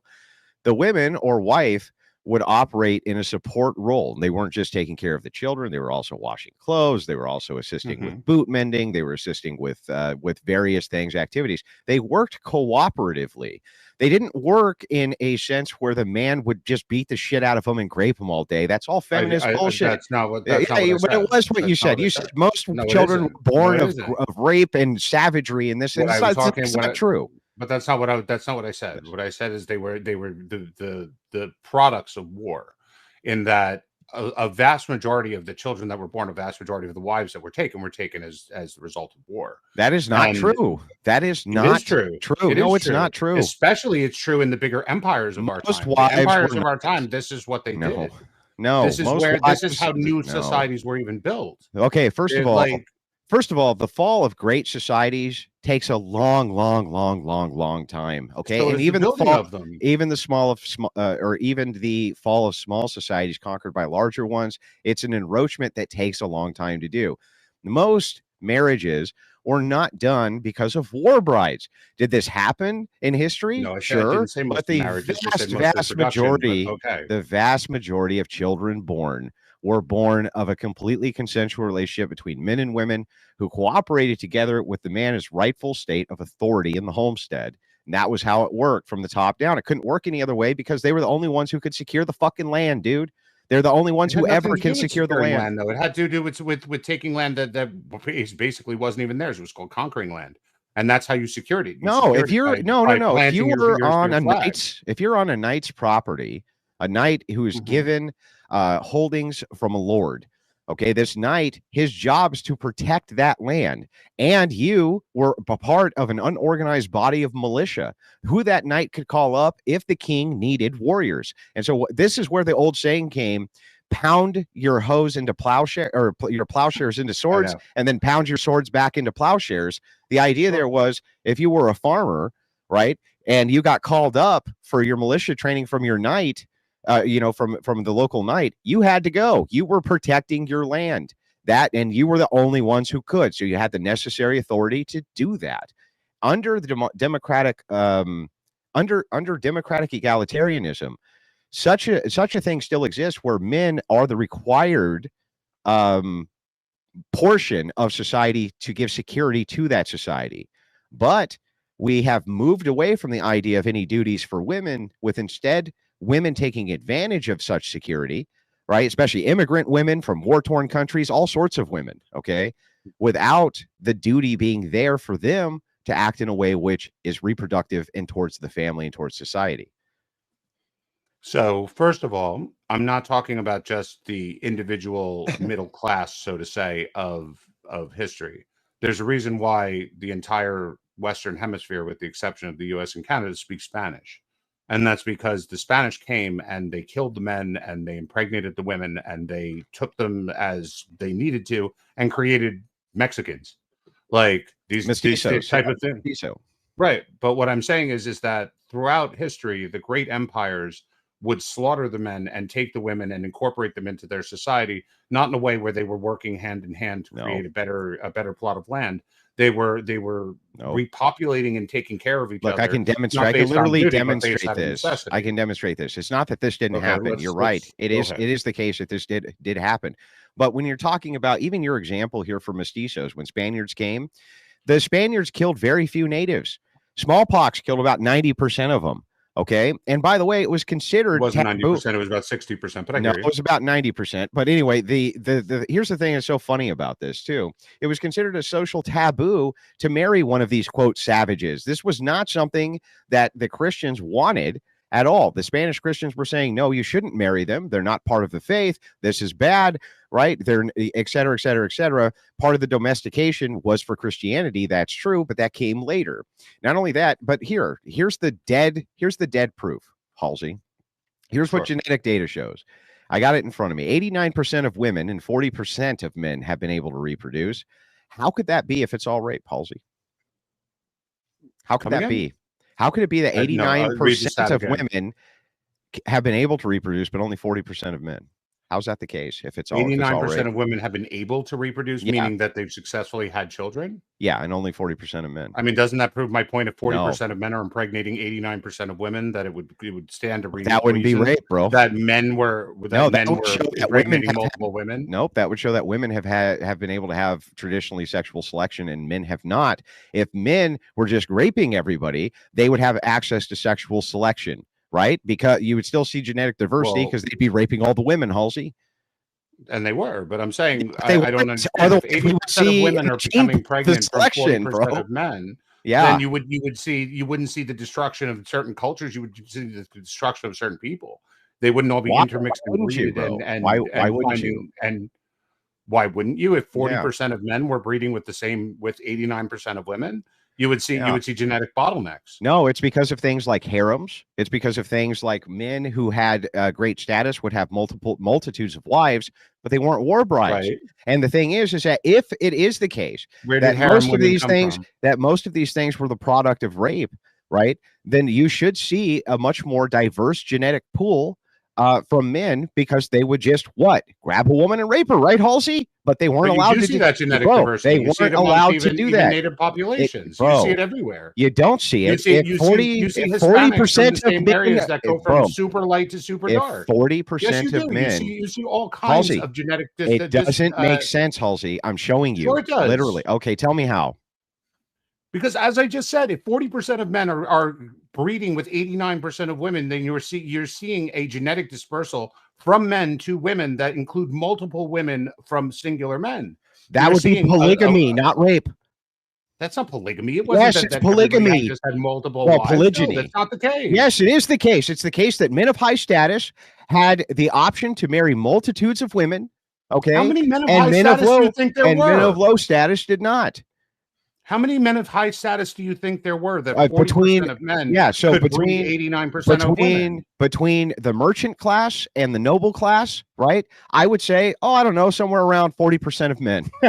That would be what I would consider to be the noble class. Of men were of the merchant noble class Yes. in all of South and Central about America. about 60 to 65% among the peasant class, not in the nobility or the aristocracy.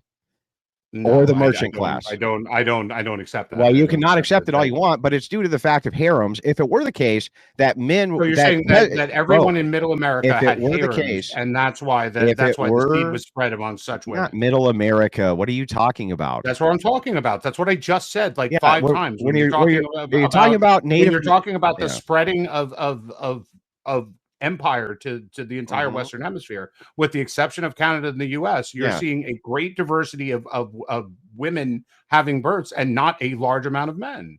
That's the stat you just read. Yeah, but I don't understand how this is tied in. You're making the claim historically the standard was that most children were born of rape. That is, I didn't say okay. That is historically not true. There was, what I'm saying is that a man would marry a wife and he would go off to war, and there would be a great many impregnations that came from those men who won the war that had nothing to do with their wives, and they would come back to their wives, and no one would know whoever impregnated all the women along the way, but they absolutely were. Yeah, and the also vast a lot of majority of women inside of nations which are conquered were not raped, Halsey.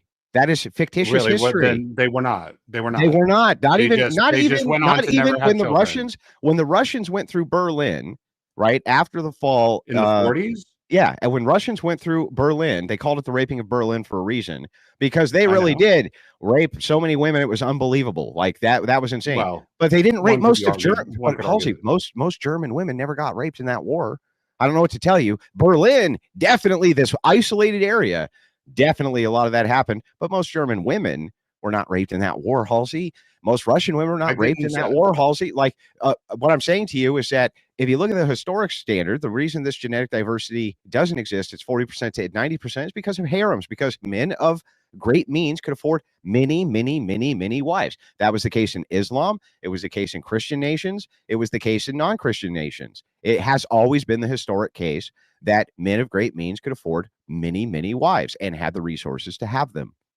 Not because of rape, so I'm bro. saying, then how come that there aren't vast amounts of stories in Europe and as I said, Middle America, Central America, South America?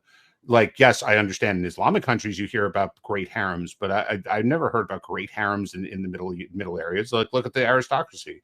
You actually knew who most of the women were, and the only reason that they would have multiple wives is because their wives died in childbirth. You did And they hear would marry about, new wives. bro, you've heard about great harems all over the world until polygyny became the order, or polygyny got destroyed for monogamy, the order of the day.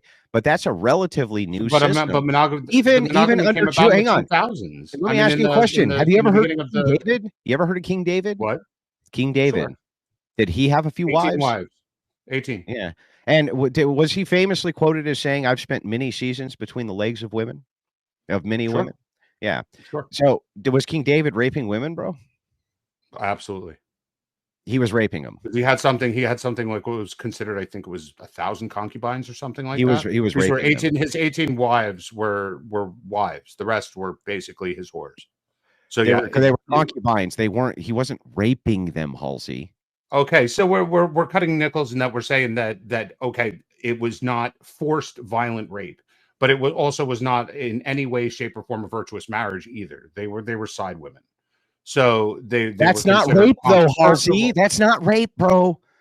What are you talking about, dude? I just said we're splitting the coin in that. Okay, no, we're not splitting hairs here. Rape is a very specific thing, bro. Rape is the opposite of consent. If you have a concubine, she's consenting. It's the opposite. No, she's absolutely not consenting. Those women, the concubines weren't consenting. They were given as gifts. They were received from the population. They didn't come and say, "I want to be your concubine." Most concubines came willingly. They wanted to be the other women because they got fed and they got to live in the big castle and they got to get all sorts of favors. What are you talking about? Under Jewish law, rape was illegal. It was illegal. I understand that rape was illegal under Jewish law, and what I just said 3 times, which you've ignored 3 times. I'm not talking about the violent taking of women in which they're taken without any form of consent. What I'm talking about is the selling of women, which basically puts them into a position of concubine, in that they're sold by their fathers into a situation in which they have no control, and in which they become a concubine. It's not like they made the decision to become a concubine. It was done without their control. So they were then regarded into a position of being a reproductive organ of a king who had no commitment to it. That is a non-historic standard. Again, when you're talking about concubines or side women for nobility, things like this, I'm saying you're the one who brought up King David, not me. Most women offered themselves up into those positions because it was an upward mobility station thing. They weren't in a position to offer themselves up into anything. They didn't have the agency to do so. Why didn't they have the agency? What are you talking about? What agency did they need? Have the agency in that they could go sign themselves up for a concubine? Yes, they did. Yeah, no, why they didn't. Okay, explain this to me. So if a woman wanted to have sex with King David, right? Because she thought that would lead to lots and lots of yummy food and a much better station for where she could live. Right? Could she then go and have sex with King David and be one of his concubines? I mean, yes, I will. Yes. Wait. Yes. I'll see the point to you. That King David would hang out on the street, and women that had never met him and had no idea what was going on would just be able to walk up to King David and be like, "Hey, use my pussy. I need food." Like, I'm quite sure that happened quite often, that the king just had intimate contact with any woman that he wanted, that they could come up to him and say, "Let me give you myself." Okay, no, so let's look at here's a historic standard for you, Halsey. You had to be able to provide for a woman. Okay. If you were a man, for a woman, you only had to be fertile. That was it. And so because there were so few men who were able to provide for women, right? Provide for a family, things like this, you ended up with the men who had means. I thought you just said it was like 60% that were able to. Bro, about 60% of men were unable to spread their seed. Unable to. About 40%. So, I'm sorry, 40%. That was just. I'm sorry, I made a mistake. So you're saying only 40% of men could afford to have. Yeah, that was the standard. Could afford to have large harems of concubines. Could afford to have a wife at all. That could afford to have a wife at all. But I'm saying they were able to afford large harems of concubines, in which they met them, and the concubines came to them willingly and said, "Let me join your harem of concubines." And no, not just concubines, your harem of wives, your harem of whatever. Okay. Asians were notorious for this. Okay. Muslims were notorious for this. And there was often harems and concubines and things like this, even in what is now broadly considered the West. In Rome, you had many mistresses. Like, this is not news to anybody except you, Halsey. So the historic standard. You're saying exactly what I said. There's a difference between multiple wives and having multiple women that you bang. Yeah, but the multiple women that you bang, the idea is, is it rape? If you have mistresses who are there, right, who willingly are there because it gives you upward mobility. I'm willing to use a different term in that they were not able to just come and offer themselves to the man as if the man had nothing to do and was just sitting around, and women were just coming up to him all day going, "Hey, can I join your harem?" No, often these things were arranged. They took those women. No, well, okay, listen, bro, backing up, just so you know, again, in the historic standard, the harems which existed with multitudes of wives and things like this, most children born were not the product of rape. That's what's in contention. And okay, we keep using that word, and I keep saying that. Fine, I will concede that the term rape was probably a bad term to use. I'm using the term of that they were brought into a family structure in which they weren't a wife, they weren't acquired through money, in terms of that they were acquired as a wife. Traditionally, they were basically slaves in which they were fucked because they, whatever reason, their father sold them. They were found to be pretty on some aspect. A lot of people would, a lot of the aristocracy would take the wives and children of various families because they found them attractive. But there was very little idea that a woman made this decision that she was going to walk up to the master of the land and become a concubine. They didn't have the access. No, they were often, listen, it's often an arrangement through a man, but that doesn't mean that this was against the woman's consent or against what the woman actually wanted. She didn't have any consent one way or the other. She wasn't if it creates given upward the idea of mobility. consent. First of all, this is again a myth. The myth that women had no fucking agency because they couldn't vote or operate in the political sphere. They had tons and I didn't tons. say anything about voting or the political So sphere. then women, even if they had to utilize the access of men to negotiate their own haremship, that means that they couldn't consent. Why? No, I'm not saying that. What I said is that they didn't. It's not like they went up to a man and said, "Listen, I need you to go negotiate with the Lord so I can go join his harem." It wasn't like that. The Lord came to the man and said, "I saw these few women out there. I would like to acquire them as part of my harem." And the man said, "Okay, let's work this out." The women had no ability to make any. Yes, kind of choice so in the you're matter. saying that when daughters protested to their fathers and said, "I don't want this, Dad," they had no ability to negotiate that on their behalf? Give me a fucking break, Halsey. Again, that's You really historical. believe that the women had the ability to? I mean, They did I it can all the show you time. They were mul- listen. When I look at the historic standard, I see that women had moral agency often, and were often considered to be moral agents because they weren't part of the political process. Because they weren't part of the political process, they were often looked to in communities as having high moral virtue. High moral virtue. This was a thing which often occurred, in fact. So I don't know where this idea comes from. It's a bizarre So wait a idea. minute.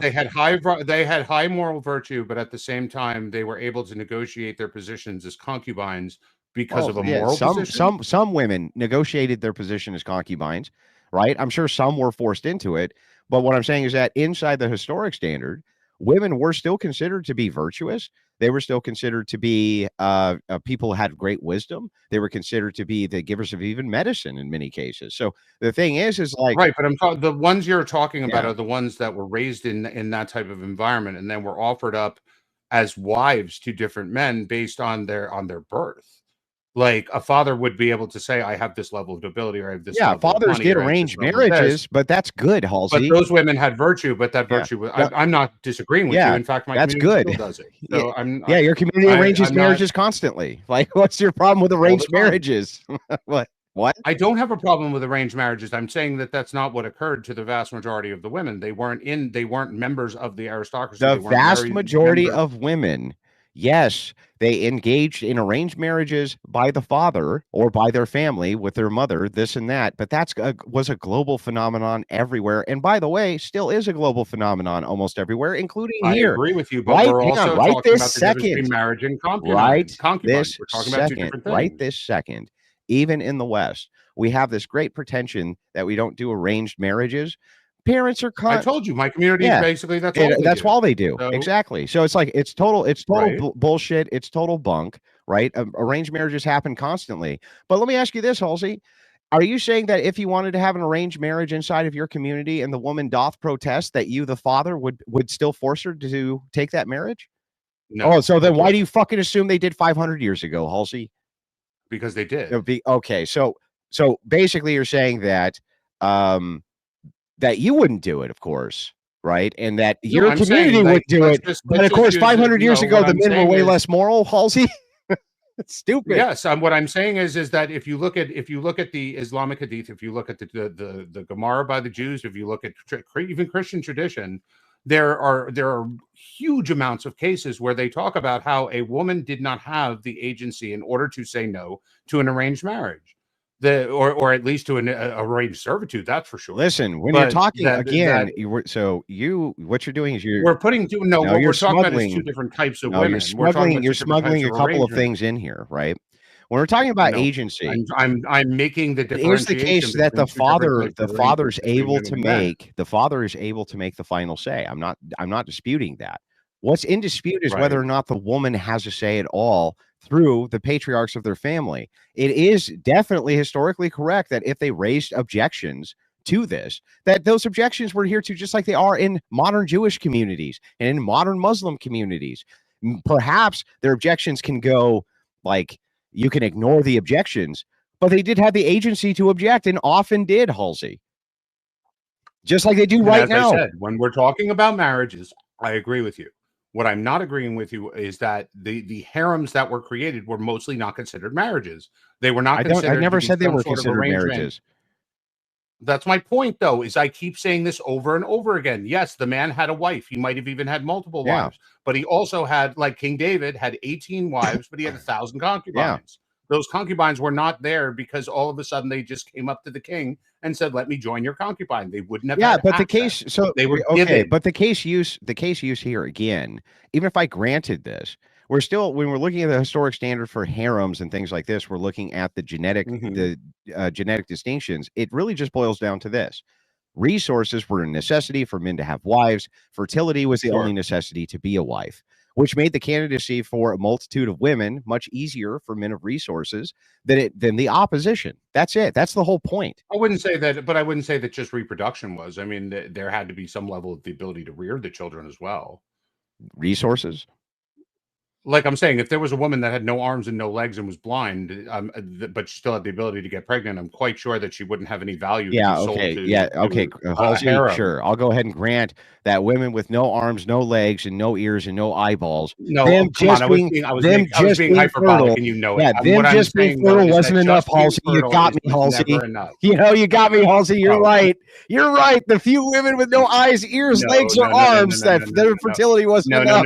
No. I know what you're doing, and it's fun that you think that I said I'm just being hyperbolic. I'm just saying that the idea of that just being the ability to have children was not considered to be as virtuous as the ability to have children and to rear those children, which included taking care of a house and a husband. Yeah, but that's not what's in So dispute. Well, all I need is this baseline agreement that it is in fact the case that the barrier for entry to reproduction for a man was resources. The barrier for entry to reproduction for a woman was just fertility. With the ability to reproduce. That's it. With fertility. Can we agree to that? I'll be happy to agree with that baseline. Okay, great. Then I think that even if we're kind of like quibbling about the historic standard and this and that, and these other things, if we can agree on that as a baseline, then in modernity, right, where we have everything swapped around for the purpose of egalitarianism, okay, the entire world is kind of the opposite of how it used to be, at least in the sense of arranged marriages and things like this, right? It is still, though, the case that men with resources still grab the most amount of women, isn't it? Sure. No, that's 100%. And it is the case that the only barrier for entry for women for that is basically fertility. So it's just the idea of, hey, we're generally attracted to younger women because younger women are more fertile, right? And so we associate beauty with youth. And so men of high status are still grabbing young women and trying to bang them and this and that. None of that portion has changed. You agree with that, right? Yep, we'll agree. Okay, so we can agree with that standard too. So I guess all of it then leading up to the initial point, if it is the case, again, that in modernity, men are responsible for all security of women, and it is the case that women have a duty towards reproduction, then women are the ones failing their duty, Halsey. They're failing their duty. Yeah, but it's not because of lack of ability. It's because of lack of desire. But I'm saying I agree with you. Yeah. Okay. So then if that's the case, then I think you would have to concede then that men, at least in modernity, are more virtuous than women because they're acquiescing to their duty and women are not. Men are acquiescing to their duty in that they provide resources, and women are not acquiescing. No, it's not just that they provide resources, they provide security. That's their great duty. Their great duty to society is the. So are you saying that's different from the past, or are you saying that's the same from the past? I think that in the past they also had to provide security. But but in the past it was security and resources, and now it's security. And I think also resources. So again, I'm asking a clarifying question. I'm not asking. Well, a men gotcha have more question. resources than they ever have, and monogamy is not a problem in that sense. That most men can have the resources to support a wife.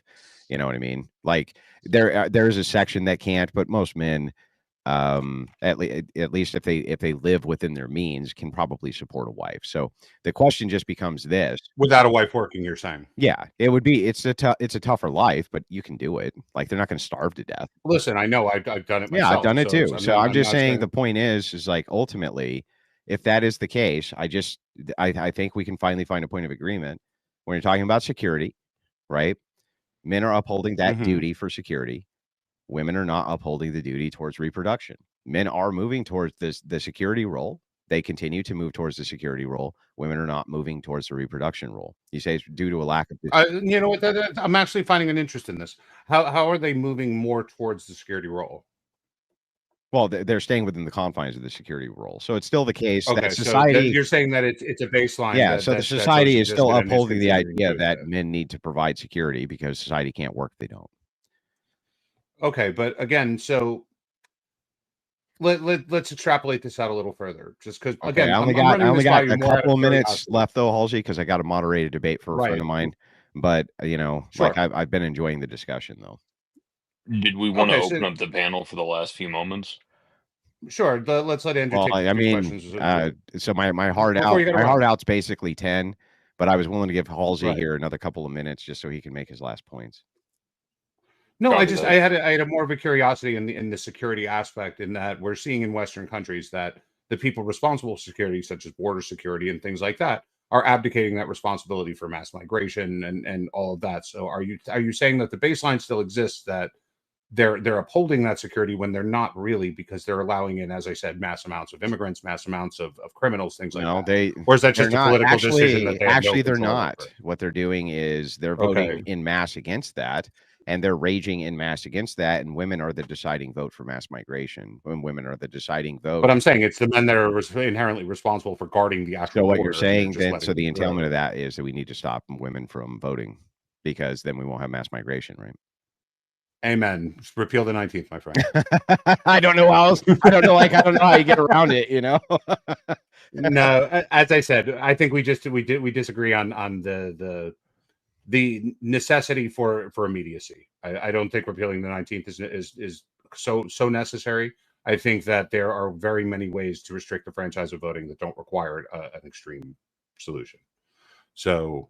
Well, I don't. So when this is the thing that gets me, right? Is when people say things like extreme solutions, things like that. It doesn't seem like it's that extreme to me. If you have demographics and pockets of the population, men and women even, who are consistently voting to fuck the rest of the population over in exchange for some type of personal interest, in this case, like, oh, I have family in this other nation, I want them here, or something like this, or I need to lead with empathy. It doesn't seem like it's extreme to say, well, fuck off. We can't have a nation like that. You see, I don't necessarily have a strong draw towards democracy. So I would agree with you on that aspect entirely, in that I don't really feel that democracy matters to me. Like I really don't. I think community matters more than democracy. So to me, if you build strong communities, I don't care if they're not democratic. Well, look, it's 10 o'clock. I appreciate it. I hear you. But there's thousands of listeners, and this was a lot of fun. It was fun to just kind of like dive in and play devil's advocate back and forth with you on various things. Sure. And you too. But I think that you do kind of understand my baseline position a bit better.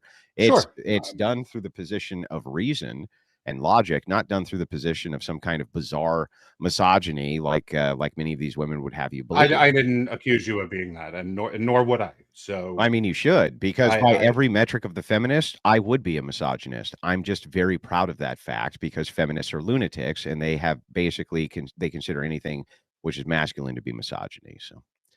Yeah, but bro, you remember, I'm a member of a tribe that is responsible for every single death and destruction that's ever happened in the history of man and will ever happen in the history of man. As long as you admit that, Halsey, that's all I care about. I'm proud of it. Admit it. I'm proud of it. Are you crazy? Why wouldn't I be proud of the fact that I rule the world? I need to move up to the gold standard of the committee. All right. Well, do you want to shout your fucking dick out or what, dude? Sure, guys. The best place to follow me is in Twitter at RealHalsey. Make sure you follow the host Raylan as well. He is leading a lot of great debate spaces. There's going to be another one tomorrow with Randy Zoomer. Andrew, we thank you very, very much. I know that when your wife feels better, Rachel. By the way, I see you in the mirror. You've been in our prayers. We've all been talking about the fact that you've had a medical issue, and we've all been praying for you. So hopefully she's going to be doing a space with him at some point about Orthodox Christianity, which even I'm interested in. So hopefully she feels better, and best of luck to both of you. And seriously, prayers are with you. All right. Well, look, you have a great day, Halsey, and thank you to the moderator. Moderator, real quick, why don't you shout your platform out? I know you've been trying to build it. Yeah, no, I appreciate that, Andrew. Yeah, I've been trying to build here on X, which is debate spaces. I see this as being the least functionality that X will ever have, especially the spaces.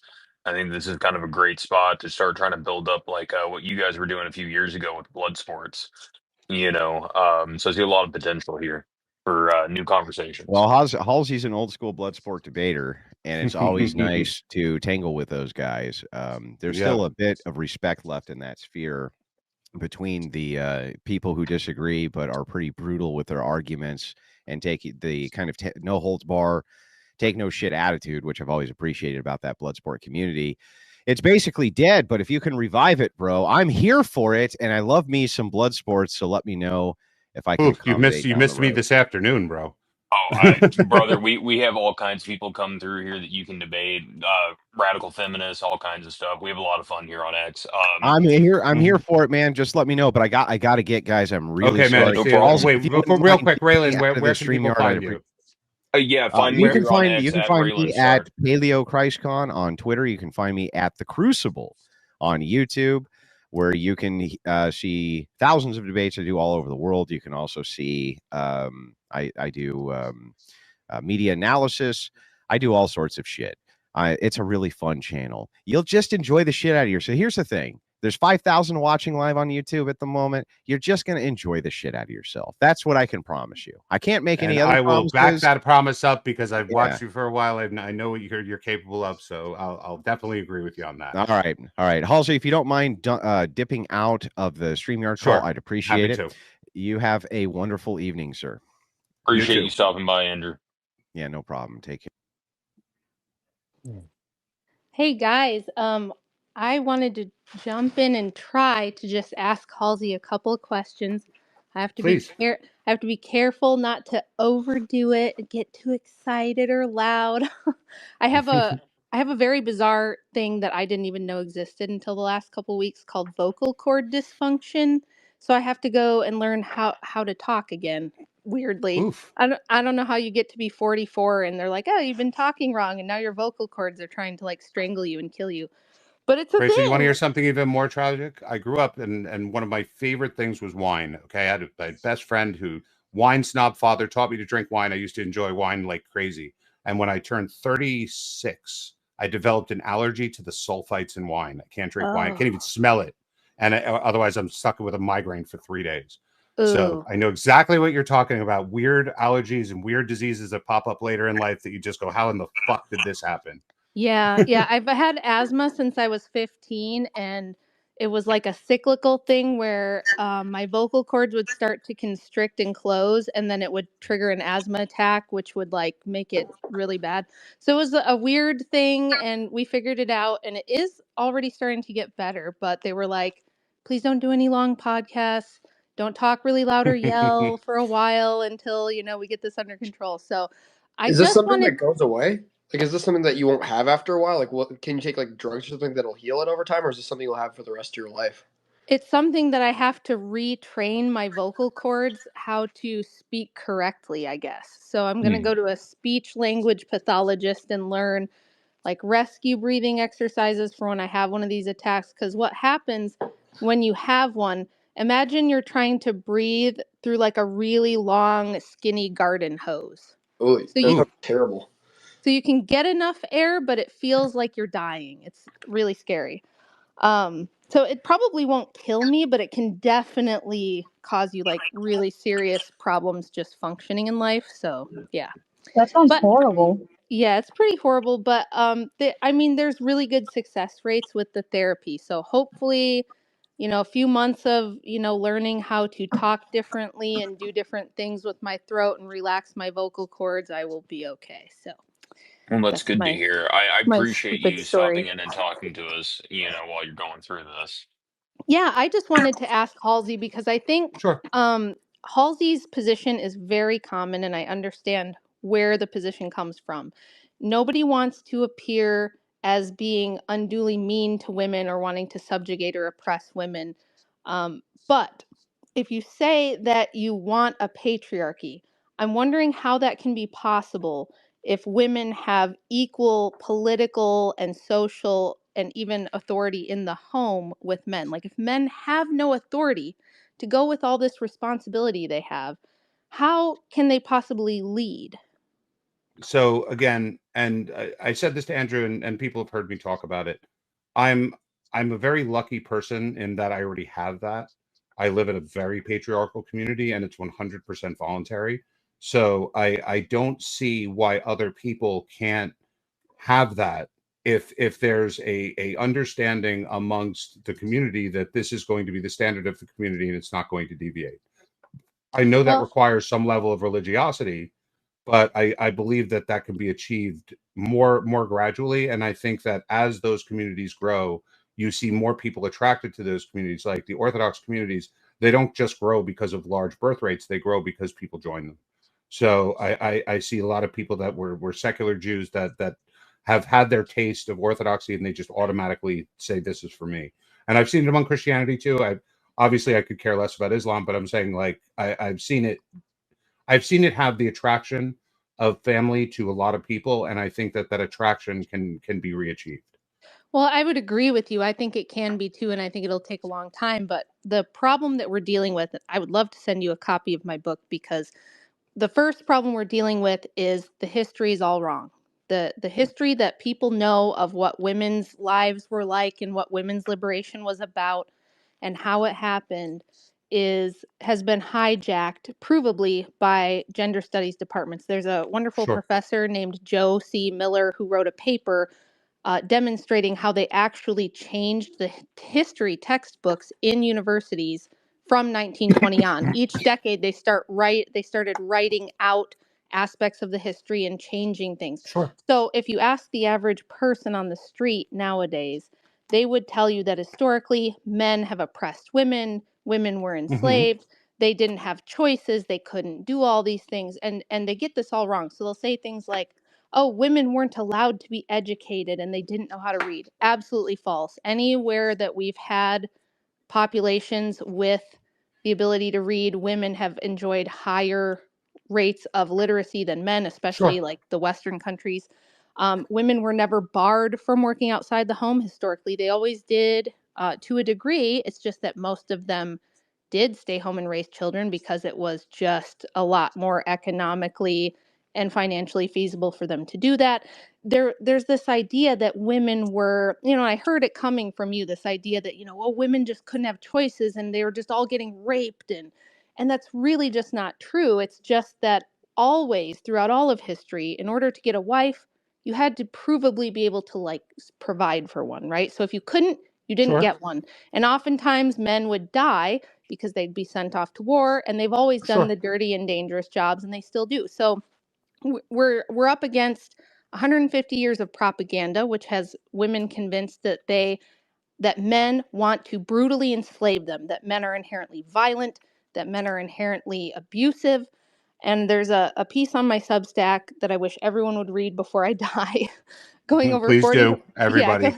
goes over 45 years of data from all government agencies that report on all types of abuse of women and children, proving that the safest situation for women is with their husband and the father of their children, and that when you remove that, it actually increases the danger by 10 to 12 fold in every aspect that you look at. So feminism has lied to women.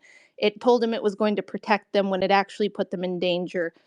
And what we're dealing with now, and you could see this with Tommy Lahren, trying to get back to where we started, right? With Andrew talking Yeah. to Tommy Lahren, her attitude about men, and this is extremely common, it's ungrateful, men ain't shit, I don't need them, I can do it all myself. Men need to step up. Men need to do better. Men need to improve. And Andrew used to call this the what about demendo argument. He'd say it's a type of feminist jujitsu. What about demendo? So anytime you bring up women's responsibility and you say, maybe women should be more grateful for this technologically advanced world that men have created, which allows them to believe that they can do everything a man can do and that they don't need men. They go, well, what about the men though? What about what the men are doing? Why aren't the men doing better? They're watching porn. They're playing video games. And it's like, okay, we talk about that all the time. But what are we going to sit here and pretend that women shouldn't improve? That women don't have this incredibly entitled attitude that you've seen all the viral videos of women just saying men ain't shit. There's no attractive ones. I don't want any of them. And what has happened is we give women all this money, empowerment. We give them status that they didn't earn, by the way. It's mostly all diversity stuff. Like women's jobs are not what keep this world running. If all the women went back home tomorrow, we'd be fine. It'd be okay. If men stopped working tomorrow, we'd all be dead within a week or two, right? But women don't believe that. I've debated numerous young women myself who believe that they don't need men, that this power grid will just run on its own like magic, and the roads will pave themselves, and the buildings will build and maintain themselves. So why aren't we trying to send a message to women to get through to them and bring reality back to them so that they can have a more grateful and cooperative attitude? Okay, so you're either going to love my answer or you're going to hate it. Okay. I totally agree with you, just because not only do I agree with you because in theory it sounds good, I agree with you because this is what I experience in my daily life. Okay, I have 3 daughters. They're all teenagers. Okay, they have never, since they were how old? 4 or 5 years old, they've never shaken hands with a man, let alone hugged or had dates or anything like that, nor will they. Okay, and not because I force them, it's because they have no desire to. It's not in our culture to do that. Right? They are looking forward to being mothers. That is what every one of them will say, hands down, is their number one goal in life. Like if you ask some girls, I want to be a lawyer, I want to be a doctor, I want to be this, all of my girls want to be mothers. If their career is completely secondary. If they have one at all, they could care less. What they care about is being mothers. And they're all geniuses. They all are. They excel in school to the point where I'm even shocked, and I excelled quite a bit in school. So it's not because of lack of options. It's not because of lack of intelligence. It's because they're raised in a way where virtue is considered the ultimate prize in and of itself. And I think that number one, this is something that's instilled by fathers. And I think that number two, this is instilled by community. And I think that this is where me and Andrew probably have a bit of a disagreement. I think that those things are the responsibility of men. Men are responsible for building the communities and the societies that they want for their daughters. And if they don't, their daughters will turn into whores. And I think that if we are failing at that, regardless of the outside force placed upon us, in order to guarantee egalitarianism or feminism or anything else, if we're failing, we have no one to blame but ourselves, because men in history have always been capable of the greatest violence in order to get what they want in terms of society, empire, and expansion. And we don't seem to do so anymore. We've resigned ourselves that we're just screwed. Well, and if that's the case, then we're losing our own virtue in terms of what we're supposed to be teaching our daughters, and then we can't blame them for not upholding that standard. Well, and just like a quick sidebar, but something I picked up on while you were doing your debate with Andrew, and you know me, Halsey, I like to debate, I like to argue. Sure. But I heard y'all going back and forth about whether or not men put themselves in compromising situations to try to save others and save women. And you were I can't remember your exact position on it, but I remember just screaming in my head at the time. And, I was thinking, I'm like, Daniel Penny, Daniel Penny, Daniel Penny. I know that Right? what I was Because waiting for it, because I was going to bring it up myself. Because I'm sitting there and I'm thinking to myself, because if I remember correctly, your position is that like that men don't do it. And I was going to use or that they do or something. Remind me. My But position is that the vast majority of crimes that you see on social media and on the news, the reason you see them is because everyone's filming with their cell phones. yeah, Not and they don't helping. get involved. And I was Yes, going okay. to say that Daniel Penny was the exception to that rule, and look at But how he almost went to prison and for the look rest of how his they life. completely screwed him. Yeah, well, and that's what was, and I was wanting to jump in with them, like because he jumped in, he got involved, he tried to protect others, and then they He completely did. eviscerated the guy. Yeah. Thank God he's fine now. If I remember correctly, he's out of jail. But a couple of He was years found ago, not it would have been guilty. over. Yeah, a couple of years ago, it would have been over for him. And that's why people stand back and film. That's why people don't jump in to try to defend women anymore. It's been made such a bad deal for us as men, to get But this is involved and to exactly the point regulate that I was society. trying to make, is that you've reduced it to a point where it's a choice, where men are looking at it as, I could do this, but I won't because the juice is not worth the squeeze. Well, but My Halsey, issue is, here's the please go ahead. problem. Here's the problem with that is that women have been screaming at men for 100 years now. We don't need you. I don't Sure. need your help. I don't want your protection. I'll protect you're the threat. I don't want you near me. If women are screaming at men, stay away, don't help me, I don't want you, you're going to have to use force. What are you saying? We have to force them to allow men to protect them? Like we're really in a terrible quagmire here where the women, like I said, I've debated these women a lot, and they will sit there and tell me, I can put the power grid back up myself after a hurricane. I don't need a man to rescue me from the flood. Or me and my feminist friends are going to go out and we're going to rescue people from the burning buildings after an earthquake. And they really think this because this younger generation, and this might be a bit of a boomer thing, right? Where I don't know if you want, I don't know, because your community is different. I don't know if you understand that these girls, if you just go on I TikTok, understand exactly. I'm just waiting for you to finish because I haven't yeah, if you answered go on completely. TikTok, they will scream at you that no, you don't protect them. They don't want you near them. They're not going to let you lead. So it's like, how Sure. you're saying, well, it's on the men and the men have to lead and the men have to do something about it. Are they supposed to use force or No, just the opposite. The reason that women say they don't need us is because they don't. They're well, wait a minute. We know they do theoretically, but they don't. They have society to protect them. They have police to protect them. They can build their own businesses and do all of this. That's all Wait men, a minute. Wait a minute. We know, or we believe, that that's not true. The thing that we won't let them do is fail. And this is our problem, is that when it comes down to it, when they say, I don't need you, we say, yes, you do. And then we argue for a week about whether they do or don't and who can prove whether they do or don't. The thing is, when they say, I don't need you, we have to say, okay. I agree And we with have that. to let them fail. And we're not letting them fail. What we're doing is we're telling them that, no, we are going to prove to you that you can't succeed, that you can't do this, you can't do that.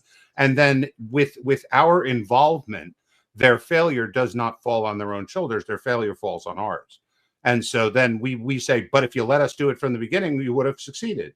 No, they wouldn't have succeeded. They would have failed if they didn't let us fall. But we didn't have the leadership. We didn't have the ability. We didn't have the compassion to let them fail. There's no We practical decided to step way in. to let them fail. You can't have a woman call 911 and the dude who answers the 911 call say, haha, save yourself, bitch.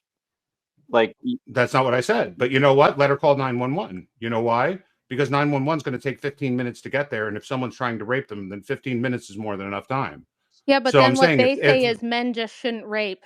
It's still men. Men are still the problem. I agree with you, though. It's just that I would probably go further than you would, and I would be a lot more brutal. And I would say, no more subsidizing women. You don't get your college subsidized. You don't get your small business subsidized.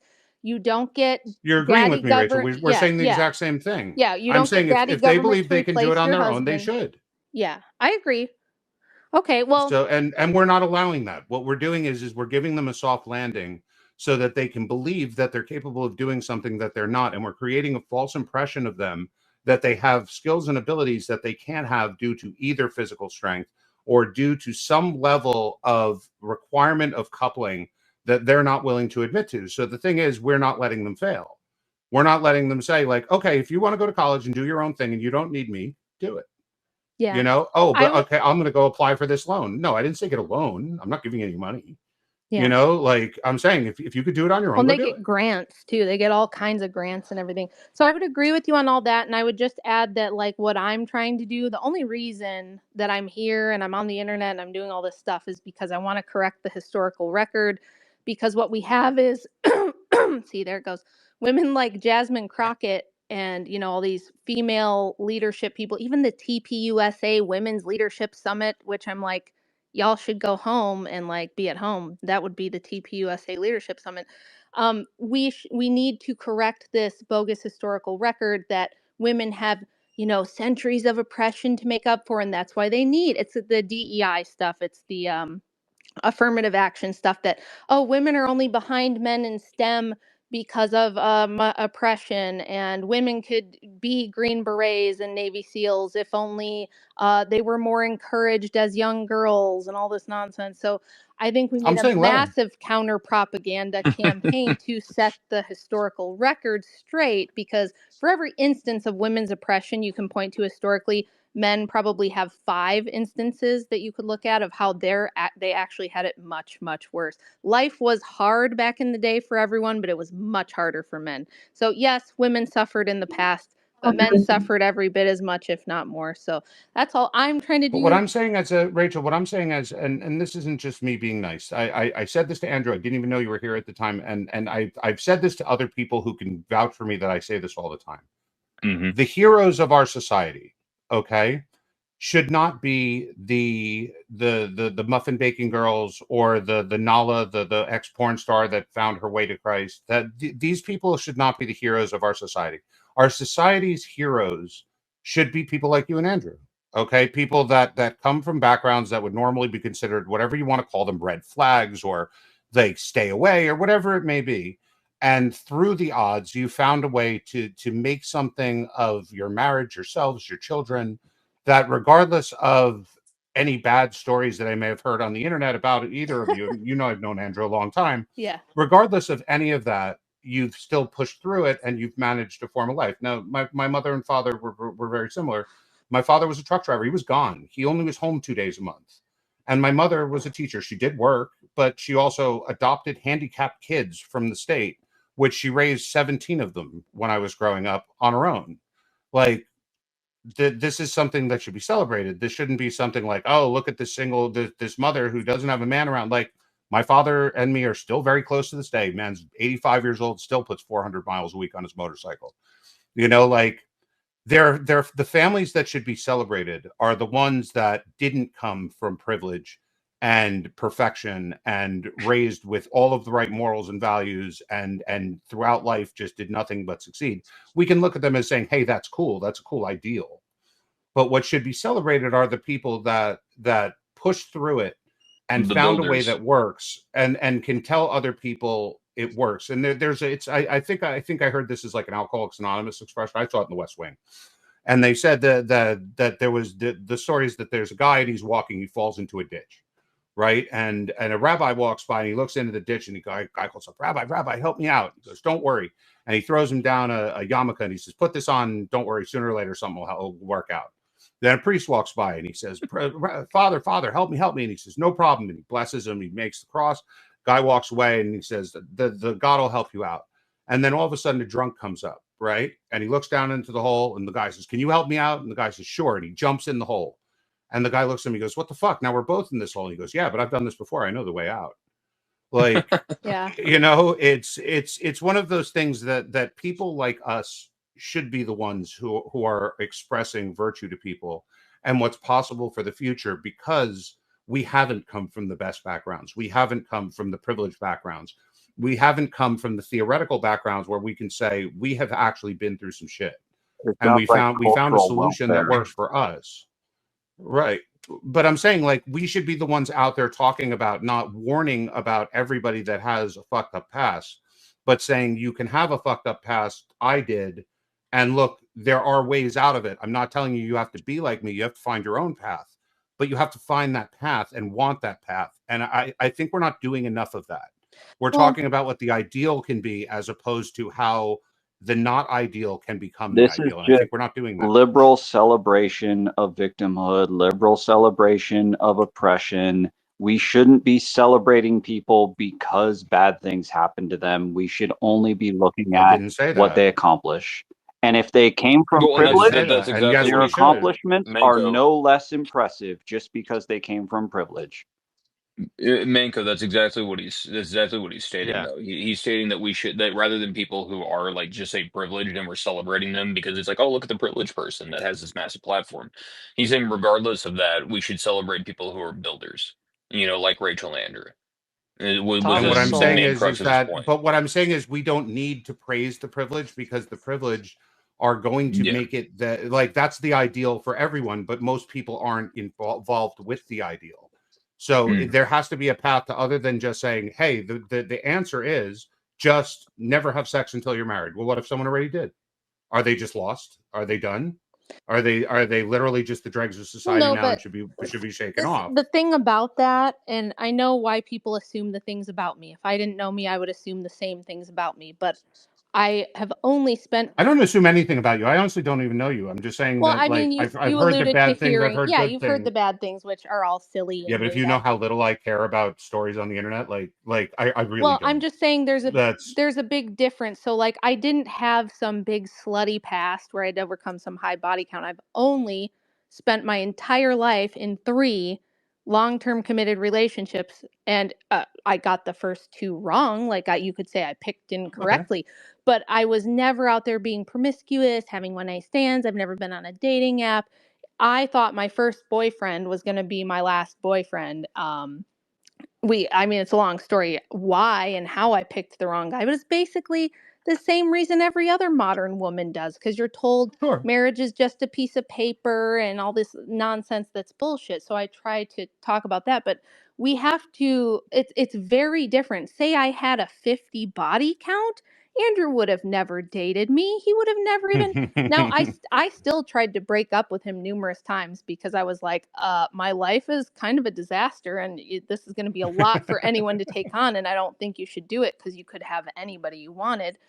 But the crazy man thought that I was cool. So he just kept coming for it. So we ended up together, and it wasn't always easy. And we did have to fight through a lot of obstacles, and we've had a lot of bad shit happen. But it's very different for a woman, say, like I was 26 when I met Andrew. If I had had 50 bodies under my belt and a life of degeneracy, it would have been a completely different story. And there is something to be said for letting women know, hey, if you get 50 bodies and this party lifestyle under your belt, you are not going to be able to hit 30, regret it, flip a switch, and become some kind of stay-at-home mom. That is not going to work. I couldn't agree with you more. Yeah, I've had I agree with friends you. try to do Once it. a hoe, always a hoe.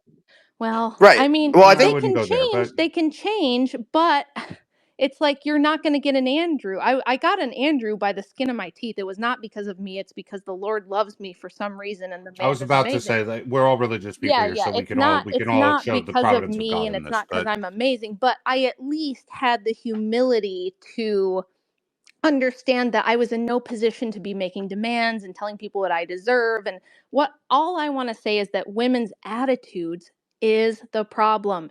I have talked to hundreds of these young women now, and every single one of them can tell me for hours about what they deserve. But when I say, okay, but what duty do you have? Just like Andrew asked Tommy, what duty do you have to anyone outside you? They cannot tell you. They can't come up with a single thing. They don't even believe that they should sacrifice it. It's everything is, you should give me everything I want, and then what you get out of it is watching me have it, right? This is what women like Tommy think. You just give me everything I want, and what you get out of that is you get to just watch me have everything that I want, and you should just want to do that for me because out of the goodness of your heart. And that's not realistic either. It's just total baloney. And the women delusion problem is I think that's the main problem. I don't think it's men playing video games. I don't even think it's men watching porn, even though I think porn should be banned and it's bad for men. I think the biggest problem is women's entitled attitudes. They've been told they're amazing. They don't have to change. They're perfect the way they are. They're a superhero. They're a princess. They're a goddess. You go, queen. You Since, go, right. queen. but I I mean, have they're to say, fed Rachel, I this have to from say what birth. you're saying though What you're saying is exactly the same thing I hear from so many men, and they say the exact same thing. I I don't deserve a ever hear virgin. that. I hear it literally at least 5 times a day. They deserve a virgin. They No. deserve someone who wants to have multiple children. They Really? deserve someone that wants. I hear it literally Yeah, 5 times a I've day. heard it. I That, can I get mean, Yeah, that. but no, I that think is there's a true. difference here. I think the big dichotomy and difference of that is that guys can say whatever they want, right? The reality doesn't really permit. Like if you're living in your mom's basement, like you can say whatever you They're the want. most entitled ones there are. Right, but but the big difference is on the women's side of it. They are still going on dates. They're still even if they are ran through, even if they're like have bad behavior, even if they're like they're still getting to get the feeling and allure of being wine and dine and dating and like they're Sure. seeing guys and they get attention and there's some guy who's old enough and down bad enough to pay for them on OnlyFans or pay or gift them some money because they said their car broke down. So I just think the big difference is the men can say whatever stupid thing they want. What reality actually gives them is going to be very real and harsh, right? Where a lot of these girls, like the reason why they act the way they do is they, quite frankly, like they're not smart enough to realize long term. The girls kind of feel the pain on the very back end, right? When they're 50, 60, 70 Yeah. years old. They don't feel it when they're 20, 30, even 35. I'm going to be honest. I'm in San Francisco. I see girls at 35 with the same entitlement. Well, and and I'll still make your point because to like what Halsey's saying, especially because of the guys that the circles that I run around in, because I talk politics and politics tends to overlap a lot with what people consider quote red pill content, right? Mhm. Especially by traditional values, and we end up running into a lot of women who are on like their second or third divorce, and they're 45, 50, their kids are out of the house, and eh, they're angry, Mhm. they're vitriolic, and not only that, but they'll hear like we'll be talking to some of these young women, and they're like, like what should I do? Like, what do men want? I was lied to by feminism, right? And then we'll get some of these old women who come in, and they just, like they'll discount, say, like the Rachels. And they'll be, oh, well, what you need to do is you need to ignore men and you need to go chase your happiness and go get that college degree and be a boss babe and you can just wait and you'll be 30 and you'll find your man and it's no, that's how you they're it's they're almost leading younger women down the same path they went as a way to justify what they did and their unhappiness. It's 100% correct interesting. there, Raylan. I think it's kind of like what I was saying on the space earlier as well. It's like what women tend to not know, like not all women, but for I think as a category, women tend to not know what they want when they're younger. Like not that a lot of 19-year-old guys are really stupid. Like in that younger age bracket, like everybody's stupid at that age. But women as a category, they think a lot more emotionally. They don't tend to like know what they want. And here's the thing: they'll make decisions like we were talking about on space earlier, like how if you make a decision to go to college, well, you're just gonna get run through a bunch. You're gonna college is like for women, it's just like getting run through in a lot of circumstances. Or it's like I've literally said I wouldn't like let my kids go to college. Like I wouldn't let my daughter specifically go to college because it's like that. I could trust them infinitely, but I'm not going to trust other guys, right? And then once again, like you could get into is that men or women, but honestly, at the end of the day, what you have to consider is a lot of women like they don't think logically about this type of stuff, and they don't think they're focusing like, well, I want my career, I want to go do this and that, and they don't think about how like when they're in their when they're in their 40s 50s, like when they hit that age, their career isn't going to matter. All they're going to want to have is a bunch of kids around them and stuff like that. Right, and there's a lot of nuances of stuff, right? I think the problem with red pill is it doesn't look at the nuance, right? Like there are a bunch of guys that wouldn't mind a girl having a career, right? Like if the guy makes 70 grand a year and he lives in San Francisco, having a girl that also makes 70 grand a year could be beneficial, right? If you live in New York City or San Francisco, Yeah. the problem with the whole equation is that Well, there. and by the way, just for a qualifier, like I'm not a red pillar. I constantly get called that, but I guess I'm adjacent. Politically, and then as far as like culturally, like what I think, I'm kind of my own thing.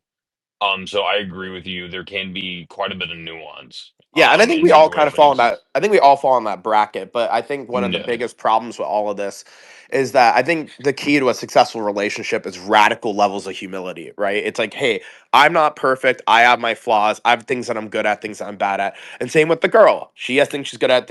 So let's come up with a situation and not to say like a business deal, but kind of right. Like, okay, these are this is how we can both compromise and live a happy relationship. The problem is that in modern dating, you're negotiating with terrorists, right? It's like, and you saw it on when Andrew Wilson went on Piers Morgan, and it's like, name what are women's duties, and like it's amazing that women cannot answer this question on an average, right? I know there's some that can, but like on an average, they Well, can't answer this question. it's funny you should mention Andrew on Piers Morgan because that was actually the inspiration for this topic with Oh, him and amazing. Halsey. Yeah, but and that's the problem fundamentally. Also, let me just too, tell everybody because I know a real lot of quick, people were wondering this. Rachel had to pop out because of Okay. her issues. So she said bye and thanks for speaking. Thanks for talking to everybody. Sure. Go ahead, Halsey. Also, welcome Beardson. It's great to see you again, brother. So I've got about a half an hour left myself, but I just want, first of all, I know a lot of people are asking, so I just want to clear it up because we meant to do it in the beginning, we didn't. The reason that we switched the topic was that originally we were going to talk about is Christianity compatible with Zionism. The reason why we were going to have that debate is because me and Andrew were arguing about this while him and Misfit Patriot were arguing about this in the same thread. I assumed that the reason why Andrew was arguing what he did was because Misfit Patriot is too stupid to have a theological argument, so he was going to make an argument about secular Zionism. So I was going to make the argument based on the interests of Christians to their holy places and to Christians in general, that it would be a better deal for them to support a Jewish hold of the Holy Land than to support a Muslim one. And his entire argument was going to be theological. And I don't believe in the same religion as him. So what were we going to argue? There was no argument to be had because his was what based you're on Christian saying theology. isn't really I'm not a Zionism Christian. anyway. You're not really saying doesn't matter. Zionism then. No, well, again, this goes back to the issue with Misfit Patriot, Jonah. That's and it doesn't matter. All I'm doing okay. really is I'm trying to very much oversimplify something that could be much better explained. And So, what I'm like, saying Halsey, is that we just realized there wasn't going to be a good debate to be had. So Halsey, So if it was Muslims just were totally cool and nice to Christians who wanted to come and visit the Holy Land, then you'd be fine with Muslims taking over the area, right? would I be fine with it? I'm Jewish. No, I wouldn't. So, but that Wait, isn't then why I would believe okay. that. so you're But you're Jewish, not- but you're arguing sorry. that Christians should be a certain way. No, he's that not. was He my didn't say point, anything is that about we that. weren't Because he knows that Islam arguing is a that, certain and that's way. why we decided not to have the debate. So, because I'm not going to make that argument that Christians have a theological or moral responsibility, I was going to argue that it's in their best interest to have that. He was going to argue a theological reason why it wasn't in their interest, or at least wasn't an imperative. And because I'm not going to argue Christian theology with a Christian, as I'm not a Christian, and he wasn't going to argue geopolitics with me because his aspect is from being a Christian, it was a pointless debate for me and him to have. I So, respect that, Halsey. I won't lie. When I first heard the Zionism debate, I was confused because I was like, "Is he going to argue for a theological perspective on Christianity?" Like, why would I tell so- Christians what Christians believe? I don't even know what Christians believe half the time. Jewish people do that a lot. So yeah. Well, I mean, that's nice, but that's not me. So I have no desire to argue with Christians on how they can be better Christians. I don't know what that entails. I don't know what the different streams of Christianity truly believe. I have not dived deep into Christian theology as it appeals to Orthodox, Protestant, or Catholic. I mean, I would argue And- that's a respectable position to hold too. If it's gonna, because it was going to be a theological debate, and so you backing out and being like, "Look, I'm not a theological scholar as far as our religion goes." I am when it comes to Judaism, but Yeah, what am I exactly. going to say? The Jewish religion says you should do this. You don't believe in it, so or you believe it. But At they least do. it's been They do completed. believe in it to an extent, Halsey. But They what do. I'm saying Like, is that the majority of Christians believe that the covenant was fulfilled, and that Correct. at that fulfillment, they basically took over as the new Israel. I Correct. disagree because that's not Correct. my belief. But to argue, hey, I disagree because my belief is different than yours, that's like saying I like apples and you like oranges. It doesn't matter who's right or wrong because I like apples and you like oranges. So we can sit here and argue for 10 years about which is better, apples or oranges. By But the the way- end of the debate is going to be I like apples and you like oranges. It's I a need to pointless dispel debate. something too, just real quick, kind of my own thing here. But I don't know because I know Brother Nathaniel pokes around his head in spaces. And he kept bringing up Halsey. He came into my space last night and he mistakenly believed that I was a Jewish kid. He's like, oh yes, you're a good Jewish boy. I can find you a good wife. And I was like, dude, I am not a Jew. And he was like, wait, what? Wait, Raylan, have you been holding out on me? You've been Jewish this whole time and you haven't said anything? No, You could have taken sir. a loan or Hey, something. Beardson, Christ is Lord. But All right, here, guys. First of all, Christ is okay, King. she's already up. Shalom, Well, shalom. I want to do this. Let's at least get a few questions because I got about like a half an hour, and I really don't want to like just bullshit around. Like I know there are people that have questions. So if you have a question, raise your hand. The co-host will choose you. Like let's allow a few of them before we just generally bullshit. Can I pick? I'm not a co-host. You guys can pick whoever you'd like. I am the co-host. I'm picking right now. Let's do the bold Jew first. Okay. Sure. So really quickly, I'll just say that I agree with you that it is in the interest, that it would be in the interest of Christians for Jews to control the Holy Land, as Jews believe that the Third Temple will be an international place of worship and would welcome anybody that wants to go there. So I'll just say that quickly, and then also I'll say that I think that on the other discussion, the thing of it is that I think men kind of have to start worrying about men at this point, and because we've paid so much attention to, I think we paid so much attention to taking care of women's needs, and that was our main focus, was making sure that we had the resources for our wives and our children to be able to live and survive. And that's why we did what we did, and then that's why we've built the society, whereas like it's portrayed as we built it because we wanted more and that we're materialistic and we wanted to conquer. And yeah, sure, there's some of that, but I think the main reason was because we wanted to make sure our families were provided for. And I think that the way to go about it is people like Jordan Peterson and Andrew Wilson, talking about these things, about trying to bring the men back to acting correctly and trying to be like a beacon on the hill for men to act right, because I don't necessarily think that that trying to get the women to realize their mistakes is going to be the way to go about it. I think sort of becoming, just undeniable, like just no matter what you say about me, I'm going to do what I think that men are supposed to do, because we've seen this, that as much as like some women, liberal women, will say that they don't like men that are assertive or whatever, and they'll trash on them, ultimately they're attracted to men that are assertive, which is why they end up with really aggressive men, because the assertive good men don't want them, but then the aggressive men will take them, and then they end up in abusive relationships. So it's like, you say you want the sensitive man, but you end up with like a guy that beats you because you actually do want an assertive man. But because you treat the good ones crappy, you're pushing them away. So sorry, I'll land my plane really quickly.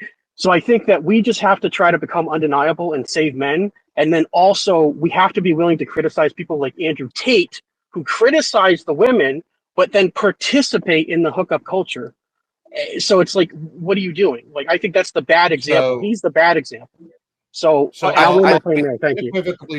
I can unequivocally state that if I were in charge, I would burn Andrew Tate at the stake. Like I have no love for the man. I don't think that he does. I would absolutely burn him at the stake in front of a live TV audience. Okay, we can disagree. We can agree to disagree. I think we can all compartmentalize that. That's right. We have to ask Halsey. Start doing that, Halsey. How many more will you hold on, guys. Hold on. We can't have a million people. Yeah, I didn't hear anything that anybody said. It was just so like what it was kind of like like South Park when they all get angry, you just hear rabble, rabble, rabble, rabble, rabble, rabble, rabble. Yeah, that's basically what was going on. So let me just before we the next question. Yeah, we'll go. Halsey, you go ahead and address that, and then we were going. I think Beardson wanted to say something. I've actually known Beardson for a while. I don't know if he realizes it, but we've been like in the same circles for years. So that's totally fine. But was that from what back you were when saying, you were Jonah, debating Nick on Bloodsports? I didn't know him then. He and I forgot the other guy's name. They had done a debate with Nick versus Patrick Little, which I still think is one of the funniest debates I might have ever seen in my life. Like, the two of them debating was such gold. I like recommend, if you can find it, like please watch it, because it's Yeah, not someone can tag it's me not and the I'll Nick watch it. Fuentes you know now. It was just like a kind of different him, but it was so funny that it's just an hour and a half of literally nonstop laughing. Like it. Yeah, I'm if just someone can saying. But tag me in that, anyway, I'll watch it. sure, I think I'll get it for you later. I think the But wait, point Chris let me was, just address what Jonah said real quick before I get off the topic. Okay, the big problem I had with what you were saying is that you kept saying we have to tell women, or women have to understand what they want. And I think the problem is that we do this a lot. We keep saying we have to let them know what they want, whereas that doesn't work. You can't tell someone what they want. You can enforce your will, but you can't tell them it's what they want. If you want to treat them like children and say this is what's good for you, there's maybe an argument to be made at some point. But I'm saying that, like, I found myself in situations more often than not where something is a certain way for a certain amount of time. It's less than ideal, but it seems everything is going well. And then it occurs to me, I never actually asked the other person, like, what do you want? Or what are you into? Or anything like that. And a lot of things could have been clarified had that just been asked right up front. And when you come into those situations, it's one of those times in your life where you say to yourself, well, I love to do a lot of talking, but I hardly ever listen. And there's a lot of things that can be clarified very easily if both people actually talk and listen to each other. And I'm not saying that we should give in to each other, simp to each other. And I'm not talking about that. I'm just saying that we do a lot of talking and telling people what's good for them and telling them what they want, what they need. And then we don't actually listen to what they're telling us. And that leads to such a disconnect that the end result is everyone just goes, oh, you know what? Go fuck yourself. I tried. And you didn't listen, and I've had enough, and I'm walking from this fucking fucked up situation.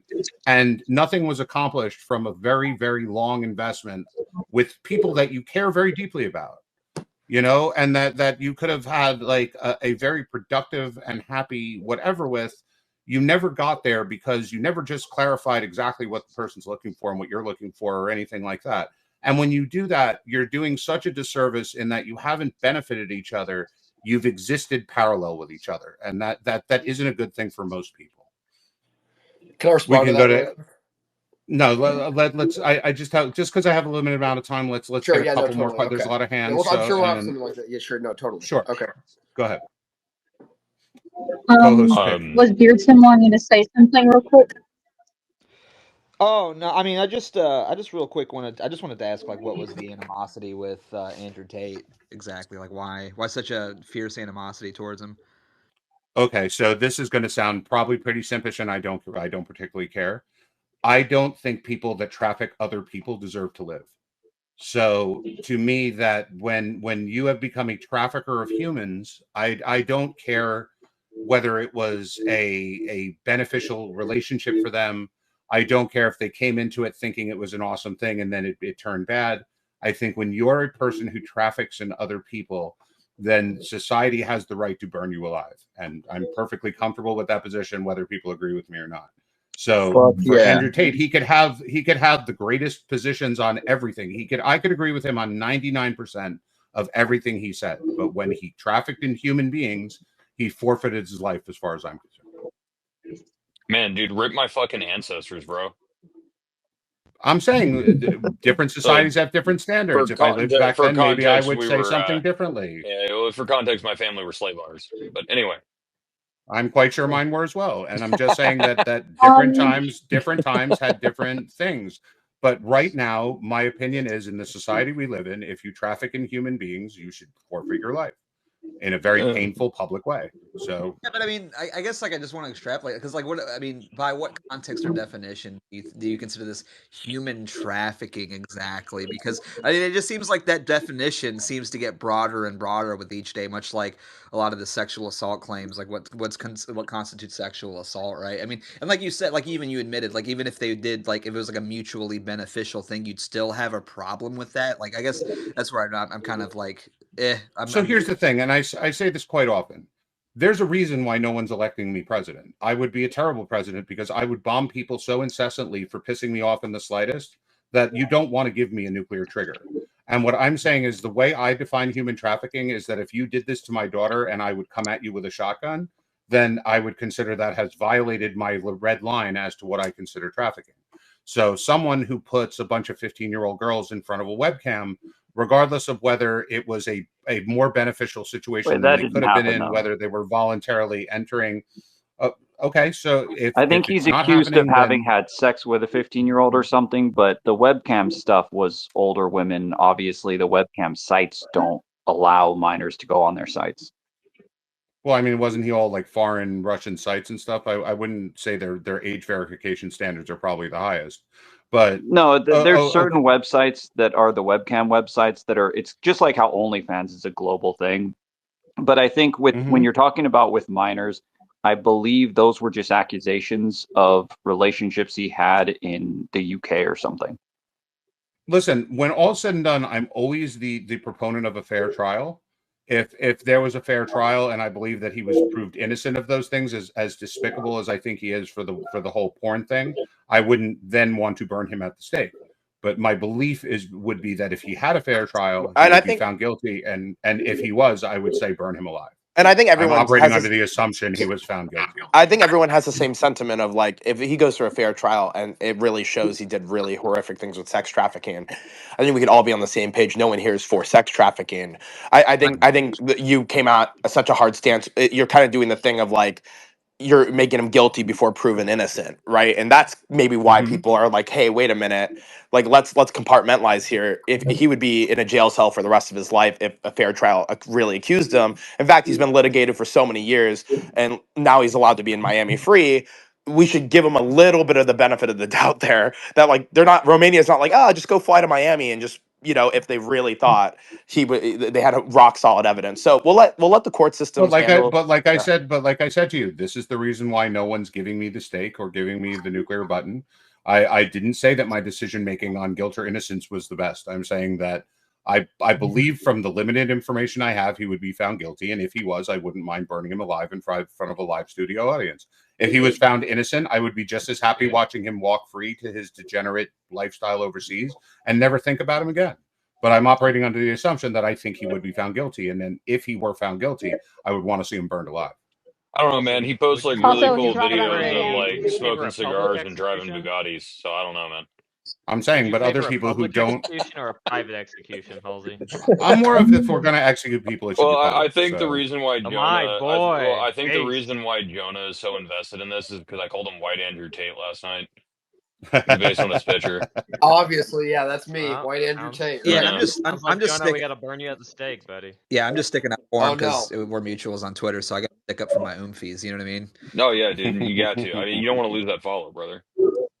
Well, that's why I didn't even try to bring up the whole the problem with Andrew Tate on that part. I was just talking more so with the fact that he sits there and he criticizes, the women's side of it, but then participates in the male side of the hookup culture. That's really my issue with it. Like, without getting into the other stuff, because like that's something we can talk to. The other stuff, I feel like it's up to the court to decide whether he's guilty on that other stuff. The funny part about him saying he's got to defend his mutuals is I have people come in here sometimes, like usually it's older women, and they're like, oh, that Beardson account follows you. I think he's a real piece of crap. I'm like, well, I think you're a piece of shit, and then I just kick him.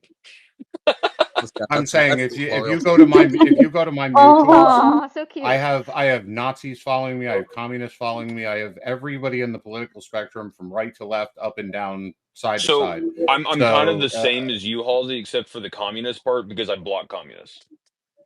So I would if I knew them, but there are plenty of times where I've had people following me. They came into a space and then all of a sudden they found out they were a communist. Then the rest of all that they can follow me. It's the commies I have a problem with. Okay, co-host, let's go to a couple I hate communists. All right. So next we're gonna do let's do Angel next. My girl. Hey, I wanted to say to Rachel, if she's hearing this in any way, or if you guys can tell her that I think she's amazing, and I would do like anything to support her, like and buy her book and stuff, because I really enjoyed listening to her talk, because I agree with her 100%. Second, Halsey, do you believe, Rachel was saying that like the women have been yelling that we deserve this and we deserve that for like 100 years.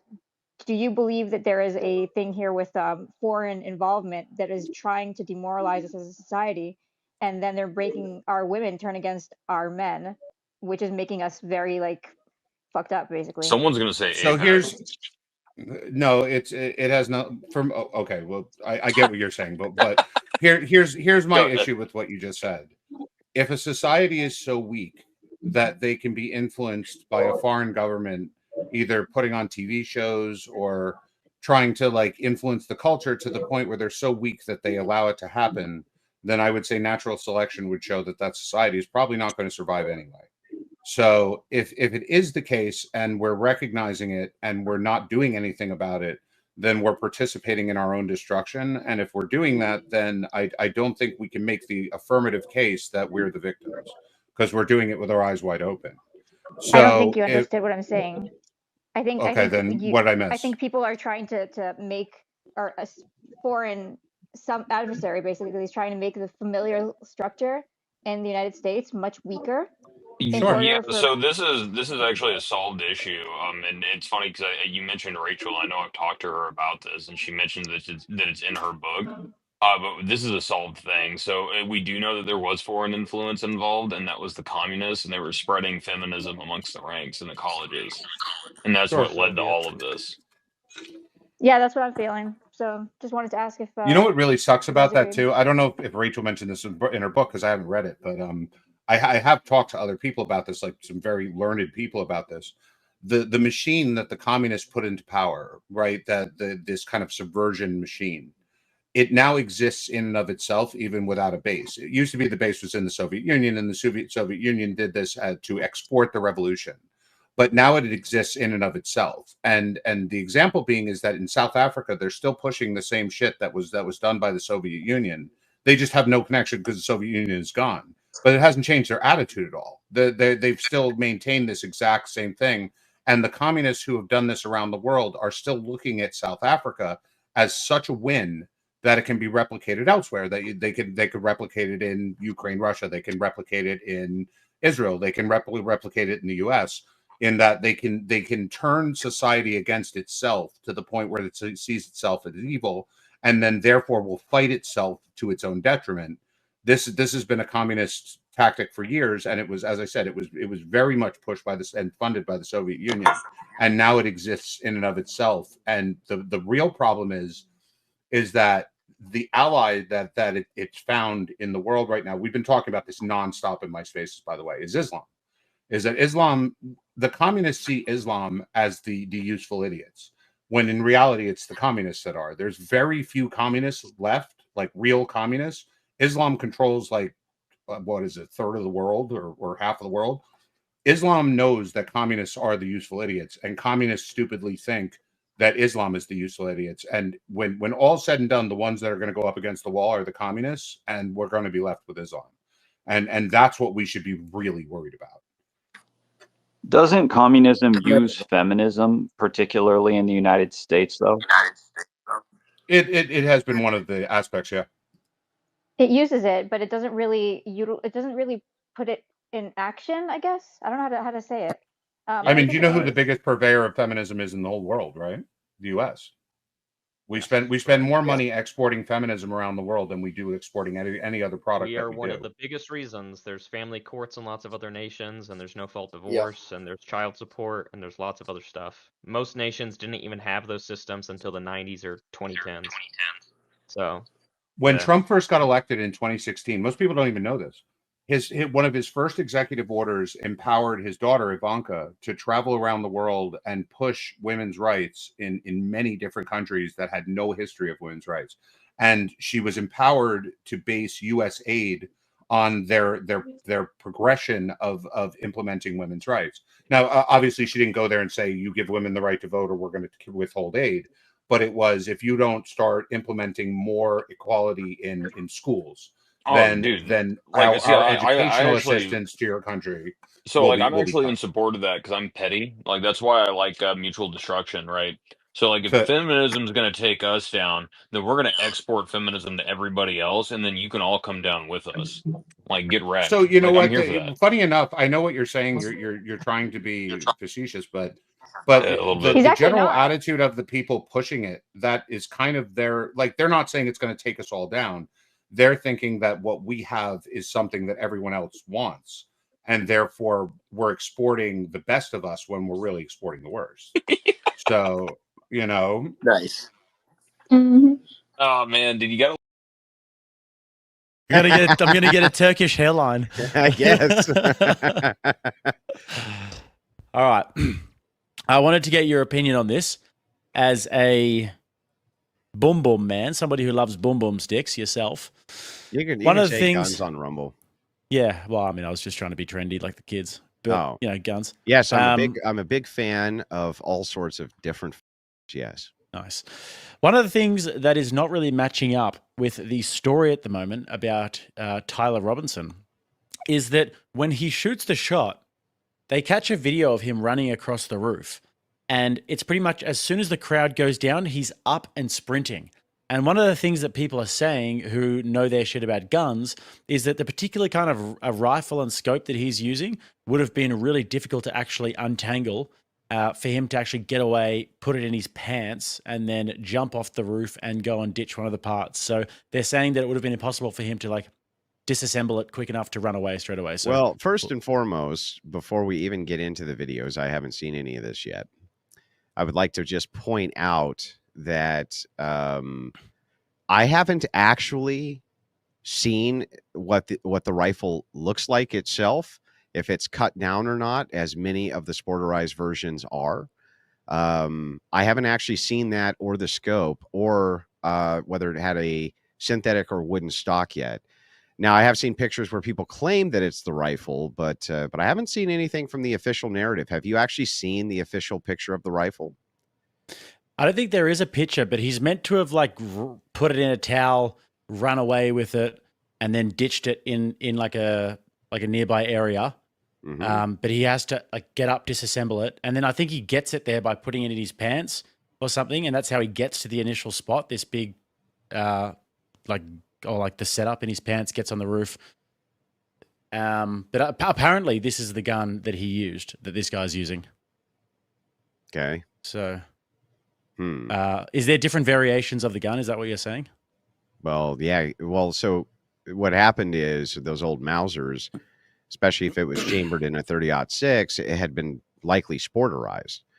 I'm not actually aware of many Mausers which were made into a 30-06 overseas. They're usually made into a 30 caliber here, post-war.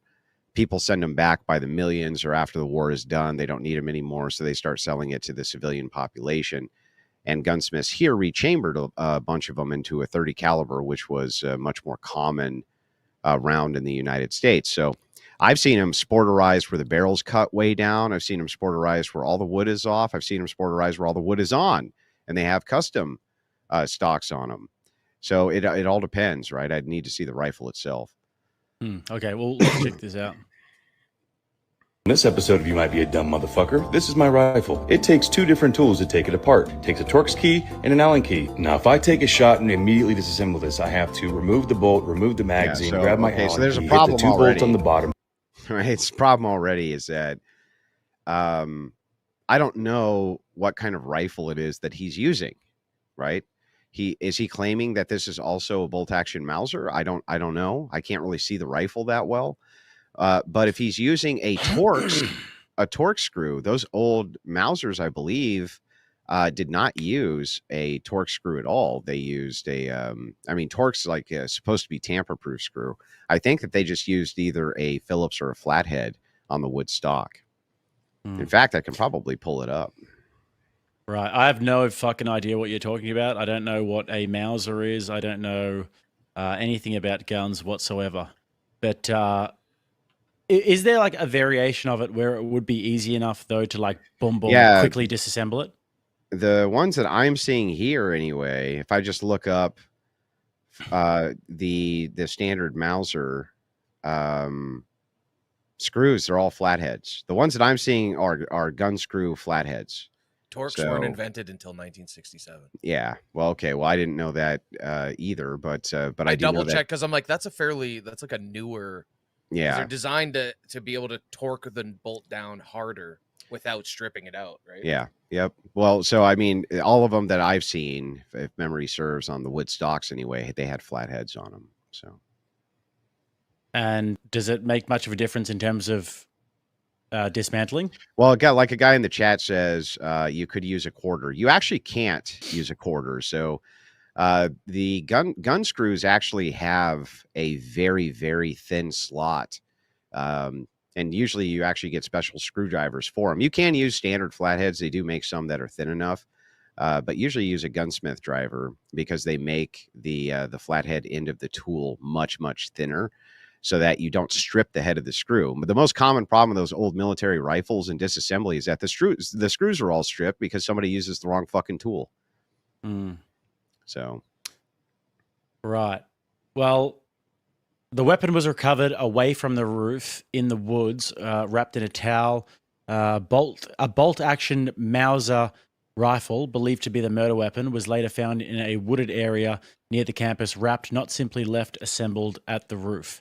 That fits a scenario where the shooter disassembled / contained the gun to move or hide it. So his DNA was found on a screwdriver recovered from the roof as well, showing that he was doing some sort of work on it, I guess. Yeah, but that doesn't tell us much again. So you can have a screwdriver that has a Allen on the end of it, and that's very common for people who use Weaver mounts. Usually these things, when they're modified, they'll put some sort of modified Weaver mount or a Picatinny rail on the top, and then they're going to put the scope rings on that Picatinny rail, or there could be a custom rail, or no rail at all and just holes drilled into it, which was very common for sporterized rifles too. So I don't know.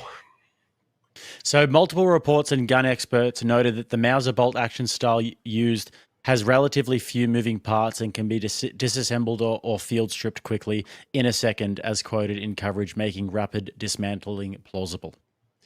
Yeah, well, I mean, it depends on how far we're talking about disassembly. So the barrel doesn't come out, right? So the stock comes off, the entire assembly is going to come out. The bolt is removed from the rear, so it'll separate into those three parts. And then further than that, you usually have to do quite a bit more, right? So you have screws for the guard on the stock, and then your trigger assembly. You're not going to pop that out very easily. So it would really just come apart in three pieces, 4 if there's a scope on it.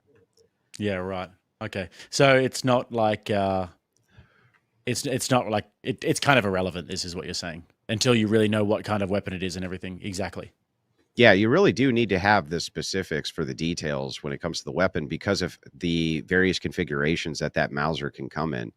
You have to remember how many of them were in circulation and still are in the United States that, are sporterized. I can't even tell you how many. I mean, maybe millions, maybe several million. I don't even know, but it's a lot. And they come in so many different variations from people sporterizing them that it would be impossible for me to really make good commentary on this without actually seeing the rifle, at least good in-depth pictures for what the setup was. Yeah. And then we'd have to obviously confirm as well that it was actually dismantled on the roof as well, because he might have run away and then dismantled it somewhere else. My understanding was that he went up with it in his pants, maybe. Because that was the first question I had was he's not putting a Mauser in his fucking backpack, that's for sure. So they were saying perhaps he went up, with it in his pants, but I'm not sure. I don't have the details of that yet, and I feel like kind of speculation at this point is just misinformation because we just don't know enough. You know what I mean?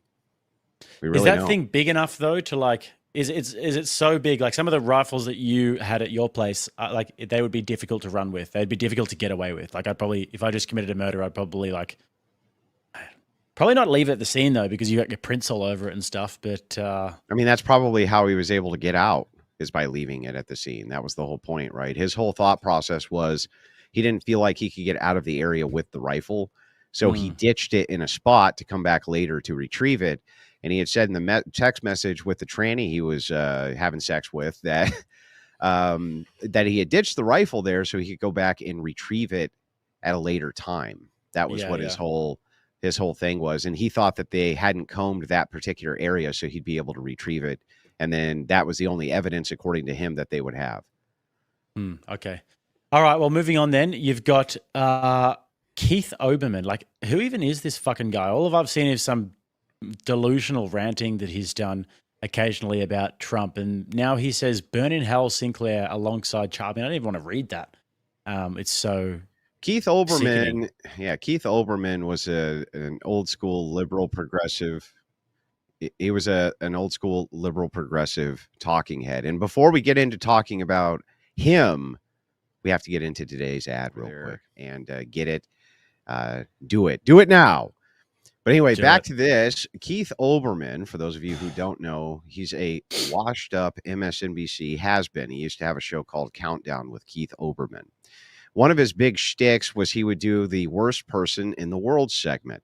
And the worst person in the world segment would be he would take something generally out of context that a person said, talk a bunch of shit about him, call him the worst person in the world. And then he ended his show by crumpling up a piece of paper in front of him, throwing it at the camera, or just throwing papers. He thought that that was funny. He was such a prima donna that they actually parted ways with him because of how abusive he was to his own staff. At least that's what the reports at the time said. There was all sorts of problems with Keith Olbermann. Now, maybe I'm not remembering that part correctly. It's been a long time because you just never hear anything from Keith Olbermann anymore, like ever. But anyway, that's who he is. And so in a desperate bid for attention, he puts out Burn in Hell, Charlie, alongside, and what does that say there? Burn in hell Sinclair. Someone Sinclair says someone Sinclair he doesn't like, and it says burn in hell Sinclair alongside Charlie Kirk. Sorry, Sinclair's the company. Yeah. Okay. And then you've got people are just sort of losing it at him, which is fair enough. I think. Now, does anybody? But I thought Matt Walsh's comment was good. Can the chat remind me here? Because again, it's been a long time since I've even thought about any of these people. They were kind of big when I was in my 20s, and the legacy media was still really a thing. There was another network that had opened up, a radio network called Air America. Randy Rhoads was a person who was on Air America. No, I don't need glasses. It's just really small for me to read that. But anyway, it was called Air America. Did Keith Olbermann go to Air America with Randy Rhoads and the rest of those fucking weirdos? Does anybody remember? Maybe the chat can help me out with that. I just don't remember. But yeah, total fucking scumbag, universally hated, terrible debater, terrible takes. Everybody hated this guy. And in his bid for relevancy, he is, of course, going to take the most extreme position possible on this to try to draw attention to himself. Matt Walsh says, Keith, you are already living in hell. Old, unemployed, irrelevant, fired from every job you ever had, unmarried and childless, spending your final years alone, shit posting into the void, begging to be noticed. When you die, you will leave behind no legacy and there will be nobody to mourn you or ever remember that you existed. Truly, I would rather be dead than live your life. I cannot imagine the misery that you feel every second of the day, and you deserve all of it. And Rach says, 911, I'd like to report a murder. Yeah.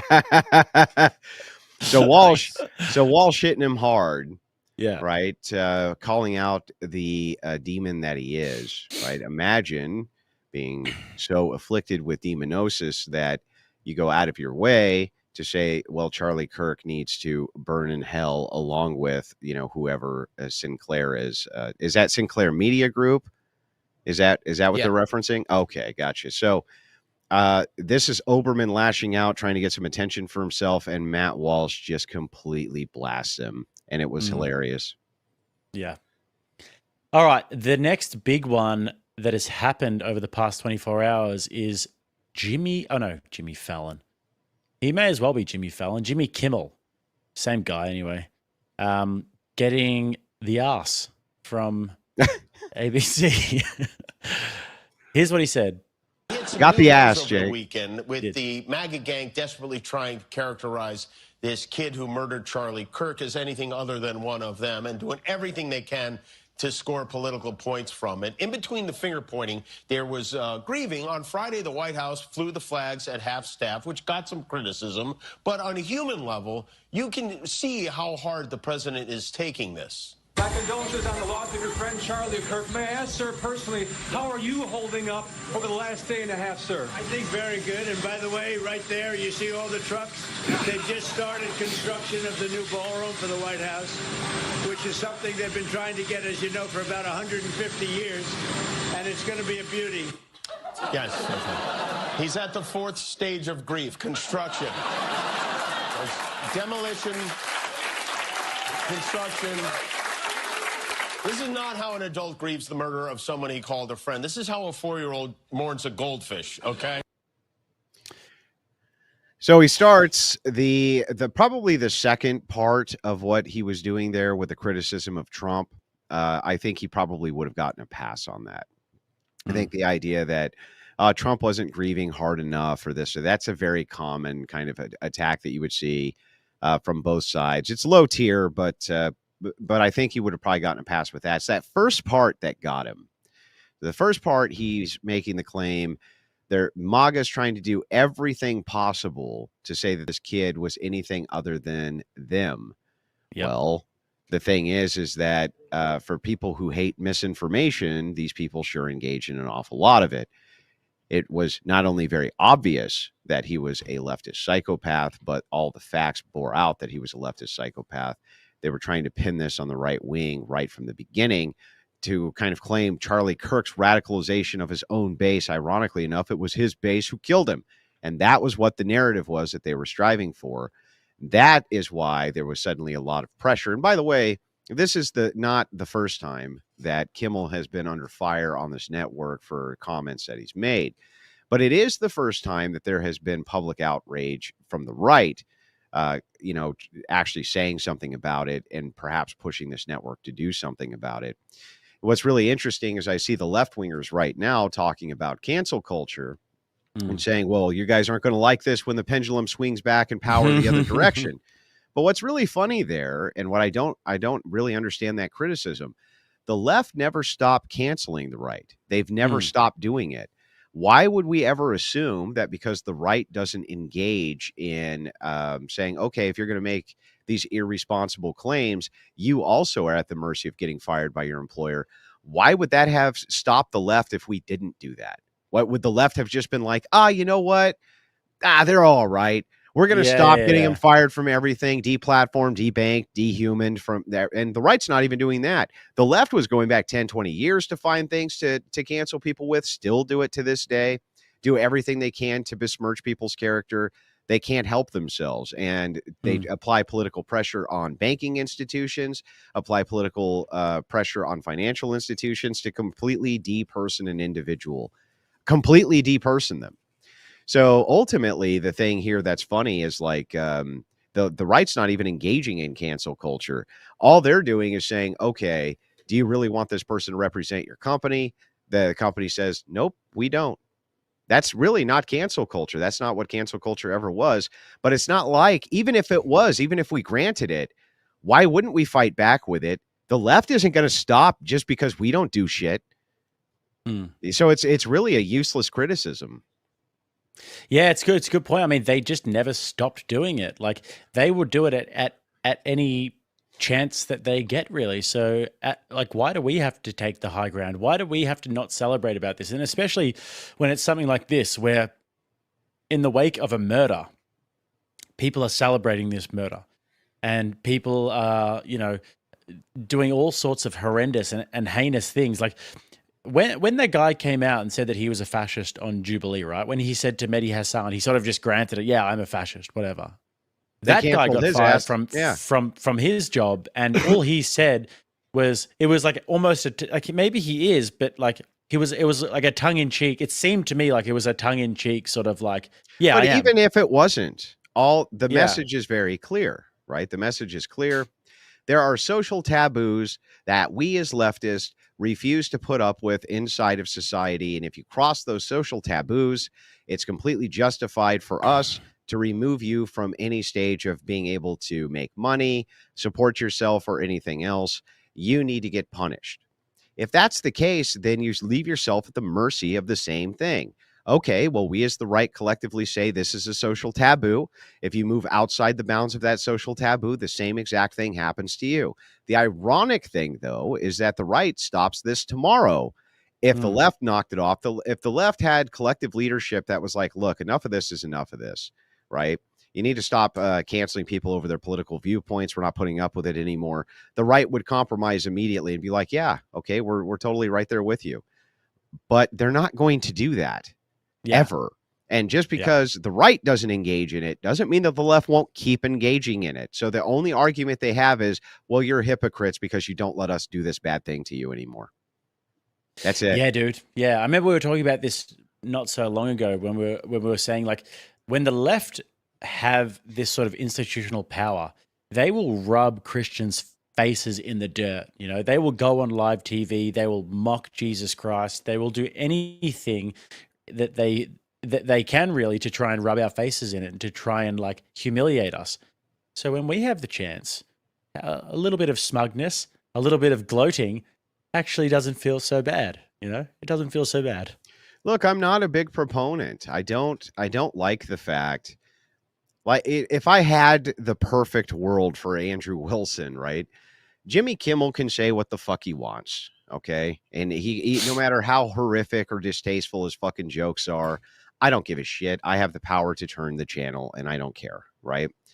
And in the perfect world, too, guys on Main Street could talk about racial issues, and they could talk about trans issues. They could talk about their anti-LGBTQ views and immigration, and they wouldn't get canceled either. Both sides could say what they wanted, and they wouldn't have to worry about the repercussions of their income and this and that. It would be a level playing field in the arena of ideas. But that's not the world that we live in. And we have to get kind of this idea out of our heads that it is. It's not. That's a utopian ideal. The world that we live in, the left has been depersoning, debanking, and getting conservatives canceled from every form of media they possibly can in order to hurt them where it generally hurts the worst, which is in their wallet, killing any of their fundraising efforts for their ideas, killing any of their ability to speak their ideas to a mainstream audience, killing their ability to do that even when people want them to be doing that. They still go out of their way to do it. So in many cases, this is fighting fire with fire. And yes, the left doesn't like it, but it's going to get worse. It's going to get worse on both sides. But just remember that ultimately it was out of our hands. If we did nothing, they would keep going. And if we do something, they'll keep going. So which one seems more plausible for political warfare? All right. And speaking of the left and this particular topic, David Pakman comes out and says, one of the hallmarks of authoritarianism is to terrify people into self-censorship. ABC ending Kimmel's show is the perfect example of this. And then you said, LMFAO, if somebody made a joke about a black person, a woman, the mentally handicapped, immigrants, Jewish people, Muslims, etc., this retard would be the first to scream, free speech has consequences. If you get to pick your social taboos, then so does the right. Right. So the basic idea here is this. It used to be in media that people groups were made fun of all the time, especially in a comedic fashion. And people had a pretty good sense of humor about it. In fact, I think I would venture to say that it built camaraderie in many ways. So you'll hear this, Chris Rock. well, and you'll also hear this from guys who are in the military, guys who have been in the military for a long time. They tend to tell stories about how the worst, most cutting ethnic blows that they could give to somebody was kind of like a rite of passage, a basic honor system. You know what I mean? Who could talk the most amount of shit was kind of heralded as being the king of the day. And the thing is like it does build camaraderie, and it also helps you to not have such a thin skin when it comes to criticism. So when I was growing up, calling people dumb Polacks, that was totally fine, right? Polish people, and they thought it was funny. Calling Irish people drunks and Scottish people weird, you know, like the list goes on and on and on. And it was culturally acceptable, and people crack Jewish jokes all the time. You'd be in school, for instance, and you'd be like, hey man, you got that $1 I gave you last week? You know, and they'd be like, no. And you'd be like, oh, stop being such a Jew. That was fucking common. That was every common. Second word was that in school for me. It was like, we didn't really know anything about Jews besides the fact that they're stingy. Yeah, that was jokes. It. And so, and it was common. People would say it all the time, right? And by the way, what would happen with the Jewish kids would always make fun of you back. They'd be like, well, maybe if you were better with your money, like our people are, you wouldn't be fucking begging for 50 cents in the lunch line, poor, right? That shit was fun, and it was funny, and it was a good way for people to have camaraderie. We didn't think of it as anti-Semitic, and neither did they. And they didn't think of it when they were hitting you back as you being the fucking goyim either. And this destroyed all of that. The very idea of what they did with cancel culture destroyed one of the best things that created camaraderie between people, which is that we could barb each other.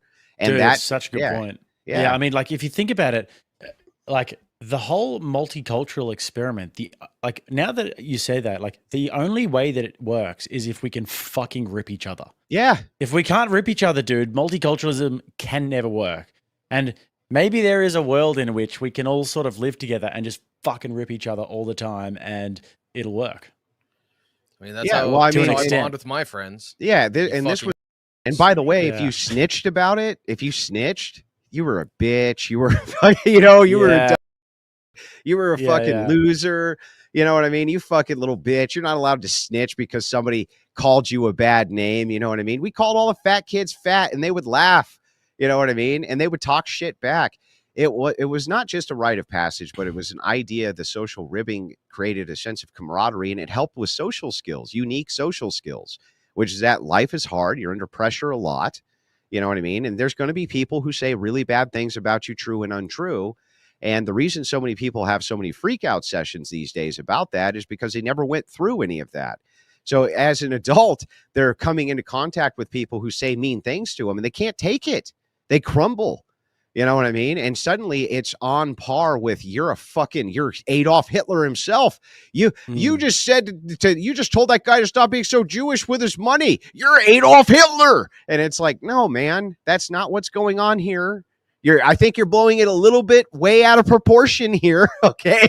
I think that was very common, and nobody was getting upset about it at all. They'd get upset maybe in the moment a little bit, but it was not a huge deal. And now it has become that. And now people are getting debanked, depersoned, and that's been going on for many years, where right-wingers can't even get loans. They can't get banks to deal with them.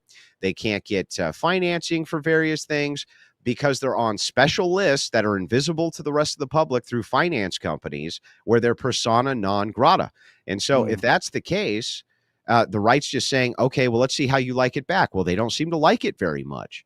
And it's like, so how do you get this to stop other than fighting fire with fire? I have no idea. Viral clips appear to show people on either side doing anything other than taking the temperature down. Stephen Crowder's call for violence is one such example, for which he's now issued this clarification. People may take some clips and tell you that Stephen Crowder is irresponsible. He advocated violence. That's right. I am. I want to be crystal clear about that. I am advocating for lawful violence defensively that has been abandoned for years, and I want it to replace where grace was afforded before. That's not a clarification statement. That's been Crowder's position for a couple of years. It's just making that position public. Well, you can see the argument that your channel should have a montage of your dark side voice moments. Yeah, we probably should. So it was hella funny to watch Cornel West walk off because he couldn't handle being called out. That was funny. Anyway, that's been his stance for years. And by the way, there's nothing wrong with self-defense. I don't even know why that would be a controversial stance. For those of you who don't know, though, I can announce it now, I think. Stephen Crowder, I'm going to make some time tomorrow for him to come on our show for a while. I called him up, asked him if he would like to discuss those exact comments, and he happily agreed. So we'll have a nice chat with him tomorrow. For any of you guys who want to swing by and watch the chat, should be a good one. In a moment, we'll be joined by Joe Walsh to debate these issues, but first I'm joined by Stephen Crowder for what will hopefully be a clarification on his clarification. Stephen, welcome back to Uncensored. As you know, a lot of people believed you were advocating for a violent response. You've clarified that now. And people are saying, is that a sincere clarification, or have you just calmed down? It wasn't a clarification. It was a repeat. And I stand by it. I am advocating for lawful, maybe let me clarify, ruthless violence in defense of us and our own. And if you give me 1.5 minutes, I can make it extra crystal clear if we need to. What you're seeing with Charlie Kirk is what got through.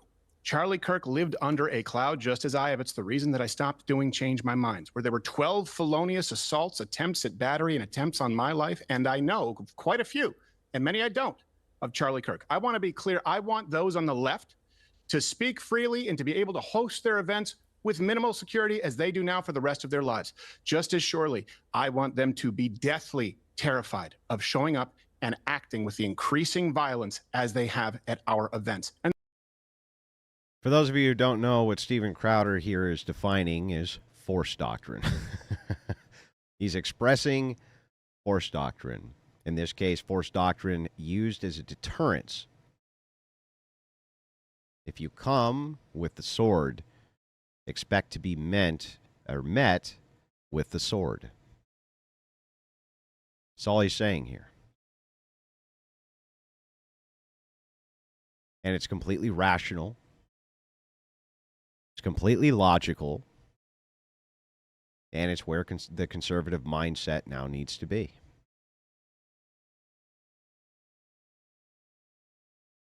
That if you come with the sword, you will be met with ruthless opposition.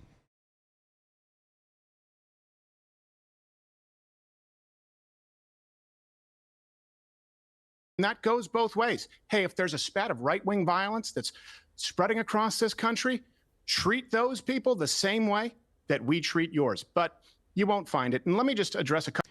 He's right. You won't find it. I guess I lied. I meant in here, not her. Again, please donate.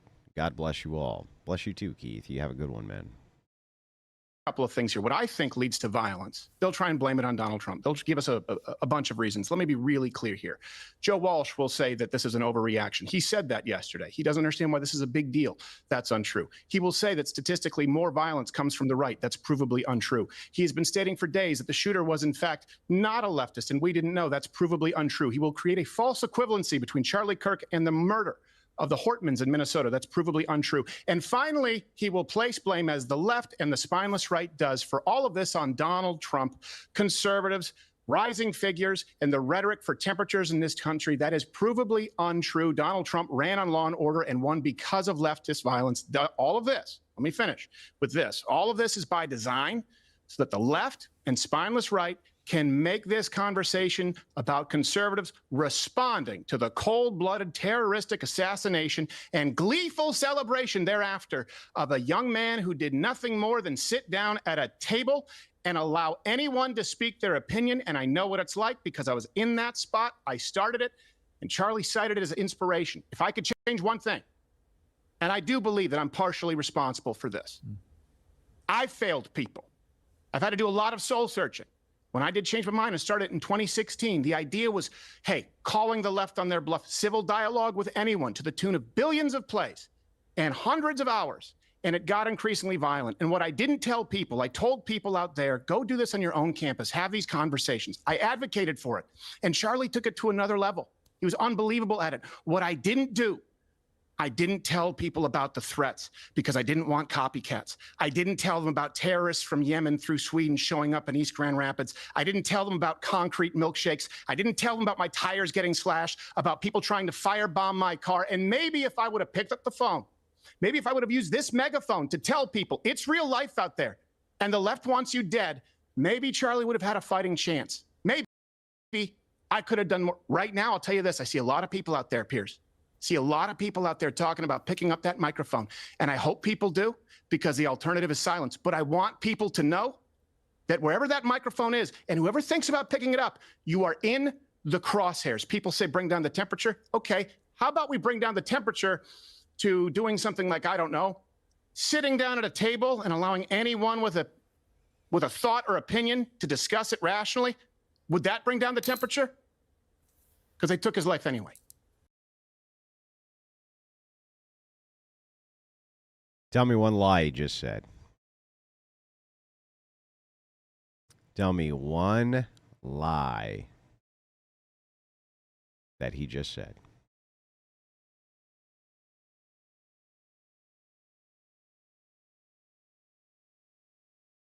Nothing. Not a single lie.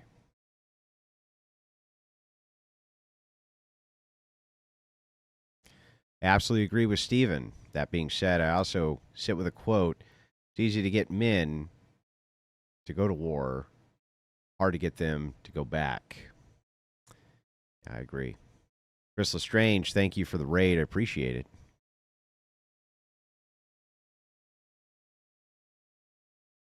Zero lies detected.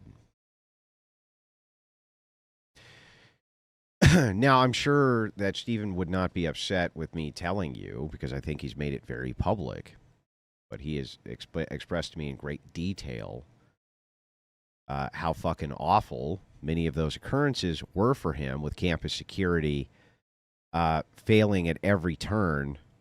And why they ended up having to finally stop doing it was because of the massive amount of horrific threats and violence which was attempted on him for simply sitting down and having conversations with people. And by the way, he didn't even do the gotchas. You know, there was a bit of the gotcha rage bait with Kirk in some of the exchanges. At least they were, maybe they weren't, but they were at least framed that way by Clippers. That wasn't even the case, which changed my mind.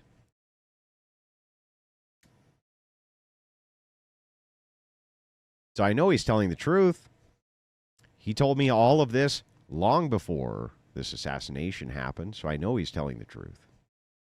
He's felt this way about it for an awful long time, and I think he's been very public with it, though maybe a lot of people don't know that.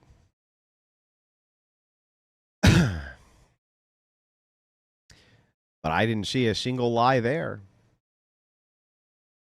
Not a single one.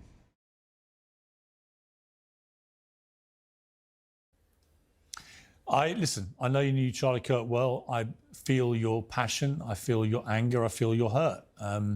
It's a painful time. I think everybody on the conservative right in America, it's a very painful time. And I feel that. But in the interest of fair play, which Charlie Kirk would want, we have got the former Republican congressman and the host of The Social Contract, Joe Walsh, joining the debate. Exactly what Charlie would encourage, I think, which is, Joe, you've just heard a very impassioned statement there from Steven Crowder. What's your response? Oh, I get it, and I feel it, and I appreciate Steven Crowder expressing how he feels.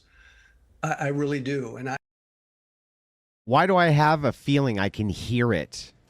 I can hear, but I can already hear it. I can feel it in my bones.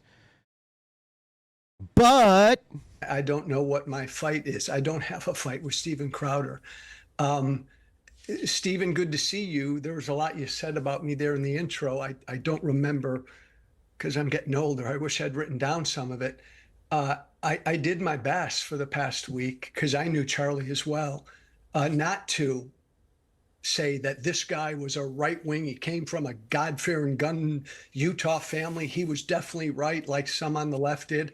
I didn't know who he was. You see this look right here? Do you see it? I know this look. This is the Steven Crowder, you, sir, are full of fucking shit, and I'm about to tear your ass apart look. That's that look. He just kind of goes dead stone face, and he looks at you like, you fucking piece of shit. I'm about to rip your ass limb from limb. That's what that looks like to me right now. Okay? That's what that looks like to me. Until we had the facts and the evidence. And it's clear, Pierce and Stephen, that this was I had the facts and the evidence, and I told you he was on the left from the bullet engravings that we received from a leak, and you said we were wrong, and people on the left said we were wrong, and that matters because the shooter was still out there, and so was the Kirk family. Crowder saying he was doing actual journalism. For those of you who don't remember, he broke the story early via an ATF contact. The ATF contact told him that on the scene, they found these etched shell casings. And that early reporting turned out to be completely correct. And many people were retweeting it, including a not so erudite. You can find the tweet right now where she says, and this is how misinformation is spread. What misinformation? He was 100% right. 100% right. That's the face of, I know you're trying to give me the kiss of death and I'm not buying it. Totally. That's the you're full of shit face. I didn't know him. I never met him. But what happened to Charlie was like I lost a brother. It was fucking awful. The truth walked in flesh once and they killed him too. That's true. Literally, the truth had flesh and they killed that too. It's true.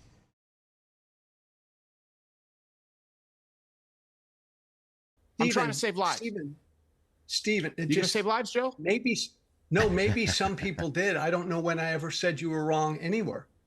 When You this said first we don't time I've know. talked to you, or even We don't know. We know he's from a white family in Utah, and you retweeted people, and you went out and said this guy is not a let me left-wing finish. My extremist. friend. He is. Okay, go my ahead. friend, You did say that. My friend, from the moment Charlie Kirk was assassinated, I said we don't know who did it. And once we found out who did it, we don't know why he did it. So let's all wait to figure out why he did it.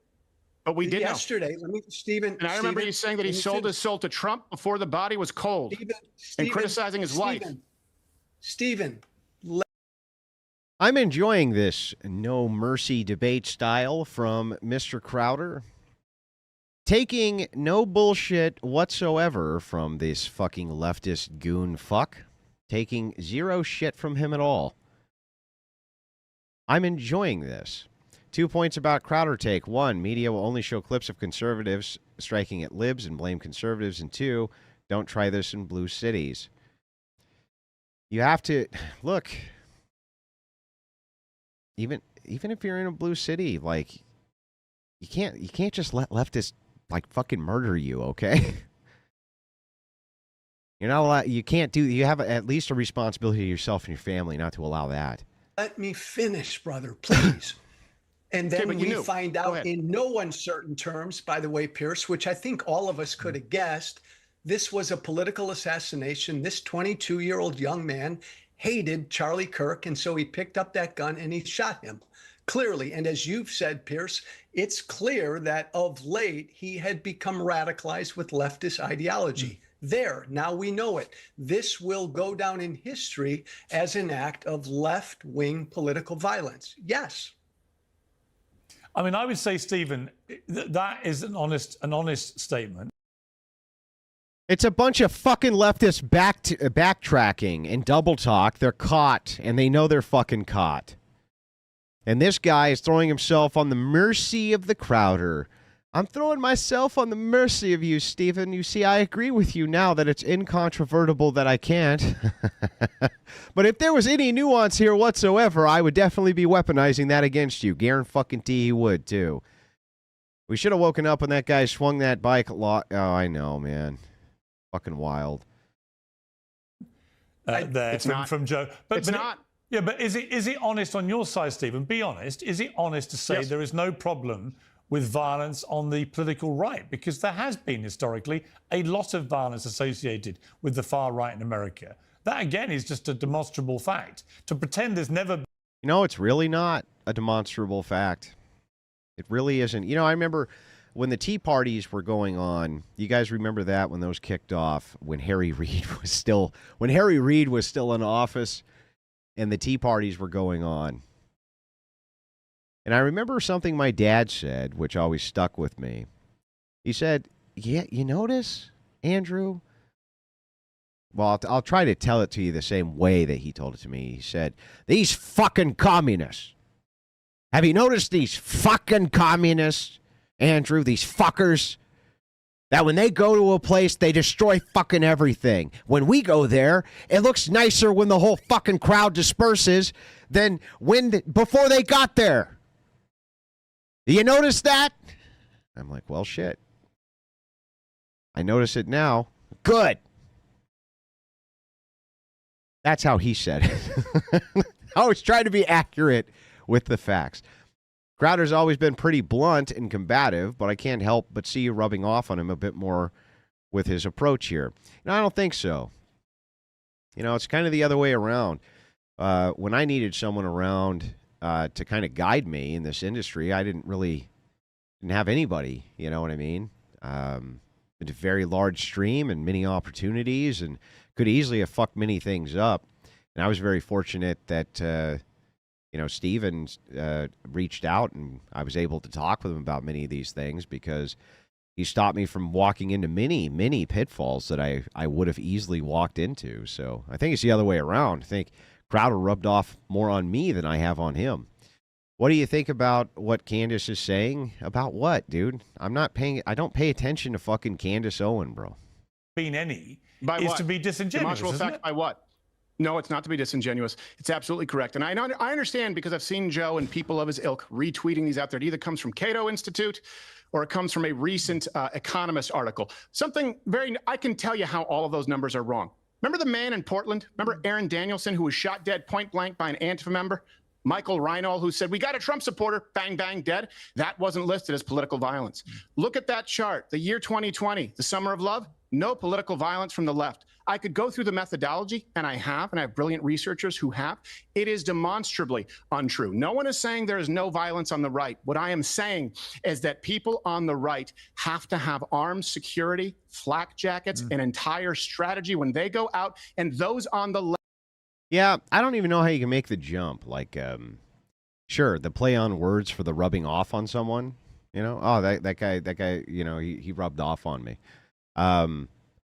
I don't know how you can conflate that with rubbing one out on. That would be the conflation, right? Isn't that the wouldn't that be the play on words for the haha, you're gay thing? But you would have to say rub one out on. That would be fucking hilarious. But I think it's a pretty common phrase, like, you're rubbing off on this person or whatever. So yeah, I don't know. Not very har. What, not very har from the chat. I feel like you guys can do better. Usually you do a lot better when you're roasting the shit out of me, Usually you do better than that. Left don't. That is verifiably true. What is dishonest is to say we didn't know. You know what else wouldn't have been included in these crime stats? And anyone want to make this argument? You're talking to the wrong guy. The Covenant High School shooting. Audrey Hale. Cato said we included it because it was borderline, even though the police said they didn't think it was politically motivated. Yeah, I remember going through those same stats, and if it's the same thing, what he's referencing here is the same thing we went through.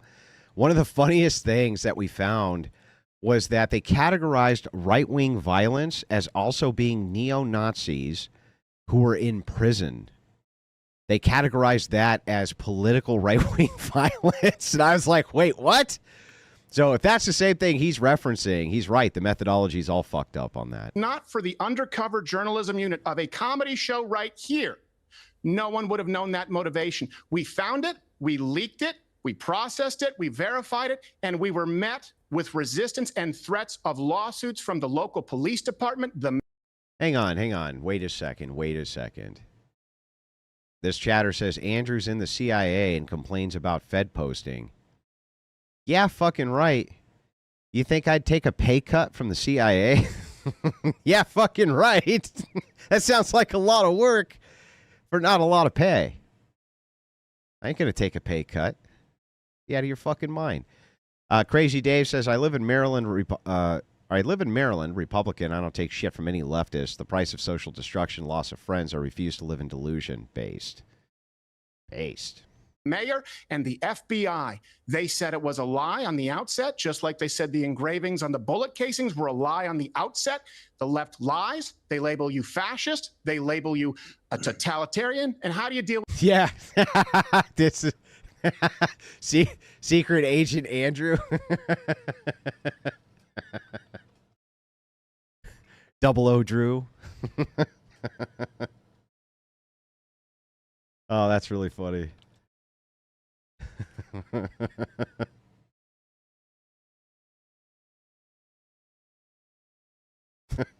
All right, back to this.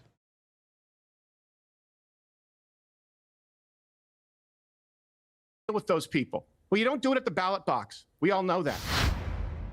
It's not just how the news is told, but what's left out, which could Well, hang on. Somebody else said, no, he's not CIA, he's Mossad. Let's get this clear, right? The CIA would pay way more money, okay?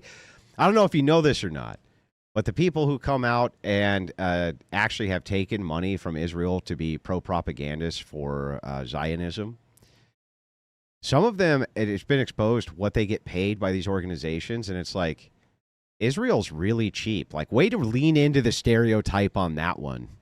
Really fucking cheap. Like, if I was trusting a bunch of influencers to push my message for my entire country, I think I'd pay them better than what Israel pays them. The name is Man. Smoky Man. That's right. Secret Agent Andrew. Secret Agent. That's your Halloween costume now, Fed boy. Be those agents from Rocky and Bullwinkle? Totally.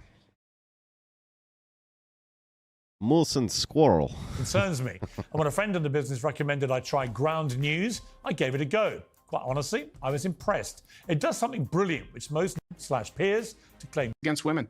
If you're against men and women's sports, it's violence against trans, it's genocide, it's erasing them. If you're against Juneteenth as a holiday, it's violence. You're pro First Amendment, violence because you're inciting violence. You're pro Second Amendment, violence because you believe people should be able to commit gun violence. And then if we $100. The Israeli Mossad agents watching this, stay comfortable with the tax dollars given to your country and stop extorting my people.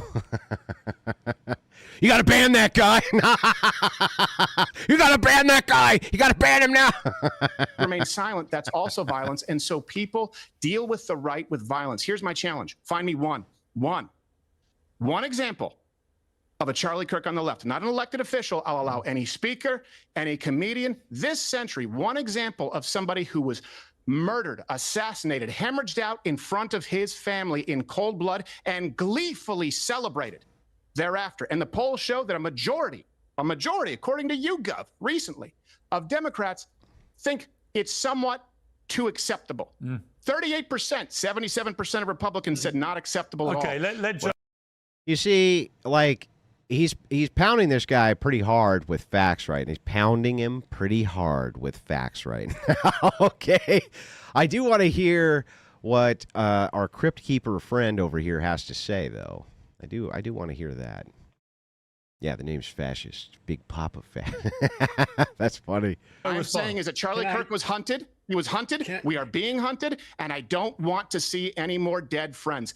Violence, absolutely. Lawful, ruthless, defensive violence. Okay, Joe. Pierce, I'll just be brief again. The data is pretty clear, and historically it's been pretty clear. The data is pretty clear. Doesn't tell us how the data is pretty clear. I hate that.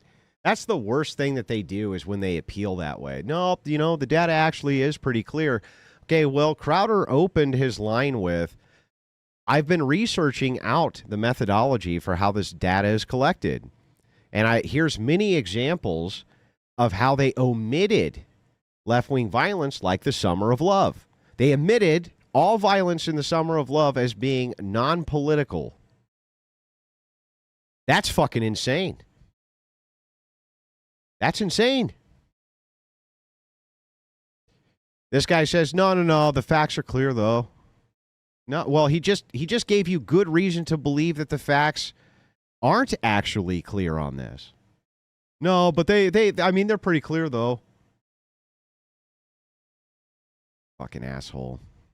That there's political violence on the right and the left in this country for years. And I could argue, and I would argue, but I won't here, that there's historically been more political violence coming from the right. But I could argue and would argue, but won't hear.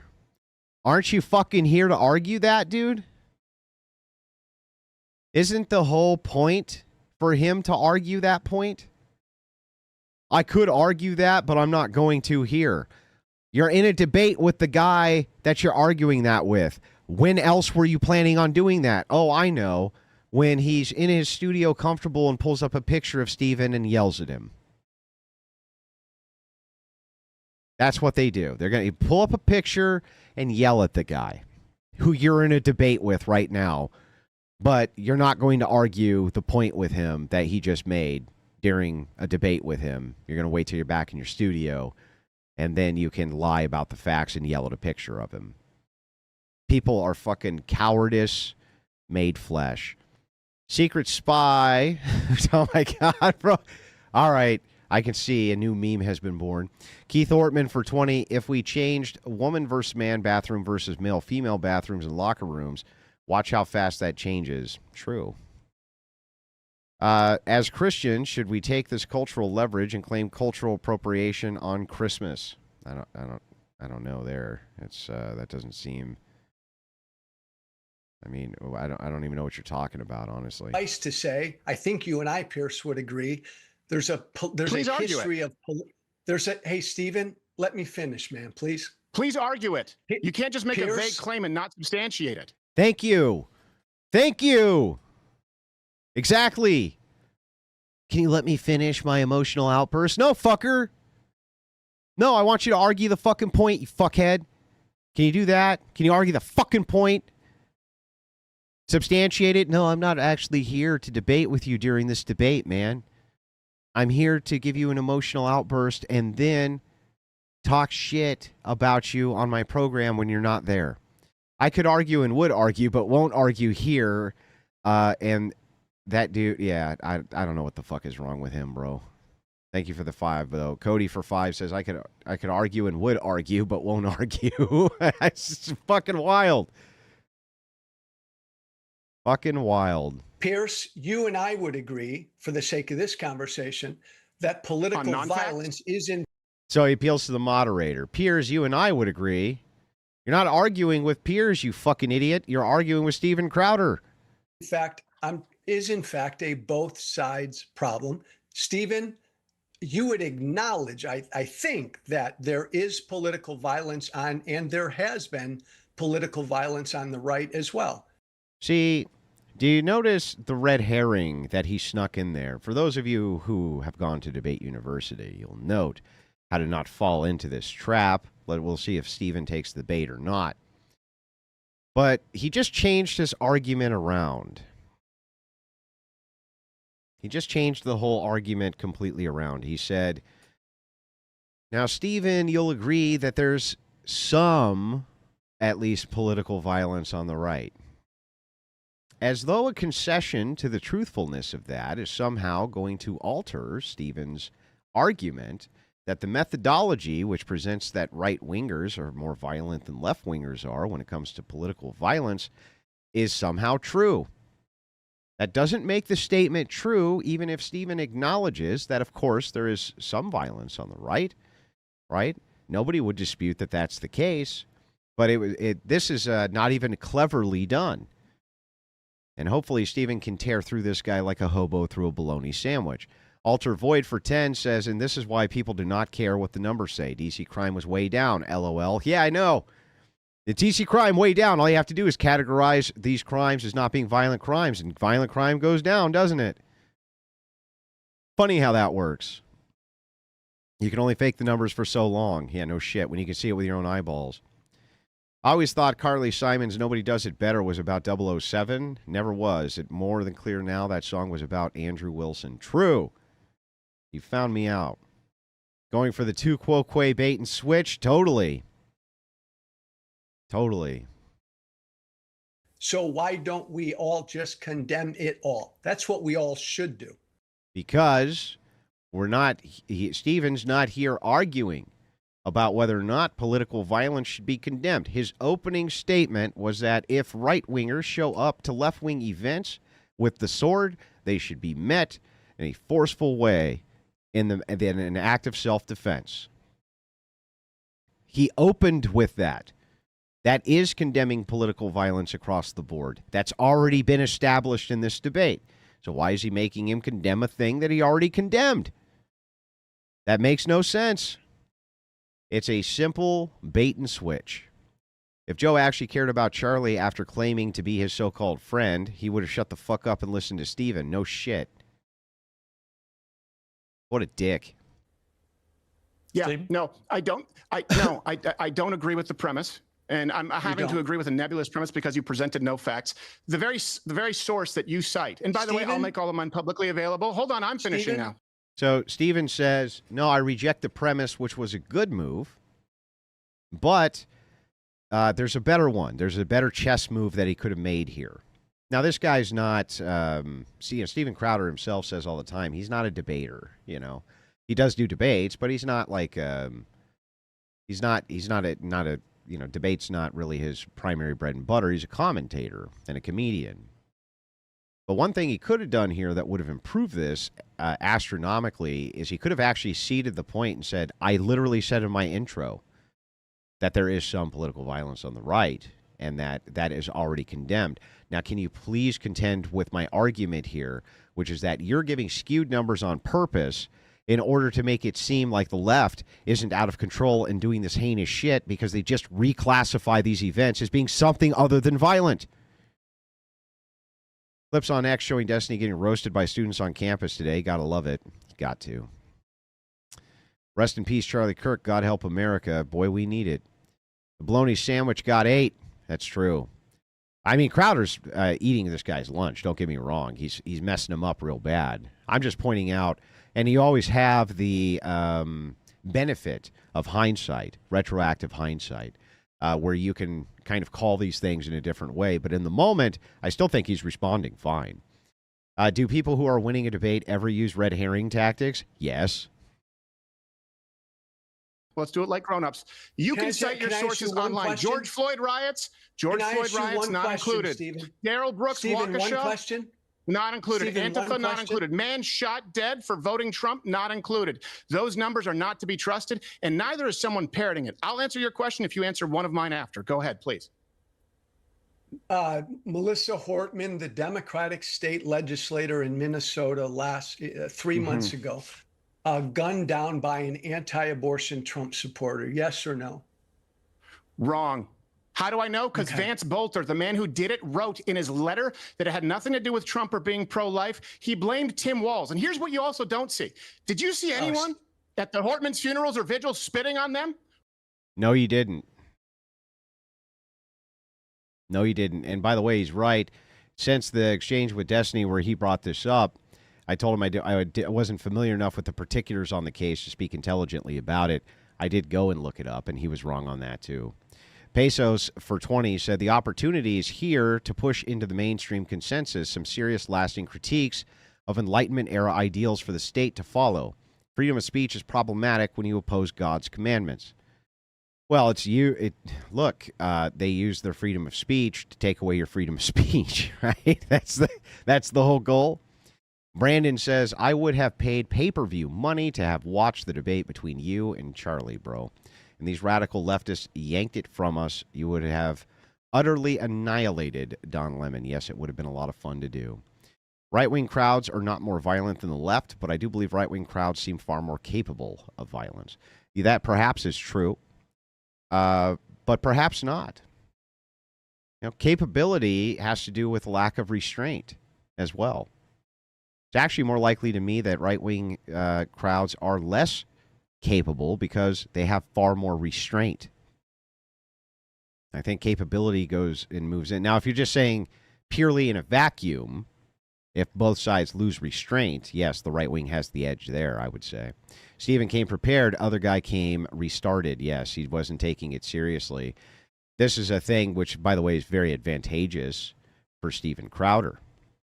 That they think he's just a dumb comedian. They don't realize that he's been at the top of his game and basically one of the highest viewed, if not the highest viewed, political pundit for years.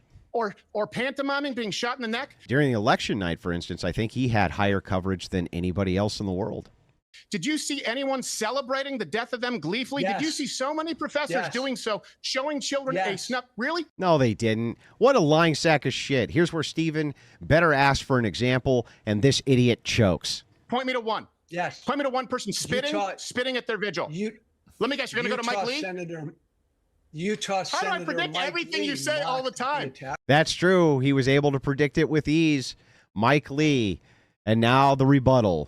How? Donald Trump. He didn't mock the attack. But let me jump in. Anyone spit at the Stephen, vigil? let me jump in. Celebrate the Stephen, murder? let me give you an example. No, they didn't. And he was able to predict what this guy was going to say before he said it. They're so fucking predictable. The left has a higher propensity of violence because they can throw away their worthless lives. Justin Humphrey for 5 says the left's viewpoint on political violence, the first rule of Fight Club, you do not talk about Fight Club. Basically, yes. Average Redhead, thank you for the 5 gifted Crucible memberships. Crowder is just ripping this fucking guy to pieces, and I'm enjoying every second of it. Side on. No, hang on. Go ahead, please. Hang on. I would give an example where the right behaved very badly, and that was over the attack on Nancy Pelosi's husband. I saw the gleeful responses after that from the right, the memes, the mockery, and so on. I thought that was very distasteful. Would you agree, Steve? If you want to argue an equivalency between a man I'm getting not hit with a asking hammer in his equivalency. underwear I'm not saying and a equivalent. man bleeding out in front of his child, I'm not go saying ahead. they're equivocal. I'm just saying it's an example where I felt people on the right showed a complete lack of humanity towards the man who'd been attacked because he happened to be married to Nancy Pelosi, a political opponent. And so it's not like this never. It's not like this has never happened. I don't agree. I don't think it's even remotely proportional. Let me ask a question here. This is why I'm giving this message, and this is why I hope people listen and protect their own. Joe Walsh, you're there. Since I answered your question, you're there, Utah, in the crowd. It's not a Mouser. It's not a 30-06. But it's a man winding up a milkshake for Charlie Kirk. We don't know if it's strawberry, chocolate, vanilla, acid, or concrete. Do you stop him? This is a great question.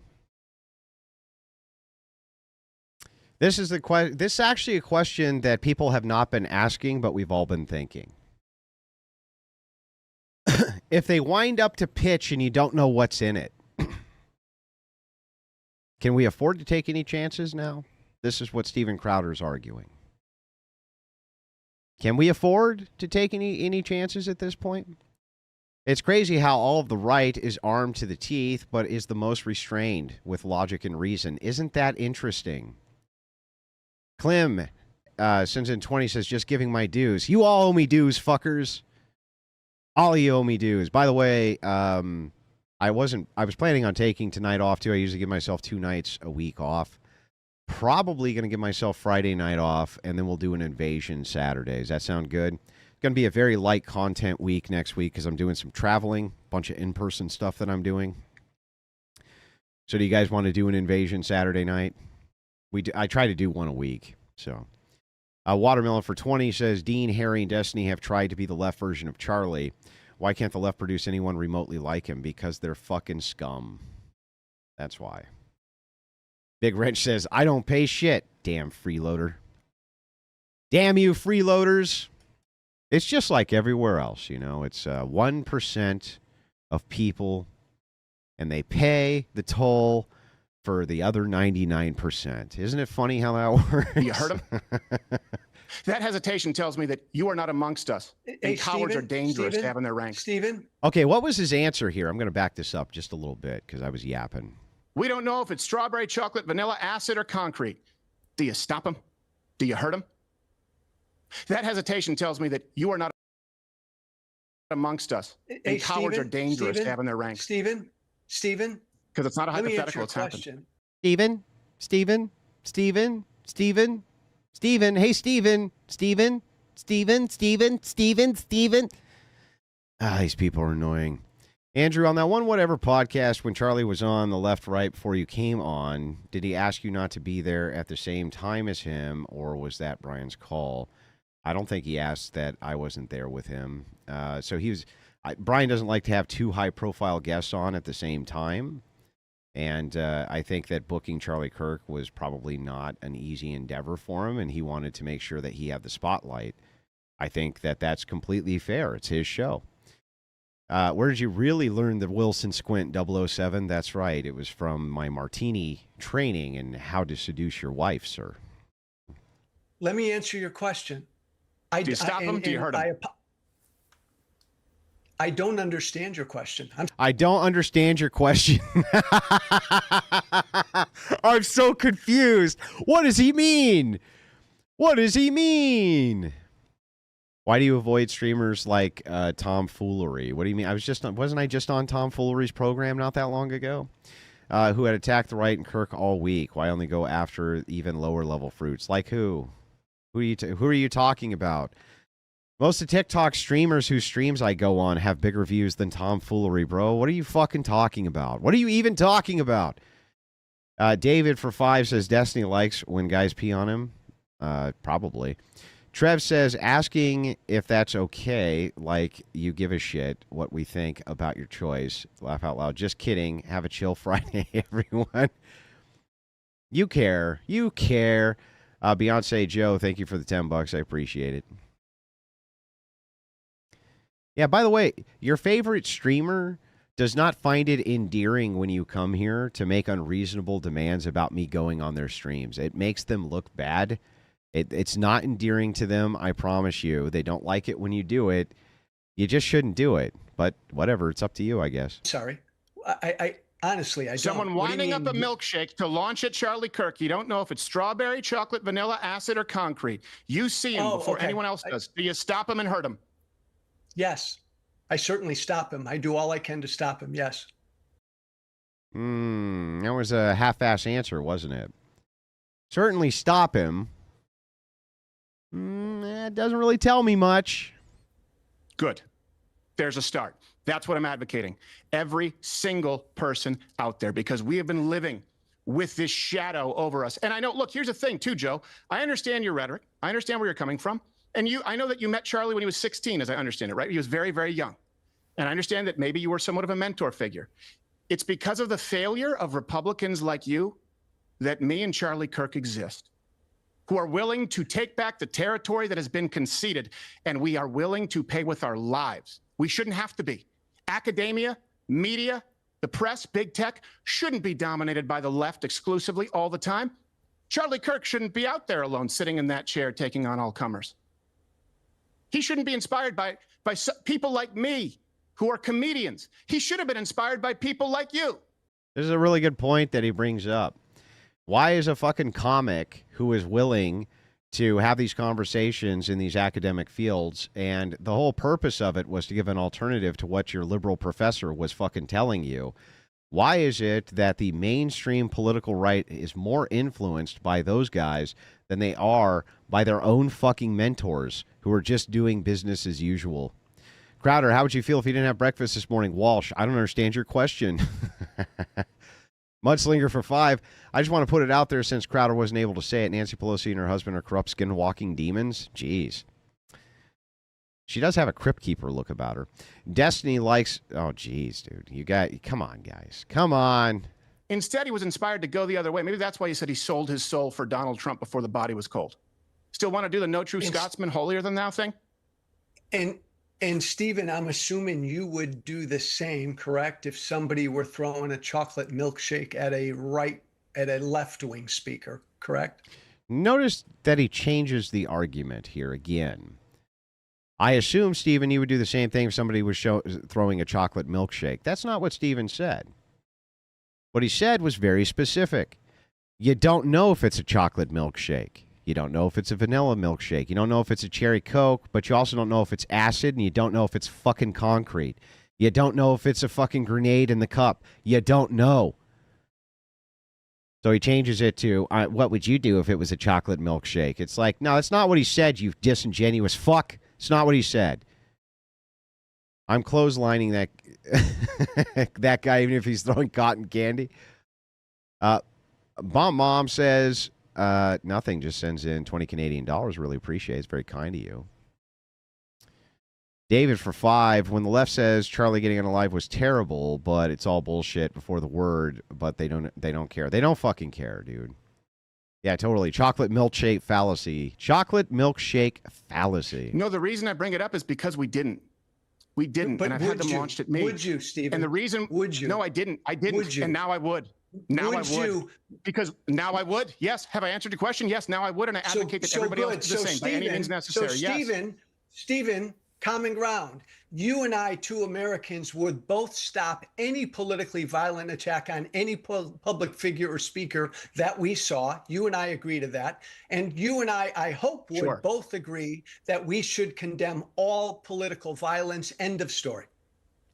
I am condemning, of course, all political violence. It is coming from one side, and the prescription is ruthless, aggressive. There we go. Back on offense, he says, of course I condemn political violence. It's all coming from you fuckers, and I condemn all of you. Left looks to be politically prideful and win rather than a show of humility. It's sad to see. By the way, chocolate milkshake is the best milkshake. I'm a big fan of strawberry milkshakes. I am. I think they're better than chocolate. You can't have peace without force doctrine. People keep peace out of fear, the consequences of what happens when you don't. I actually tend to agree with this. Of defensive lawful violence on anyone who tries. If someone behaves in a way, for example, I've been sucker punched, I've been collar dragged, I've had attempts on my life, I have been doxxed. If anyone behaves in a way where if they behave that way at a town hall, at a restaurant, you with your family, would result in their severe ass beating, they deserve it at a... Andrew, I've noticed you seem open-minded about cannabis in your content. As I'm exploring orthodoxy, is cannabis use considered a sin? You need to talk to a priest about that. You need to talk to a priest about it. There's specific ways in which these intoxicants are viewed, and I'm definitely not the right guy to give you that lecture. Political rally, they deserve it at a private function and a public speaking engagement, and the right has not been doing that because we've been taking the high road and the left has acted with impunity. That's why you see professors, it's not just that they're showing children a snuff film on repeat in order to create a generation of psychopaths, by the way. That's how you do it. It's that so many professors is are Guinness, doing it because based. they don't fear Based. any ramifications. You can't find that on the right. Find me one example of a Charlie Kirk, not an elected official, a person who did nothing more than express his opinion and allow anyone else to do the same, who lost his life. I also think Putting your super chat in all caps, while it does make it more comfortable for me to read, David, is particularly annoying for the chat. So while I appreciate the $5, please don't all cap the super chats. I appreciate it. Now now you know what the fuckers are going to do? They're going to make every word capital except one word and then be like, see, I didn't make it all caps, Andrew, just to fuck with me because you guys are dickheads. Says, what happens if the left does or tries this again? What's the next move for conservatives? Crowder's outlining it right now, that complacency is the big killer and the thing that we need to get past. 3 Jabroni for 5 says, pineapple lime is the greatest milkshake. I hate you. I hate you. I hate you. I hate you. Pros and cons of COVID. Pro revealed all the lunatics of the world. Con, they're freaking too many. True. The Cut says, wait, there are pink cows? Yeah, that's where you get strawberry milkshakes from, stupid. in relation to that, I saw Charlie Kirk's producer today getting quite emotional as he talked about the difference, for example, between the reaction to the murder of George Floyd, which I thought was despicable, and the murder of Charlie Kirk, These which fucking was assholes. You see these fucking assholes in the chat? It's just immediately you're like, oh yeah, watch this. They're like, oh yeah? Super chatter, hold my beer. Hold my beer, super chatter. That one precipitated nationwide rioting and lawlessness as people were so enraged they took to the streets, and the other took to people going to church. You know, also and call me when Charlie Kirk died with a speed he mugged a woman. Thanks, Michael. I thought it was an interesting. George Floyd hurt people. I thought it was an interesting observation, Joe, in terms of the difference. And I appreciate that, Pierce. Let me sneak in one more thing before Stephen goes off. Also, the all right, just get it out of your system, okay? Get it out of your system so we can get back to the show. Andrew, you're gonna bald. Maybe just gray. Maybe just gray. After that, and the other thing you did not see after a. Let me finish, Stephen. Let me finish, brother. The man who blamed Tim Walz. Truth matters. Truth. Dishonesty foments violence, Joe. After a Democrat was assassinated in Minnesota, you also did not see the Democratic Party and the left declaring a war on the right, saying that they did it, the evildoers did it. This is a battle. Yes, you did. You fucking lying, gutless piece of shit. You sure did. Bank says for 10, hey, Andrew, big fan. Been watching you for a while. I'm in the military and use your way of debating to get my point across. Thank you for everything you do. I hope one day I can meet you. Sounds great. I don't know how that would work, though, in the military. Like, especially if you have a CO. Like, how do you debate with him? Sir, your order lacks epistemological grounding, sir. Sir, I'm unable to complete your order. It does not follow the operations of modus ponens, sir. No, sir, we can't go up the hill and then down the hill. That would be a direct performative contradiction, sir.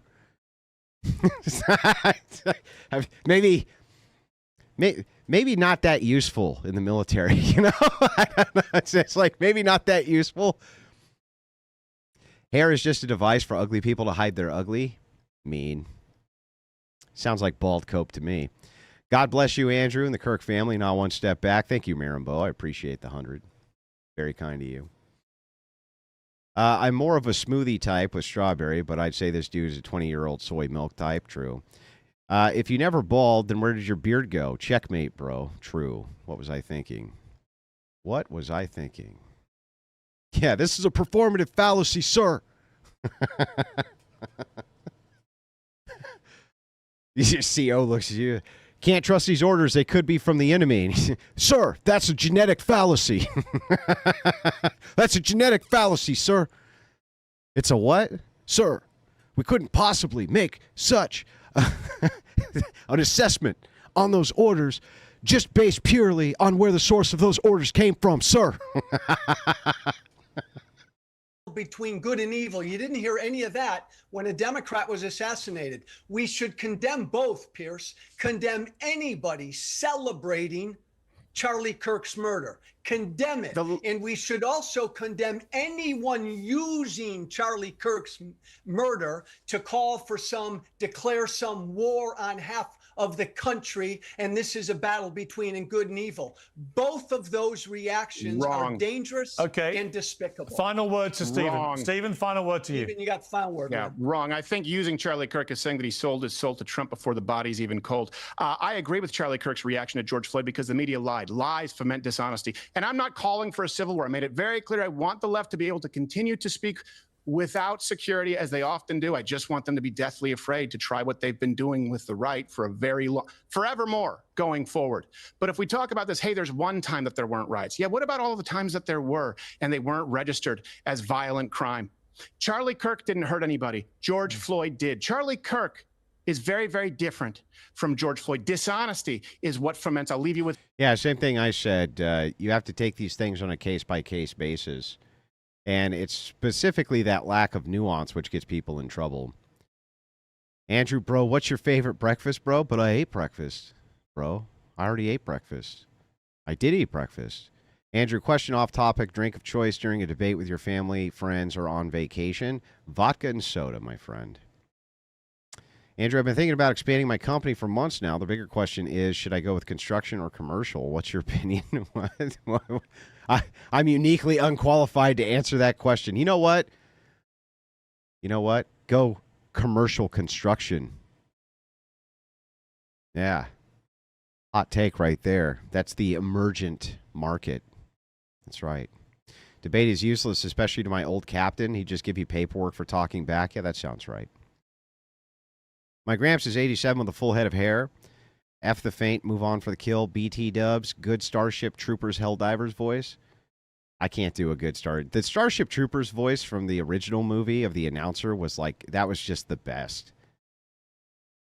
That was just the best. Tomato tax, shout out to the Crucible crew. What kind of tax is this for $20? Jeez. Sarah the Tomato. It's okay. The 21st is coming, and that's when all the dues are supposed to come in. On this, the day of my daughter's not wedding. My Gramps is 80. Oh, sorry, I already read that. Thanks, by the way, for the 20, Sarah. It's very kind of you. Andrew, take my money. Yes, sir, I will. Happy to do it. Verbal judo is proving to be excessive force on TikTok invasions. LMAO. Yuri Bezmenov is proud the message is being taken seriously today. Yuri Bezmenov, huh? Love the content, man. Keep up the good work. Go Blue. I want to hear the last things Steven says here. This is what foments violence. And you know what? When you say war of good and evil, show me one time where the people who are actually evil are willing to paint a war of good and evil. Because you know what? If it ever comes to that, God forbid, maybe the people advocating for abortion up until and including birth and genital mutilation for children, including hiding them from their parents in the state of Minnesota, maybe they could look around at themselves and say, hey, if this is a war of good and evil, maybe we're the bad guys.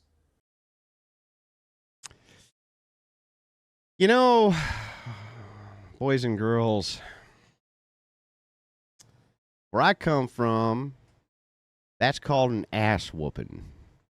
I'm gonna get a Turkish hairline. I guess. All right. I wanted to get your opinion on this as a boom boom man, somebody who loves boom boom sticks yourself. You can One of the say things guns on Rumble. Yeah, well, I mean, I was just trying to be trendy like the kids. But, guns. Yes, I'm a big fan of all sorts of different. Yes. Nice. One of the things that is not really matching up with the story at the moment about Tyler Robinson is that when he shoots the shot, they catch a video of him running across the roof. And it's pretty much as soon as the crowd goes down, he's up and sprinting. And one of the things that people are saying who know their shit about guns is that the particular kind of a rifle and scope that he's using would have been really difficult to actually untangle for him to actually get away, put it in his pants, and then jump off the roof and go and ditch one of the parts. So they're saying that it would have been impossible for him to like disassemble it quick enough to run away straight away. So, well, first and foremost, before we even get into the videos, I haven't seen any of this yet. I would like to just point out that I haven't actually seen what the rifle looks like itself, if it's cut down or not, as many of the sporterized versions are. I haven't actually seen that or the scope or whether it had a synthetic or wooden stock yet. Now, I have seen pictures where people claim that it's the rifle, but I haven't seen anything from the official narrative. Have you actually seen the official picture of the rifle? I don't think there is a picture, but he's meant to have like put it in a towel, run away with it, and then ditched it in like a nearby area. Mm-hmm. But he has to like get up, disassemble it, and then I think he gets it there by putting it in his pants or something, and that's how he gets to the initial spot. This big, like the setup in his pants, gets on the roof. But apparently this is the gun that he used, that this guy's using. Okay. So, is there different variations of the gun? Is that what you're saying? Well, yeah. Well, so what happened is those old Mausers, especially if it was chambered in a 30-06, it had been likely sporterized. I'm not actually aware of many Mausers which were made into a 30-06 overseas. They're usually made into a 30 caliber here, post-war. People send them back by the millions, or after the war is done, they don't need them anymore, so they start selling it to the civilian population. And gunsmiths here rechambered a bunch of them into a 30 caliber, which was a much more common round in the United States. So I've seen them sporterized where the barrel's cut way down. I've seen them sporterized where all the wood is off. I've seen them sporterized where all the wood is on, and they have custom stocks on them. So it all depends, right? I'd need to see the rifle itself. Okay, well, let's check this out. In this episode of You Might Be a Dumb Motherfucker, this is my rifle. It takes two different tools to take it apart. It takes a Torx key and an Allen key. Now, if I take a shot and immediately disassemble this, I have to remove the bolt, remove the magazine, grab my Allen so there's key, a problem hit the two already. bolts on the bottom. Right, it's a problem already is that I don't know what kind of rifle it is that he's using, right? Is he claiming that this is also a bolt action Mauser? I don't know. I can't really see the rifle that well. But if he's using a Torx screw, those old Mausers, I believe, did not use a Torx screw at all. They used Torx is like supposed to be tamper-proof screw. I think that they just used either a Phillips or a flathead on the wood stock. In fact, I can probably pull it up. Right. I have no fucking idea what you're talking about. I don't know what a Mauser is. I don't know anything about guns whatsoever. But is there like a variation of it where it would be easy enough though to like quickly disassemble it? The ones that I'm seeing here anyway, if I just look up the standard Mauser screws, they're all flatheads. The ones that I'm seeing are gun screw flatheads. Torx weren't invented until 1967. Yeah. Well, okay. Well, I didn't know that either, but I double checked because I'm like, that's like a newer. Yeah. They're designed to be able to torque the bolt down harder without stripping it out, right? Yeah. Yep. Well, so I mean, all of them that I've seen, if memory serves, on the wood stocks anyway, they had flatheads on them. So. And does it make much of a difference in terms of dismantling? Well, it got like a guy in the chat says you could use a quarter. You actually can't use a quarter. So the gun screws actually have a very, very thin slot. And usually you actually get special screwdrivers for them. You can use standard flatheads. They do make some that are thin enough. But usually use a gunsmith driver because they make the flathead end of the tool much, much thinner so that you don't strip the head of the screw. But the most common problem with those old military rifles and disassembly is that the screws are all stripped because somebody uses the wrong fucking tool. So. Right. Well, the weapon was recovered away from the roof in the woods, wrapped in a towel. A bolt-action Mauser rifle, believed to be the murder weapon, was later found in a wooded area near the campus, wrapped, not simply left assembled at the roof. That fits a scenario where the shooter disassembled / contained the gun to move or hide it. So his DNA was found on a screwdriver recovered from the roof as well, showing that he was doing some sort of work on it, I guess. Yeah, but that doesn't tell us much again. So you can have a screwdriver that has a Allen on the end of it. And that's very common for people who use Weaver mounts. Usually these things, when they're modified, they'll put some sort of modified Weaver mount or a Picatinny rail on the top. And then, they're going to put the scope rings on that Picatinny rail, or there could be a custom rail or no rail at all and just holes drilled into it, which was very common for sporterized rifles too. So I don't know. So multiple reports and gun experts noted that the Mauser bolt action style used has relatively few moving parts and can be disassembled or field stripped quickly in a second, as quoted in coverage, making rapid dismantling plausible. Yeah, well, I mean, it depends on how far we're talking about disassembly. So the barrel doesn't come out, right? So the stock comes off, the entire assembly is going to come out. The bolt is removed from the rear. So it'll separate into those three parts. And then further than that, you usually have to do quite a bit more, right? So you have screws for the guard on the stock, and then your trigger assembly. You're not going to pop that out very easily. So it would really just come apart in three pieces, four if there's a scope on it. Yeah, right. Okay, so it's not like it's not like it's kind of irrelevant. This is what you're saying until you really know what kind of weapon it is and everything exactly. Yeah, you really do need to have the specifics for the details when it comes to the weapon because of the various configurations that Mauser can come in. You have to remember how many of them were in circulation and still are in the United States that, are sporterized. I can't even tell you how many. I mean, maybe millions, maybe several million. I don't even know, but it's a lot. And they come in so many different variations from people sporterizing them that it would be impossible for me to really make good commentary on this without actually seeing the rifle, at least good in-depth pictures for what the setup was.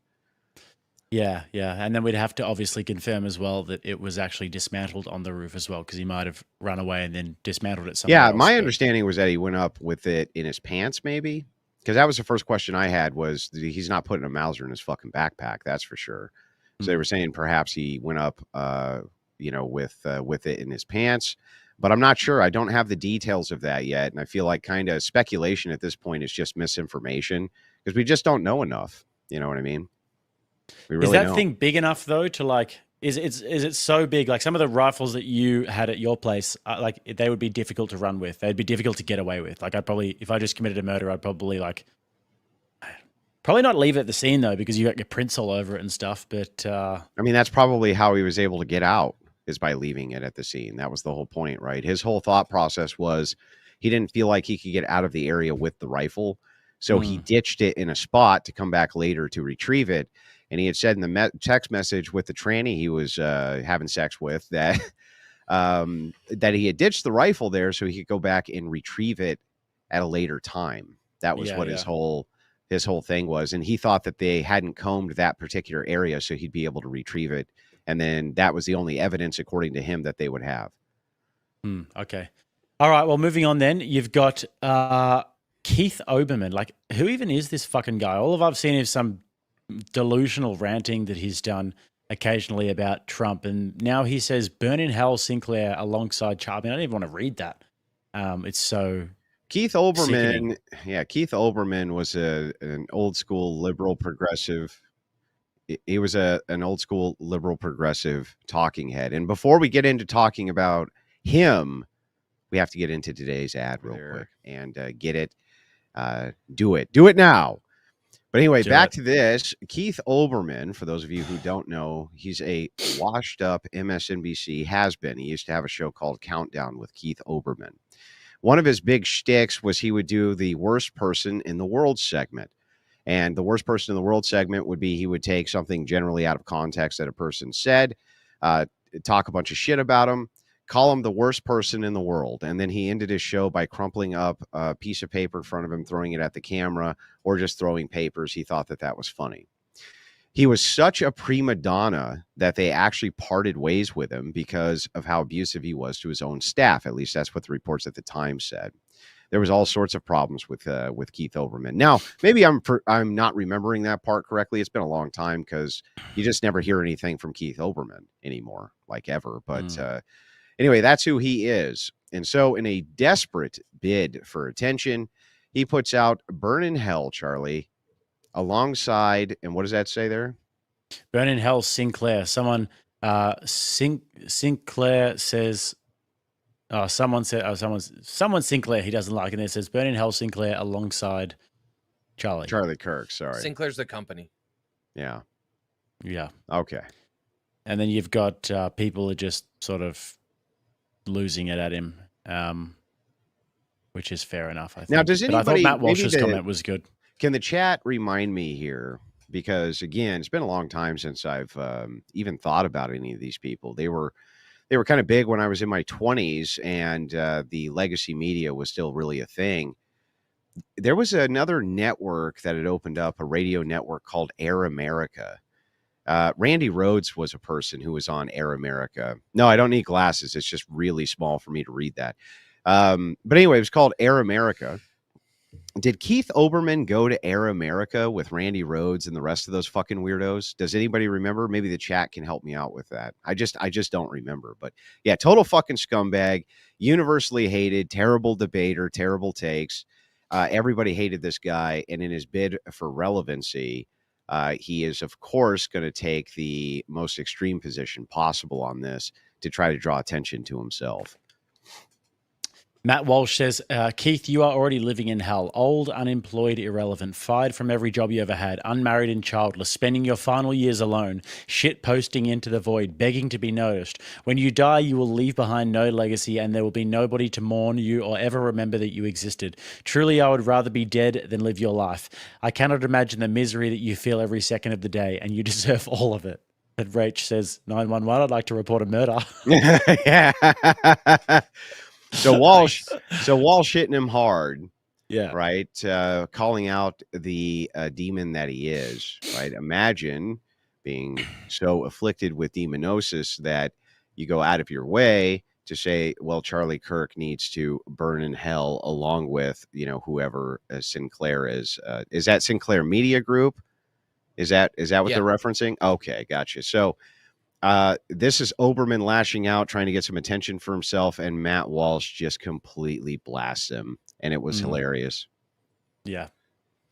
All right. The next big one that has happened over the past 24 hours is Jimmy Fallon. He may as well be Jimmy Fallon. Jimmy Kimmel, same guy anyway, getting the ass from ABC. Here's what he said.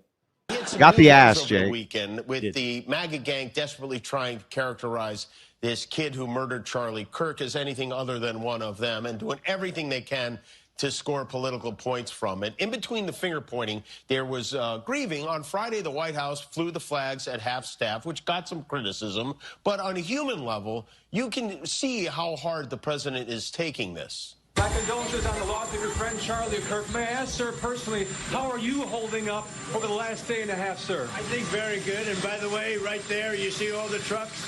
They've just started construction of the new ballroom for the White House, which is something they've been trying to get, as you know, for about 150 years. And it's going to be a beauty. Yes. He's at the fourth stage of grief, construction. Demolition. construction. This is not how an adult grieves the murder of someone he called a friend. This is how a 4-year-old mourns a goldfish, okay? So he starts the probably the second part of what he was doing there with the criticism of Trump. I think he probably would have gotten a pass on that. I think the idea that Trump wasn't grieving hard enough or this or that's a very common kind of attack that you would see from both sides. It's low tier, but I think he would have probably gotten a pass with that. It's that first part that got him. The first part, he's making the claim MAGA's trying to do everything possible to say that this kid was anything other than them. Yep. Well, the thing is that for people who hate misinformation, these people sure engage in an awful lot of it. It was not only very obvious that he was a leftist psychopath, but all the facts bore out that he was a leftist psychopath. They were trying to pin this on the right wing right from the beginning to kind of claim Charlie Kirk's radicalization of his own base. Ironically enough, it was his base who killed him. And that was what the narrative was that they were striving for. That is why there was suddenly a lot of pressure. And by the way, this is not the first time that Kimmel has been under fire on this network for comments that he's made. But it is the first time that there has been public outrage from the right, actually saying something about it and perhaps pushing this network to do something about it. What's really interesting is I see the left-wingers right now talking about cancel culture and saying, well, you guys aren't going to like this when the pendulum swings back in power the other direction. But what's really funny there, and what I don't really understand that criticism, the left never stopped canceling the right. They've never stopped doing it. Why would we ever assume that because the right doesn't engage in saying, okay, if you're going to make these irresponsible claims, you also are at the mercy of getting fired by your employer? Why would that have stopped the left if we didn't do that? What would the left have just been like, you know what? They're all right. We're going to stop getting them fired from everything, deplatformed, debanked, dehumaned from there. And the right's not even doing that. The left was going back 10, 20 years to find things to cancel people with, still do it to this day, do everything they can to besmirch people's character. They can't help themselves. And they apply political pressure on banking institutions, apply political pressure on financial institutions to completely deperson an individual, completely deperson them. So ultimately, the thing here that's funny is like the right's not even engaging in cancel culture. All they're doing is saying, okay, do you really want this person to represent your company? The company says, nope, we don't. That's really not cancel culture. That's not what cancel culture ever was. But it's not like, even if it was, even if we granted it, why wouldn't we fight back with it? The left isn't going to stop just because we don't do shit. So it's really a useless criticism. Yeah, it's good. It's a good point. I mean, they just never stopped doing it. Like they would do it at any chance that they get, really. So, why do we have to take the high ground? Why do we have to not celebrate about this? And especially when it's something like this, where in the wake of a murder, people are celebrating this murder, and people are, doing all sorts of horrendous and heinous things. Like when that guy came out and said that he was a fascist on Jubilee, right? When he said to Mehdi Hassan, he sort of just granted it. Yeah, I'm a fascist, whatever.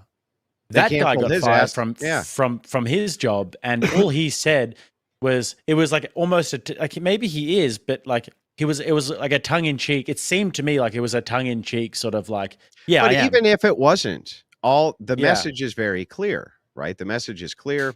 There are social taboos that we as leftists refuse to put up with inside of society. And if you cross those social taboos, it's completely justified for us to remove you from any stage of being able to make money, support yourself, or anything else.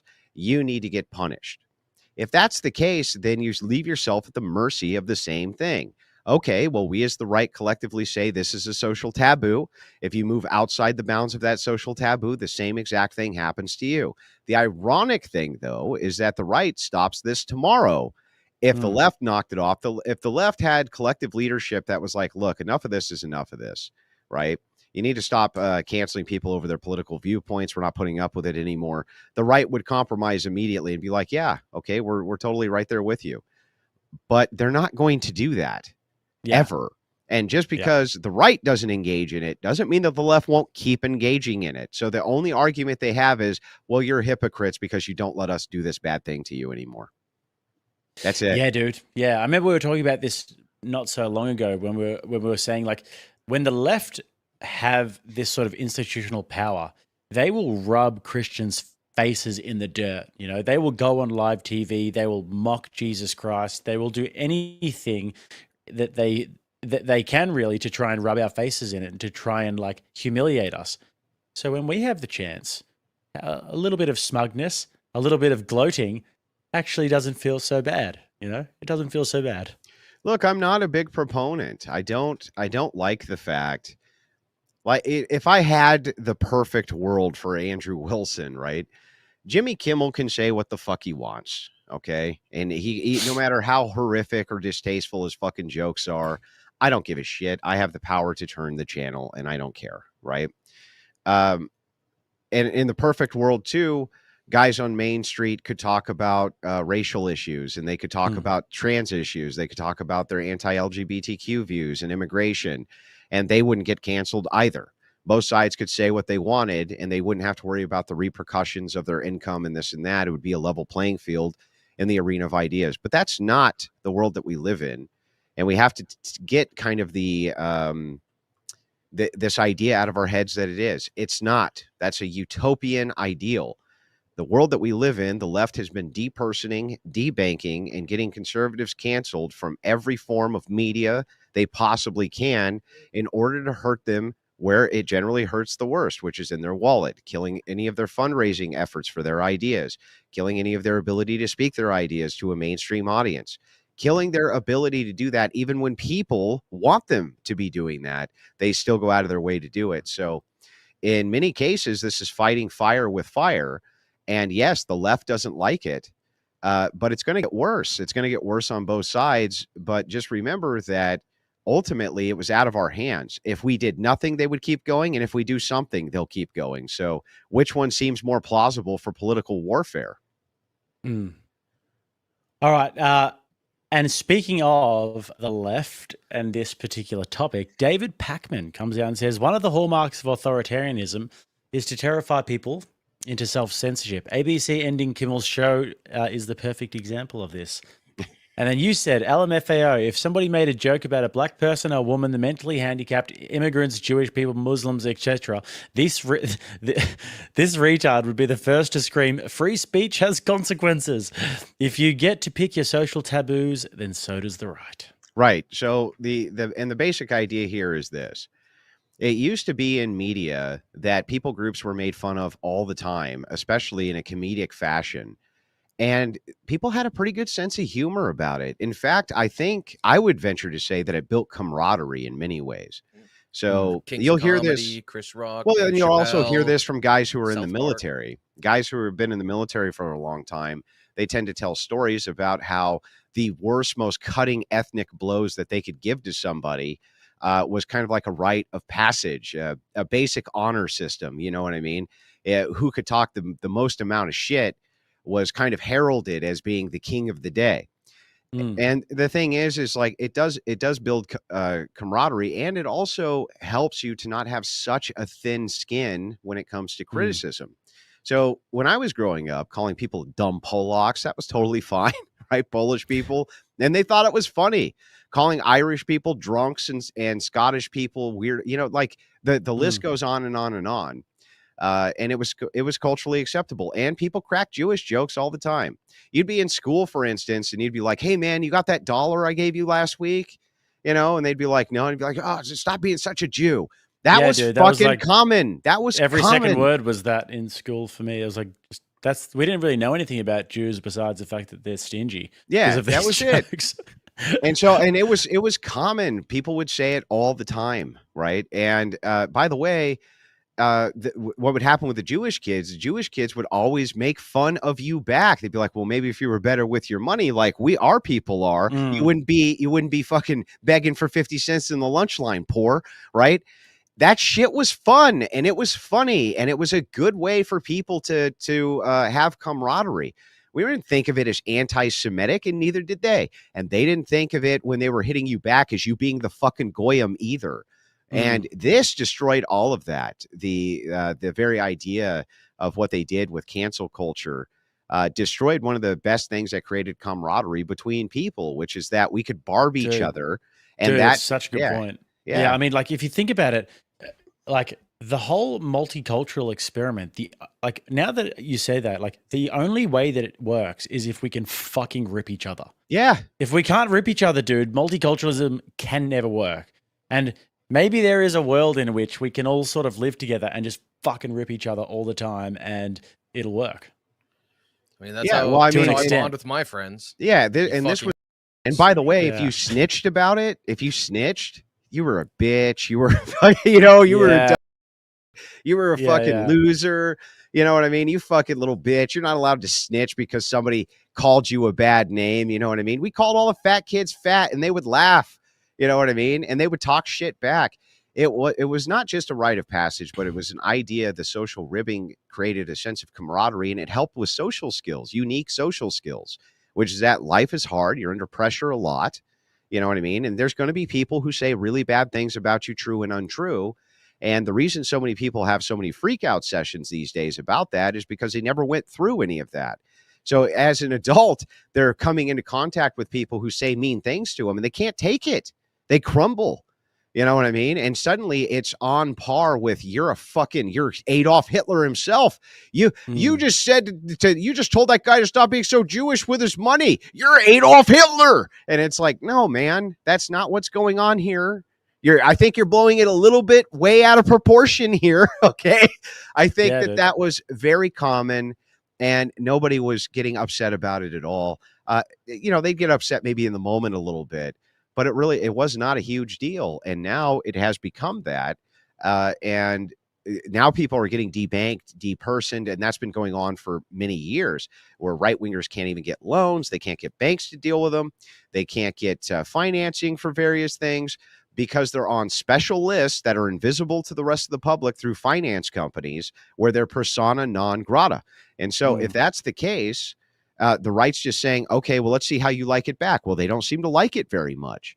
And it's like, so how do you get this to stop other than fighting fire with fire? I have no idea. Not us. So that's good. I'm glad someone's substituting for me for once. All right. So this is one of Joe Rogan's buddies, Aubrey, Marcus. I'll let you guys get a raw look at this without me saying anything. I first knew Joshua Draper as one of the homies I used to play ball with, but then he caught my wife's eye. Ultimately, in our expanded relationship constellation, there was an opening for Vailana Marcus and Joshua Draper to explore what that possibility might look like. So expanded relationship constellation, there was a chance for his wife to explore with Joshua. Wait, so she started banging this other guy? So they opened up a whole new planet in the constellation, bro. What? You got to watch out for these hippies, bro. Myron, have you ever had any of this hippie talk on the Fresh and Fit podcast where they talk about the expanded relationship constellations? Yeah, I mean, to me, it just sounds like a fancy way of saying I'm a cuck. This is very strange. It's wild how people, go through leaps and bounds and double backflips to go ahead and just justify their bullshit. So, it's plainly put, the guy's a cuck, but he's over here trying to say we're exploring and we're doing all this other stuff. They use all this fucking word salad to justify their stupidity. It's very interesting, man. This is like a thing that I've noticed almost exclusively with people that are progressive.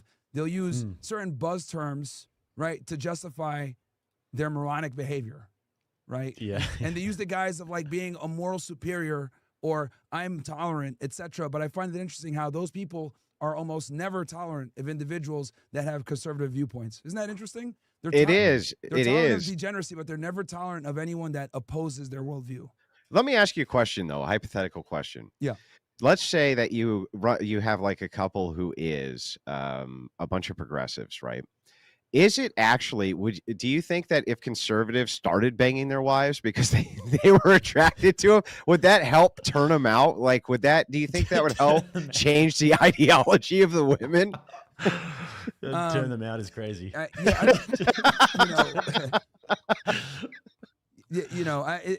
We're in such a, after talking to 3,500 plus girls closing in on 4,000, it's just, I think we're cooked, bro. I don't know, man. I think we're cooked. You think we're done? It's over? We're damn near cooked, bro. Like it's amazing to me how, regardless of education, racial background, where they grew up, father figure or not, having a father obviously mitigates some of these problems, but it's like it doesn't matter. It's like we're just cooked. Like the strength of feminism is so wildly ubiquitous. Like I don't know if we can go backwards. At this point, I don't know if they're going to concede. Obviously we should try, right? We should do our best, save those that want to be saved. But I don't think they're going to yield any or concede on any of the territory they've taken, because it's like they would have to go backwards from a progressive standpoint. So yeah, that's true. I agree that they would. I just don't care what they want, right? That's the whole point. But anyway, let's keep moving here, Jake. Yeah, this actually gets better. People can have so many perspectives around what this is. But just to let you know, by the way, for a bit of context, they're doing a podcast with the guy and his wife and the guy who's cucking him at the moment. Like the gleaming truth and beauty of what's in my heart is like, this is the happiest that I've ever been, the most grateful that I've ever been. It has required and brought out the absolute best of me. My overwhelming love. Oh, just God. For Vi, but for Vi to experience the fullness of what's possible for her life is like a stronger part of my character and will than that natural primal response, which is like, so I immediately went into wingman mode. First of all, I felt What? Yo. Yeah, just it's immediately went into wingman mode. May this love never find me. Wow. Wow. Holy shit, dude. Hey, you got the dreads. We got the dreads going, Jake. Yeah, this is the sneaky fucker, the one who's fucking his wife. Yeah, this is a guy. He did the hair. She couldn't stay away from the hair. It really just drew her in. Yeah, man. That was it. Yeah. All right. The directness of it. If there's something there, if this is a true thing, I bless the truth. And for me, it's like, how am I in this experience where the person that I love more than anything is so graciously and generously and beautifully, impeccably granting me the freedom. Thank you so much.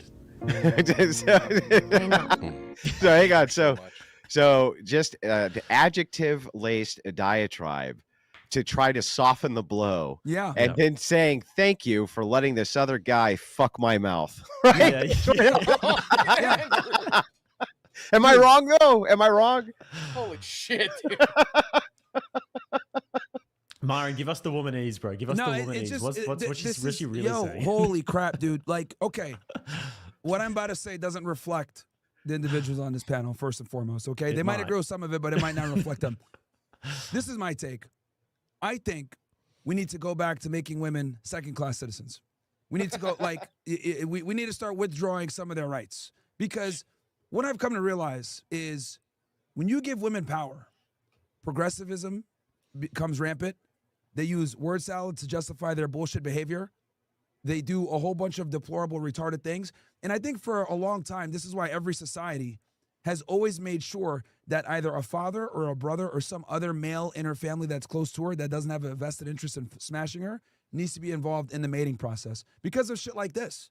Like, this is what fathers are supposed to defend against, right? And the fact that she's on a podcast talking about this with no shame, I think kind of shows how far we've fallen as a society. But the reason why is because we've basically effectively given the market to women where they dictate what's appropriate and what's not appropriate in the bedroom now. That's really what it's come down to. So I know some people might say, oh, well, who cares? Like, let them do whatever they want. But the problem with this is that with women, they're followers, right? They're followers. They're not really individuals capable of independent thought. Very few are capable of doing that. So when this bullshit is out there in the media, an impressionable girl at maybe 18 years old is scrolling through her TikTok and she sees this, she's going to think that this is appropriate.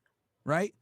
Because I think a lot of the covenants that we had in place to kind of deal with this problem, shame, religion, father figures, the family, all the training wheels we had to keep women from being retards, they're gone. They're effectively gone. And then this is the byproduct of what happens when you allow unhinged and unfeathered hypergamy. But let me ask you this, Yeah. right? It'd be remiss in my duties not to give one piece of pushback here, which is this guy is allowing this. This guy is sitting there like a fucking chump with his, with his head like this, while she thanks him for letting this other guy stuff her like a Thanksgiving turkey. How does this fucking guy not have to walk the walk of shame? How does he not get the tomatoes thrown at his fucking face? Like, how does that happen, though? What about that part of it? Yeah, no, of course men have to accept some type of responsibility for the fuckery, especially when they're in a relationship. Clearly, he's not the one leading the relationships. He is. Yeah, that's true. There's no doubt about that. Yeah, so it's a combination of two different things, right? So it's her being a 304, and then it's him being too stupid to realize that her being a 304 is unacceptable behavior, right? I think a lot of guys, modern men, have a big problem with establishing boundaries with women. This is something that I've noticed with a lot of young guys, is they're extremely uncomfortable or unwilling to put boundaries up with women, and they kind of just let them do whatever they want. And obviously, as she continues to do whatever she wants, it snowballs, becomes worse. And then, bam, now you got an insufferable girlfriend who's cucking you on a podcast. And that's you got to be able to just put down the boundaries and to be able to leave, though. If you're not actually going to leave, and if they don't actually think that you're going to leave, then they will just keep shit testing you. But sometimes it's to the shit, they shit test to the point where you actually just have to say, all right, well, fuck off. We were actually just talking about this before we were on air. And you have to say to them, all right, fuck off. And then they always come back to you every single time. Is there a demoralizing aspect socially, you think, Myron, from society, from the inside out, which is now so rotten that this demoralizing aspect has moved to young Zoomers and even millennials? Like, I see this guy's got to be close to our age, right? He's got to be more in the millennial camp than he is in the Gen Z camp. Why we're just so they're so demoralized putting up with this? Is this part of a kind of social zeitgeist you think men are dealing with? That's a very good question. I'll give I've talked about this before, and I really kind of want to get your take on this. I'm going to kind of give you what I think, and I'd love to get your feedback. I think millennials, right? People in our demographic, 30s, 40s, born in the 80s, 90s, right? I think we're retarded. And what I mean by this is, and I'll explain what I mean by this. I think young men today are more based than our people were back in 08, 07, 06. Because, and I always use the Obama era kind of as like a barometer, because I think this progressivism bullshit that we're kind of dealing with now with the 99 genders, I tie it back to 2008. Because obviously Bush had left such a bad taste in people's mouths with the Iraqi war. The American public was desperate for change. And Obama kind of came at the perfect time where you had this guy who was black, he was mixed, he was well-spoken, he came from Harvard. It's like almost a perfect storm where he was able to come in with his charisma and charm and, eloquent speaking. And then he was able to kind of surreptitiously usher in this woke era of, BLM, he was the one that approved gay marriage, right? And I think that was like the slippery slope that's kind of led to all this other fuckery. And, some guys wake up, right? Like obviously us, we might have been a bit more left-leaning when we were younger, and now we grew up. But I would say there's still a lot of us that are still holding on to that 2008 progressivism and haven't grown up. I think our generation is more cucked than the new guys. Sorry, go ahead. Oh, no. Well, I wanted to give you the take. I call this this is a crisis of competency. So here's my theory on this. Do you know men who are super competent at their job? I mean, just beyond competent. Like the people who can go in and they can look at a stairwell and just weld that shit together out of their mind, right? They can just do it out of their brain. They don't need a schematic. They don't need fucking anything. They can just do that shit. Well, those skills are rapidly deteriorating, and they have been since I was a kid, have been since you were a kid. If you're not competent and you don't learn competency in the workforce, why do we expect that if there's a crisis of competency in the workplace and things like this, that wouldn't bleed over into relationships?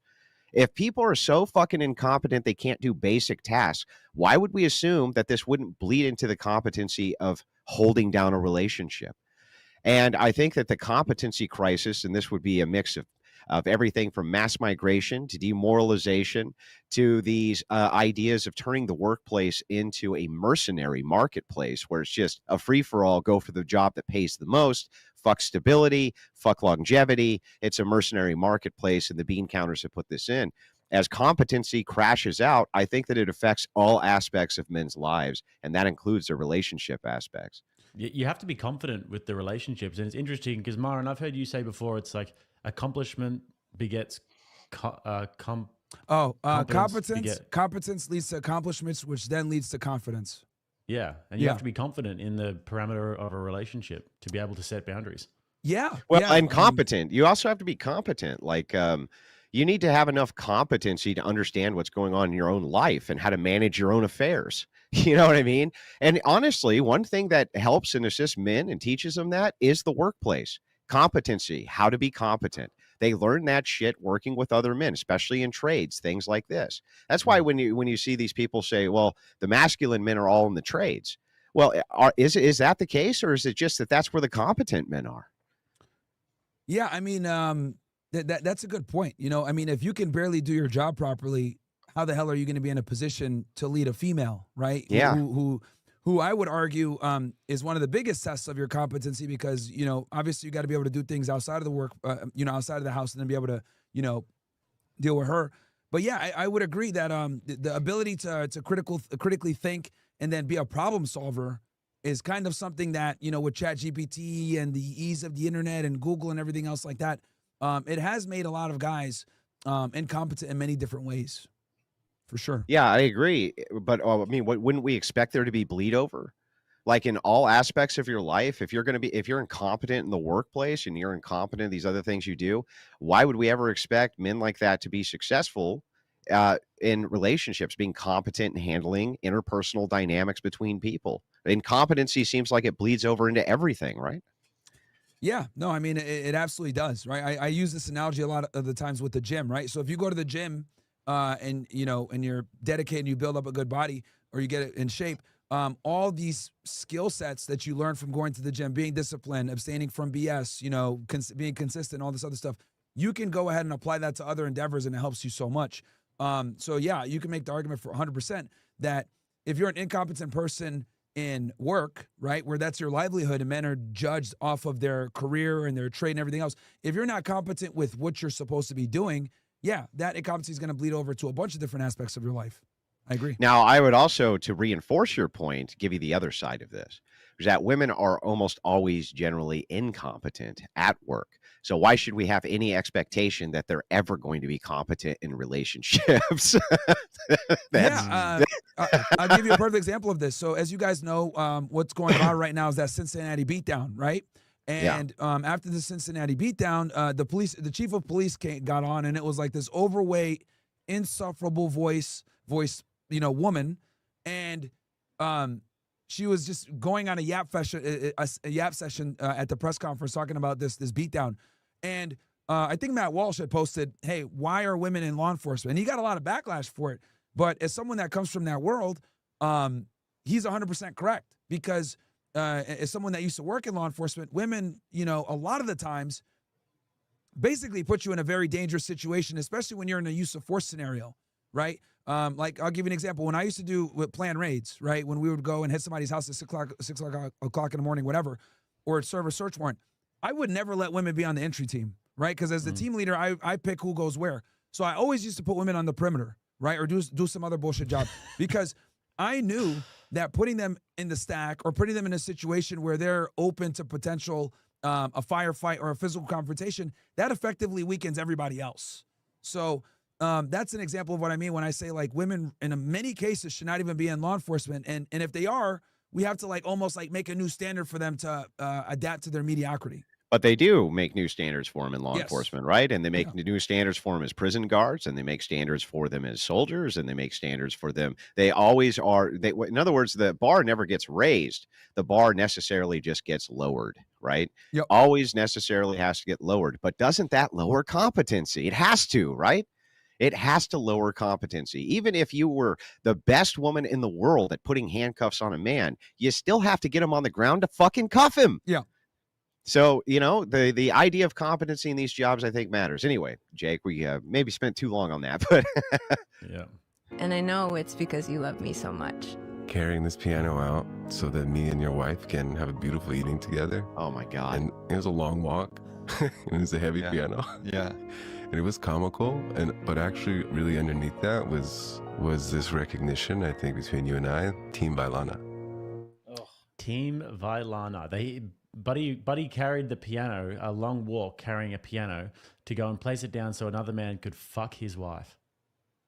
that is just beyond. But again, look at this goofball, the goofball who's allowing this, right? Yeah. Just seem like a competent person. Does it seem like a person Well, who has the thing a is, high though, competency but level? the I thing don't is, think he though, is. He owns On It with Joe Rogan. He is in good shape. He's ripped. He's rich, successful with his career. But the fact that another guy's fucking his wife, he could not be more low status and less competent to me. Yeah, but you know, there's exceptions to the rule. So while it's true that almost no man will ever get rich without a significant amount of hard work and effort, there are some fucking blockheads who get rich. There are some really stupid people who end up getting rich, but you can still see the incompetency in their life. Example of this, the lottery curse. Look what happens when incompetent people win the lottery. Yeah. They're broke in 5 years, right? Because they're completely unable to manage their own affairs. So just pointing that out. Yeah. Yeah, I mean, you can be as competent as you want in other regards, but if you're letting hippie, sneaky fucker inside your wife, then you couldn't be lower status to me. You know? Yeah, and the other thing, too, is that, you know, for a guy to accept that and go against his biology, right? Because let's be honest, it goes against our biology to allow a dude to smash our girl. Most guys that allow that to happen, something is wrong with them in the head. Whether they were brought up incorrectly, they didn't have a father figure, they didn't have a good masculine figure. You look at someone like Diddy, for example. Right. You know, I sat at his trial for 2 weeks and, you know, I heard quite a bit of testimony on him. And what ends up happening is you start to kind of realize, like, you know, this is weird. Like these guys must have had some kind of fucked up upbringing to be able to allow this, because allowing another guy to smash your girl is 99% of men like this. I can't allow this. So something is wrong with you up in your brain to 100%. Allow it. And there's no way that's not going to bleed over into other aspects of your life either. One thing that I've noticed is that if you're a fucking weirdo in one area of your life, you're usually a fucking weirdo in many areas of your life. Isn't that interesting how that works? But anyway, keep going there, Jake. This is done. Yeah. We just got out of church. It was the second time in my boyfriend's whole life that he went to a non-denominational church service. What are your thoughts? I really like it. It's growing on me. But there's some stuff that's over the top. For example, they don't need to be jumping up and down and screaming like it's a Wiz Khalifa concert. Kind of a vibe, though. Yeah, it's kind of a vibe. I just don't think it's necessary. But I understand it. And we will be back. We will be back. So. What a bitch, dude. Jumping jacks for Jesus so that he can sniff around that poon, dude. That's what's going on there, right? He instantly knew there's something wrong here when you're doing the praise him bees, when you're doing the jumping jacks and your hands are flailing above he instantly knew, wait a second, that doesn't look like respectful worship. That looks like a bunch of fucking female bullshit, right? But he's going to come back, right? He's going to come back. Can we play that clip one more time? Sure. Just got out of church. It was the second time in my boyfriend's whole life that he went to a non-denominational church service. What are your thoughts? I really like it. It's growing on me. But there's some stuff that's over the top. For example, they don't need to be jumping up and down and screaming like it's a Wiz Khalifa concert. Kind of a vibe, though. Yeah, it's kind of a vibe. I just don't think it's necessary. But I understand it. And we will be back. We will be back. So. Unreal. These hoes in the Protestant churches, they literally they are all in like a competition to see who's the most Jesusist and who's feeling the Holy Spirit. It's completely performative. It's totally performative. So let me ask you guys a question, because obviously I'm not as well versed in Christianity, so I want to make sure I understand like how severe this is. As a Catholic, is going to a non-denominational church like extreme? Would that be considered blasphemous? Or we can't do that. Okay, yeah, we can't do that. All right, so it's like the equivalent, if I was to give a functional equivalent of like damn near almost a Muslim renouncing Islam. There is times within the Orthodox Church and in the Catholic Church where you can go to your priest and say like, my best friend's getting married in a Protestant church, and you can get some, special permission sometimes to go, as long as you're not a part of a worship or something like that. But ecumenism is what this is called, or joint prayer. It's not just frowned upon, it's not allowed, period. From the perspective of the Catholic or the Orthodox, you might as well be praying with, to the demonic, right? That's That's the way that they would essentially see that, right? Okay. So ultimately, no, it's unallowed, not allowed in any way. And remember, from the perspective of Catholics and Orthodox, if you're going to worship God, the creator of you, you're supposed to be super respectful, right? You're supposed to treat it like imagine you were a deity. How would you want to be worshipped? With a bunch of hyenas screaming and dancing and making it all about them? Or would you want it to be about you and the worship of you? That's the point, right? Okay, so no, because I was looking at the clip and I'm like, okay, like there's obviously, I'm not a Christian, I'm not too familiar, so I had to kind of figure out how severe of a violation this was. So, okay, so it's completely forbidden to go pray at another church. Like he's a Catholic or a non-denominational, so that makes sense. Okay, now that I understand the proper context, that he basically betrayed his own, religion by doing that. I don't know if you guys caught on, but he has a very strange and meek mannerisms. He speaks with a little bit of a weird lisp. Yeah, he has a lisp. Yep. He's not tall. If you notice, his girlfriend is walking in front of him. The fact that he went ahead and did this church and went against his beliefs to follow hers shows weakness. And it's amazing to me how guys will concede on damn near anything, to include their religious beliefs, to appease a woman. It should be the other way around. She should be going with him to a Catholic church and saying, oh, yeah, I went to a Catholic church and this is different, blah, blah. But for him to do it and follow her lead, that's absolutely fucking retarded. You should never be in a position where the chick is trying to mold you. Like, yes. I would hesitate to guess, but I would assume that he's got some money and he's probably got a good job, works in finance or something like this. And she's seen him and she's thought, yeah, I could mold him to be a long-term partner that would be good arm candy for me, but it should definitely be the other way around. Now, remember, when it comes to... And also, one last thing, too. Remember that she put this on the internet. So, like, now that you guys properly explained to me how egregious this is in the Christian faith, she put that on the internet, too. So that goes to show another level of disrespect. Now, it's funny, some Roman Catholics may disagree with me about prayer with heterodox. Some of them may do that. But in Orthodox, that's just not allowed.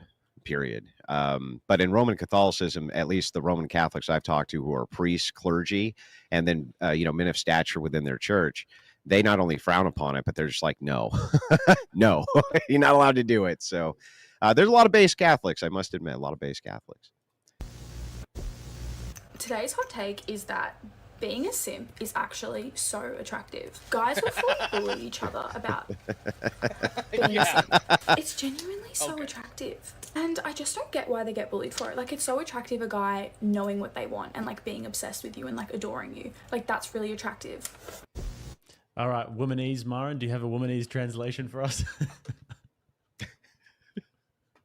Please allow me to walk all over you, benefit in the process, and then reserve the right to leave you at any time because you've completely turned me off by following my lead, like the pussy you are. This was a test, and you failed.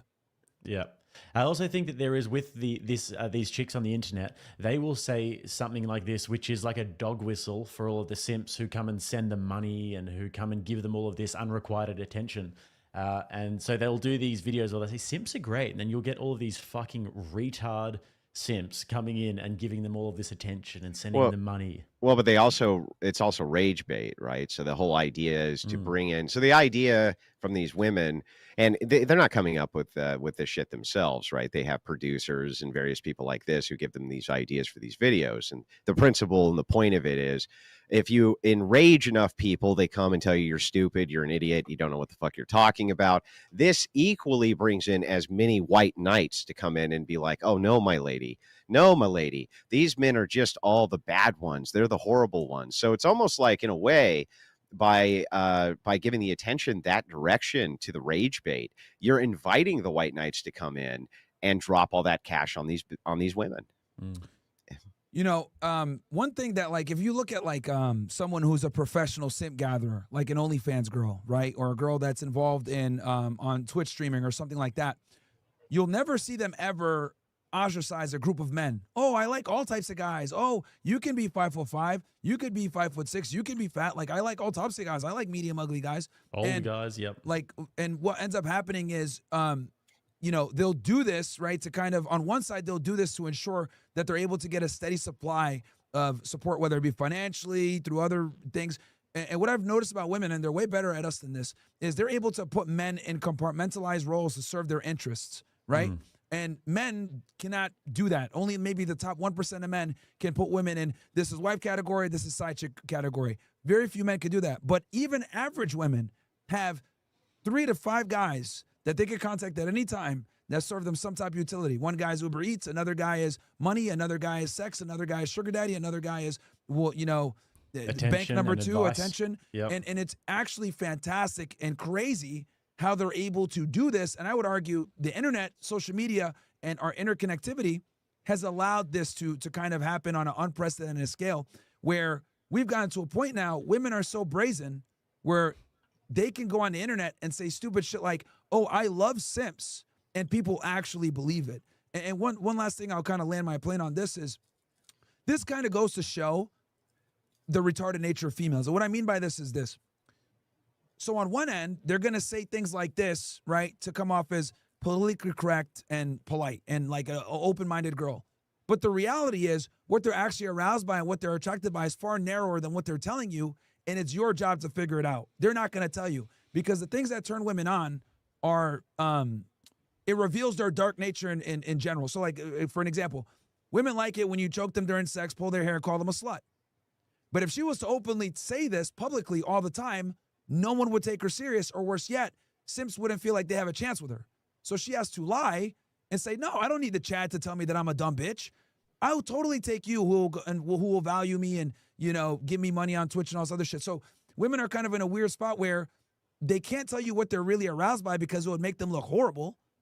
So they'd rather kind of go with what's politically correct, but the people that actually bite on that bait will never actually get a sexual relationship with them, which is the craziest part with her.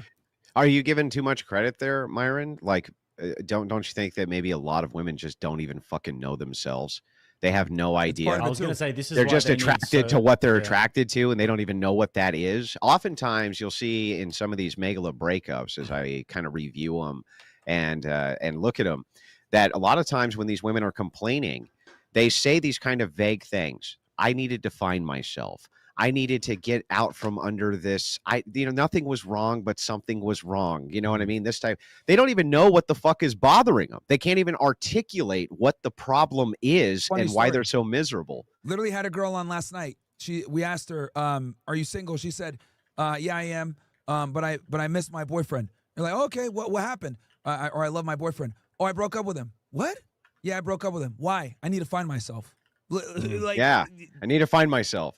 Ridiculousness. But yeah, you're correct. A lot of them can't even point what they're aroused by. They need to experience it and feel it to understand it. This is why, like, when I give women analogies, right? Like, some girl yesterday asked me, why do men want to have multiple women? And instead of telling her that, you know, men like variety, I had to kind of womanize it, and since they're stupid. So I go, okay, how many purses do you have? Oh, I have like 5 or 10. Cool. Would it be fair to say that if you had more money, you would have more purses and or higher end purses? Yes, fair.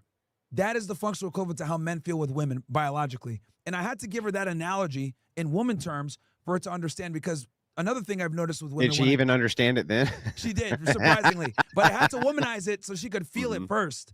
And this is what this kind of brings me to my other thing that I've kind of realized is, I think women in general lack empathy to the male experience completely. Like they'll sit there and say that they're empathetic, but what I think they really are is they're sympathetic, but they're not empathetic whatsoever. Well, when you make that distinction, what do you mean by that? Like, So- you have sympathy meaning, and then you have empathy meaning what? Okay, sure. So when I say that women have sympathy but they don't have empathy, I mean as in, let's say you're like a fat loser guy, right? And you don't get girls, or life sucks or whatever. They'll feel sorry for you. Like, oh my God, that sucks, whatever. But they won't understand where like all the trials and tribulations you're going through, because men and women have completely different experiences. So like, I think women are 100% capable of sympathy and feeling bad for people, right? They have compassion, but they lack empathy. And I would argue they lack empathy even more so to the male experience, because the fact that so many women, right? And I've seen you talk about this quite a bit, Andrew. I think it was when you were talking with Tommy Lahren or one of these other dumb, undercover feminists. You were basically explaining that little boys are taught from a young age how to treat women and be a gentleman. Yeah. But little girls are almost never taught how to properly treat a man. Yep. Yeah. They never were taught how to treat men. And the thing is like, and how could they be? The entire public school system is run by women. The entire infrastructure is run by women. They have complete and total control of youth academia across the board. And everything is tailored towards little girls. None of it's tailored towards little boys. The truth is that, mere 200 years ago, a fist fight on the playground was no cause for concern. This was not a problem. Nobody gave a shit. In fact, sometimes the teachers would say things like, yeah, they need to do that. And they would just ignore it. Let them beat the hell out of each other. They go back to class with bloody noses, right? They're fast friends by Tuesday, because that's part of the male experience. For women, this is a level 10 crisis, right?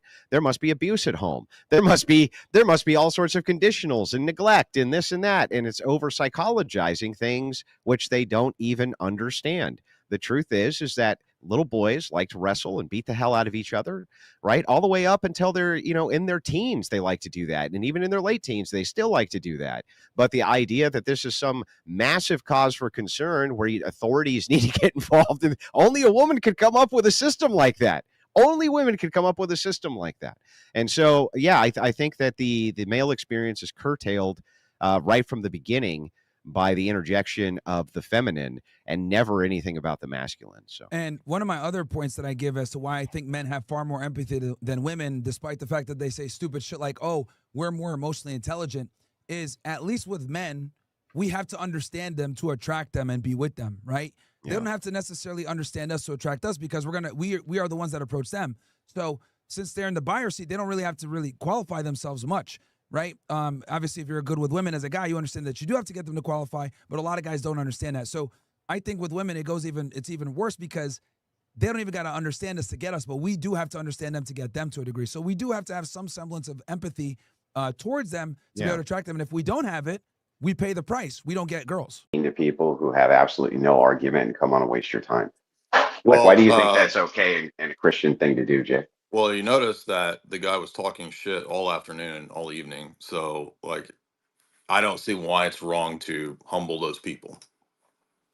Yeah, and then when they come on, they play victim and they say, "I'm not here as a scholar, dude. I'm not." You were saying all throughout your chat, you were going to whip my ass. You're going to put me in my place. You're going to smash me. It's garbage. All this stuff. And then he gets here and he plays all, "I'm not a Bible man. I don't know." Yeah, but you did something bad to me. So I had this content all lined up with modern day debate for Rachel to debate with that guy. Okay, and now because you destroyed him so badly, she had to pull out because it's not worth her time, Jay. So that's that's a lot of money you just cost me, buddy. I don't, that's pretty mean. It's pretty mean. I'm sorry. I'll pay you money. Yeah. How's that? I'll pay you money. All right. You can thanks, man. Extort me for debate destruction. Debate obstruction. Yeah. But the thing is you should do more of these if you can. This is a hot topic, especially Christian Zionism, because of what's going on with the Trump administration. I'd love to see more of these debates and if you want, I can see if I can dig some experts up for you. Because I would do it on Crucible or with Jake. I'm not doing any debates on MDD. Yeah, no, I understand. And I think Jake Rattlesnake, the Crucible, one of us would host it. But let's see what we can do, because I actually found it fascinating. I don't think these people have much of a leg to stand on, dude. No, I actually believe that. I literally thought that dude was going to do a lot better. I thought he was going to bring a lot of verses and a lot of text. And that was like T-jump level. Yeah, that's $1,000, Jay. $1,000. I'm waiting for the check in the mail. I'll talk to you later. All right. In the words of Jack from the Pork Chop Express, checks in the mail. Checks in the mail. Okay, we got a room full here of 17 people. So if you disagree, please raise your hand, because I'd rather go to the disagreeers than all the same Orthodox people. I'm not talking about Rachel and Andrew. I'm talking about the same Orthodox guys who always come on and they want to ask me the catechumen questions. So here comes the, what do you believe about rebaptism? Like, dude, we're having a debate, man. Come on. I'm not singling out anybody. I just know how this goes every time we do it. So raise your hand if you disagree or if you want to come on and present an argument. If there's no disagreeers, I'll just go to the next person. Todd, what's up?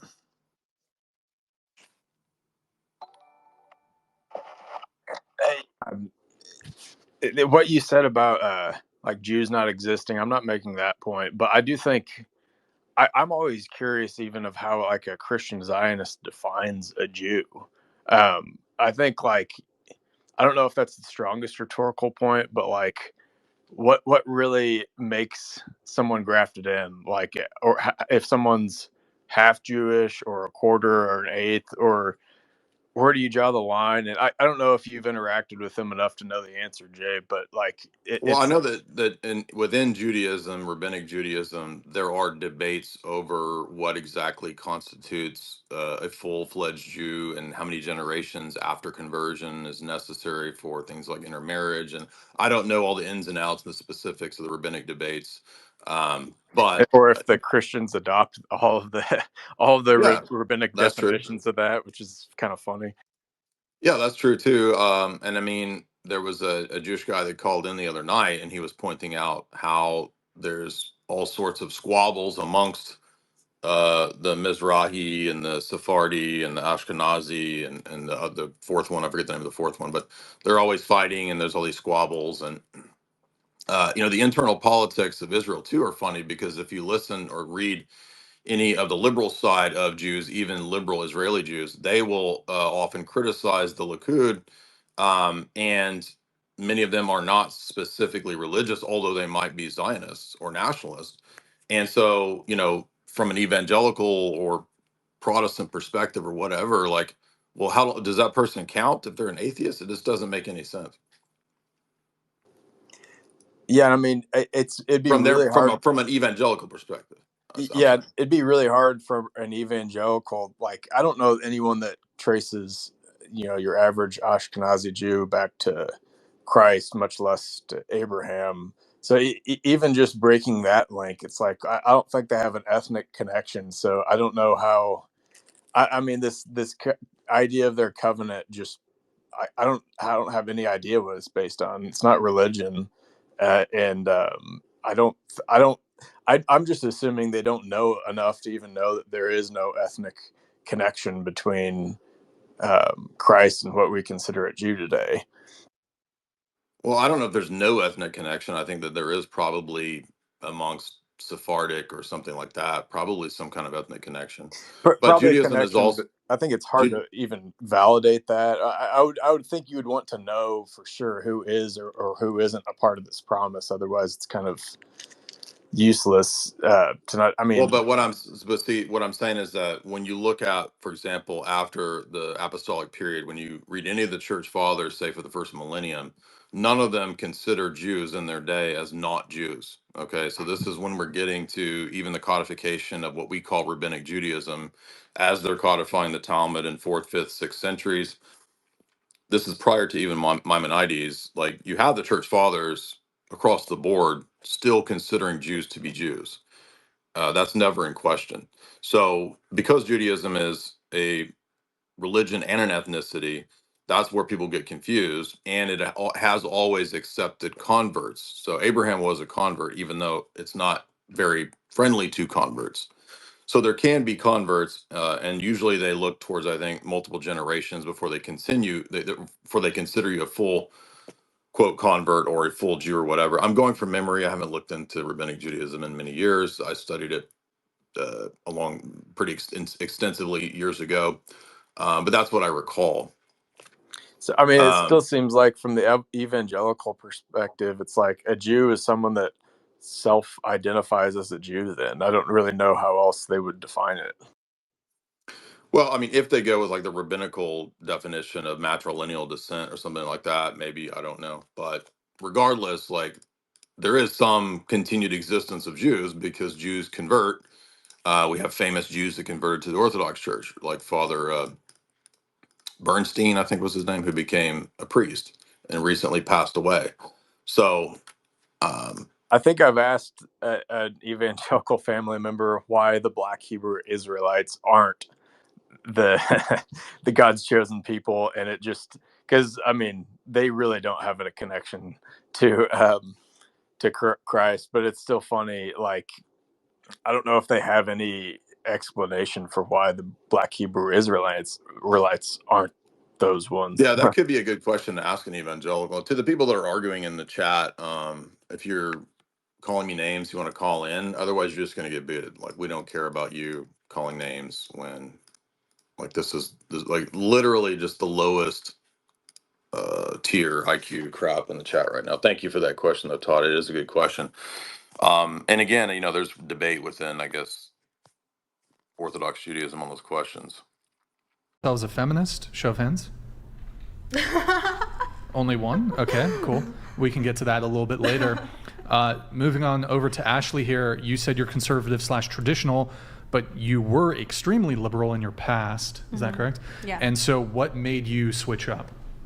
Well, yeah, when I was going to college, I was taking like a bunch of gender classes, and because I was going for sociology, and so I really fell into like the whole feminist thing. You were a sociology major? Yeah. Okay. Yeah, and I stepped away from that. But what changed it really was just going out in the real world and just kind of seeing how things really worked.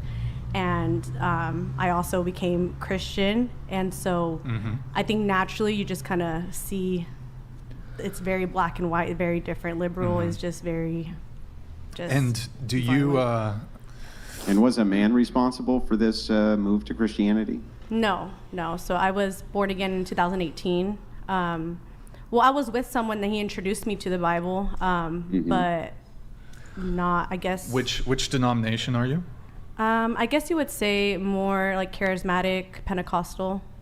Wait, I'm not familiar with charismatic. So we believe in like the Holy Spirit, spiritual gifts, speaking in tongues, healing, praying, Holy Spirit. Do you speak in tongues or? Yes. Can we get a demo? Is that possible or? I mean, are you able to do it on? What do you mean? Don't they do it in front of? Yeah, like televangelists and stuff always do I would prefer not to because there should be an interpreter. Yeah. Okay, interpreter. Okay. Well, I mean that's not part of the Pentecost tradition. May I ask There doesn't a have to be an question? interpreter. Go ahead. Okay. Does it just come to you?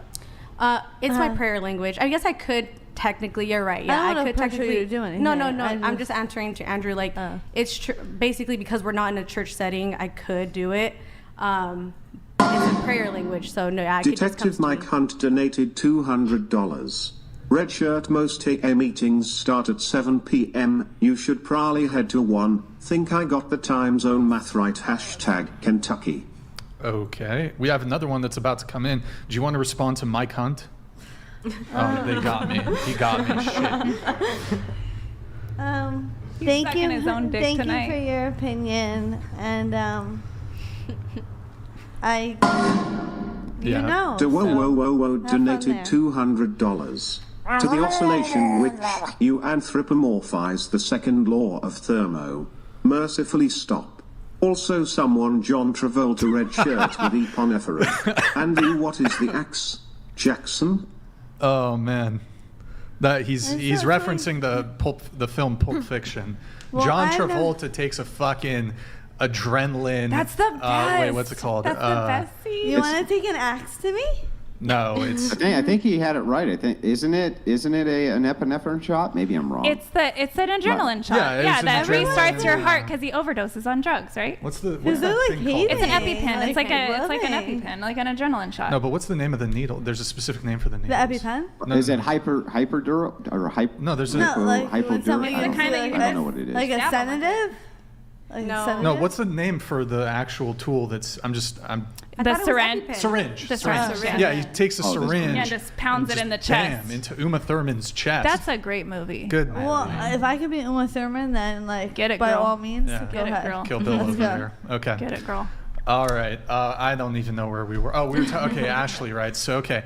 And curious, so you said you were born again. Do you consider yourself like born again virgin or just born again? I mean, so physically, no, I'm not a virgin. Okay. But But I recommitted to waiting till marriage. Yes. I see. I know you love this. Nice.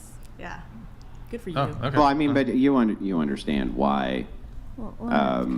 It's silly the kind of I'm a born again virgin, that there's a certain connotation that specific women like to use in order to essentially use that as a cope, right? Like, I mean, you Use as a realize what? that I'm not saying you are, but I'm saying No. one of the But reasons. you said use it as a what? Cope. Oh, A cope. okay. No, like I don't expect for people to really, or men to look at me as like a true virgin. Like that's not reality. But spiritually, born again, yes. Like I recommitted. So. Yeah, I understand. Yeah, I know you understand. But yeah. And I'm curious. Do you have like a ministry? I do. Okay. And Oh no. Yeah. Andrew, I'll let you come in on this in just a moment. And so with your ministry, are you preaching to both men and women? Or? I mean, I'm on YouTube, so I say sis a lot though. I think naturally I just geared towards women. But I get the whole women shouldn't be leaders and all that. And here's the thing, naturally I don't, when a woman is on stage like as a pastor, I'm not against it. I know there's two different schools of thought when it comes to that. Biblically, like I get that, but I believe that women still have a part in the church. Sure. Well, Andrew, I'm not particularly religious, but doing my own research, even as somebody who's not religious, my understanding of Christianity is that among all denominations, even Protestant, non-denominational, that is a heresy. That's incorrect. Heresy, yes, that's correct. It's incorrect. Some denominations have split off and they I have think different even doctrines. Protestant, it's well, a but I'm heresy. saying, like, for example, the United, any church that says United, typically they have a more liberal view of things. And so they have, even Saddleback Church is technically part of the Southern Baptist Convention, and they now have allowed, Rick Warren stepped down and... Wait, do you have a ministry too? Don't they all? Clarify what you mean by that. Clarify what you mean by that. Well, we're called to be ministers. Yeah, I mean, the Great Commission. I is guess to you could preach, say to that. teach, Yes. to heal, and to cast out demons. Yes, in the I name. do. I do consider my I'm life a really ministry. curious though. Why do you feel so like let down? Isn't that the Great Commission? We're all disciples, right? No, it's not. So only I men mean, are disciples? No, that's not what I said. Chill out, and I'll explain it to you. When you get to the original apostles who became bishops in Christ Church, were any of them female? Can I say something? Because I actually did study this. I didn't hear you. What? The original apostles who became bishops, were any of them female? No, Why not? I'm not sure. It's actually not safe. Nor It am was I a safety saying that thing. I need to be a preacher or I need to be a pastor. I'm just a witness. I am. Yeah, but what did disciple Paul creating say? What disciples. did Paul say about women leading in the church? What did Paul say? He said, about "Don't do us it." being quiet. Is that what you're He talking said about? no. He said specifically in multiple places that women were not allowed to have leadership positions in the church. Now, when you're talking about a woman's part in the church, I don't disagree. I think that women do have a very important role in the church. It's just not as clergy, and it's never been as clergy. I'm not against that. Like, I'm not here wanting to be a pastor. I hold Bible study. That's because there's and it was really supposed to be a protective measure. Let her finish. And I don't create the curriculum. I go based off of a pastor's curriculum, a church curriculum that's handed and passed down to us. And so it's not, to me, I'm really just holding space with as a disciple, as a witness with other disciples that are looking to get in the Word of God, to talk about God. But I don't need to be on stage doing altar calls at a church. Yeah, so a priest is an embodiment of Christ on earth, and Christ embodied as a male. You do have That's a why. warm sense. That's why. about I mean, that's you. so women cannot be the embodiment of Christ. That would be men only. That is the We are Christian part brand. of That's not actually what the doctrine was ever even about. But just How do you know? FYI, because I studied all of this. You did, yeah. So Yeah. what was the first synod? The when they whole discussed principle. this, tell me what it's called. The whole principle of women not No, speaking that's in not my church had question. nothing to do with the fact that women didn't embody fully Christ or God. It was a protective measure because men like you are assholes, and it's a protective Well, measure hold so on. that Let's men not- would speak in public. I'm just saying, I mean, you don't have to take it personally. Yeah, it is but, what it is. okay, just avoid ad hominem attacks. Okay, please. so don't care. because She we can use it. live in a Doesn't hurt my feelings. patriarchal society and the Bible was written in a patriarchal society to protect women, it's a protective measure. Men don't listen to women. It's much better if the woman goes to her own partner, her own husband, her own brother, who's the minister, and gives the message to him of what's on her heart. And he filters it through his man speak, whatever you want to say, and he goes and presents it before the men. That way he takes the flack on himself for it, so she doesn't have to deal with that emotionally. It's a protective measure. Women are very sensitive emotionally. We were not made to handle all these criticisms coming at us. That was supposed to be the setup. It was never supposed to be we're not equal to, we're not worthy, we don't have seconds. important things to 10 say. It seconds. wasn't supposed to be that way. The patriarchy got Okay. convoluted over time. So I'm going to try this again. I'll just ask you the same question. Maybe you can answer it. Did Jesus Christ embody as a man or a woman? Jesus Christ? Yeah. He embodied as a man and came to tell us that all of us have the same Okay, so he power embodied. as He him. embodied. And he I'm embodied as embodying Christ consciousness now as a woman. How come he didn't embody as a woman? Because he just answered that particular call and he happened to have a penis born to him. I have a vagina and I have the same He call. just happened. He could have been either. He just happened.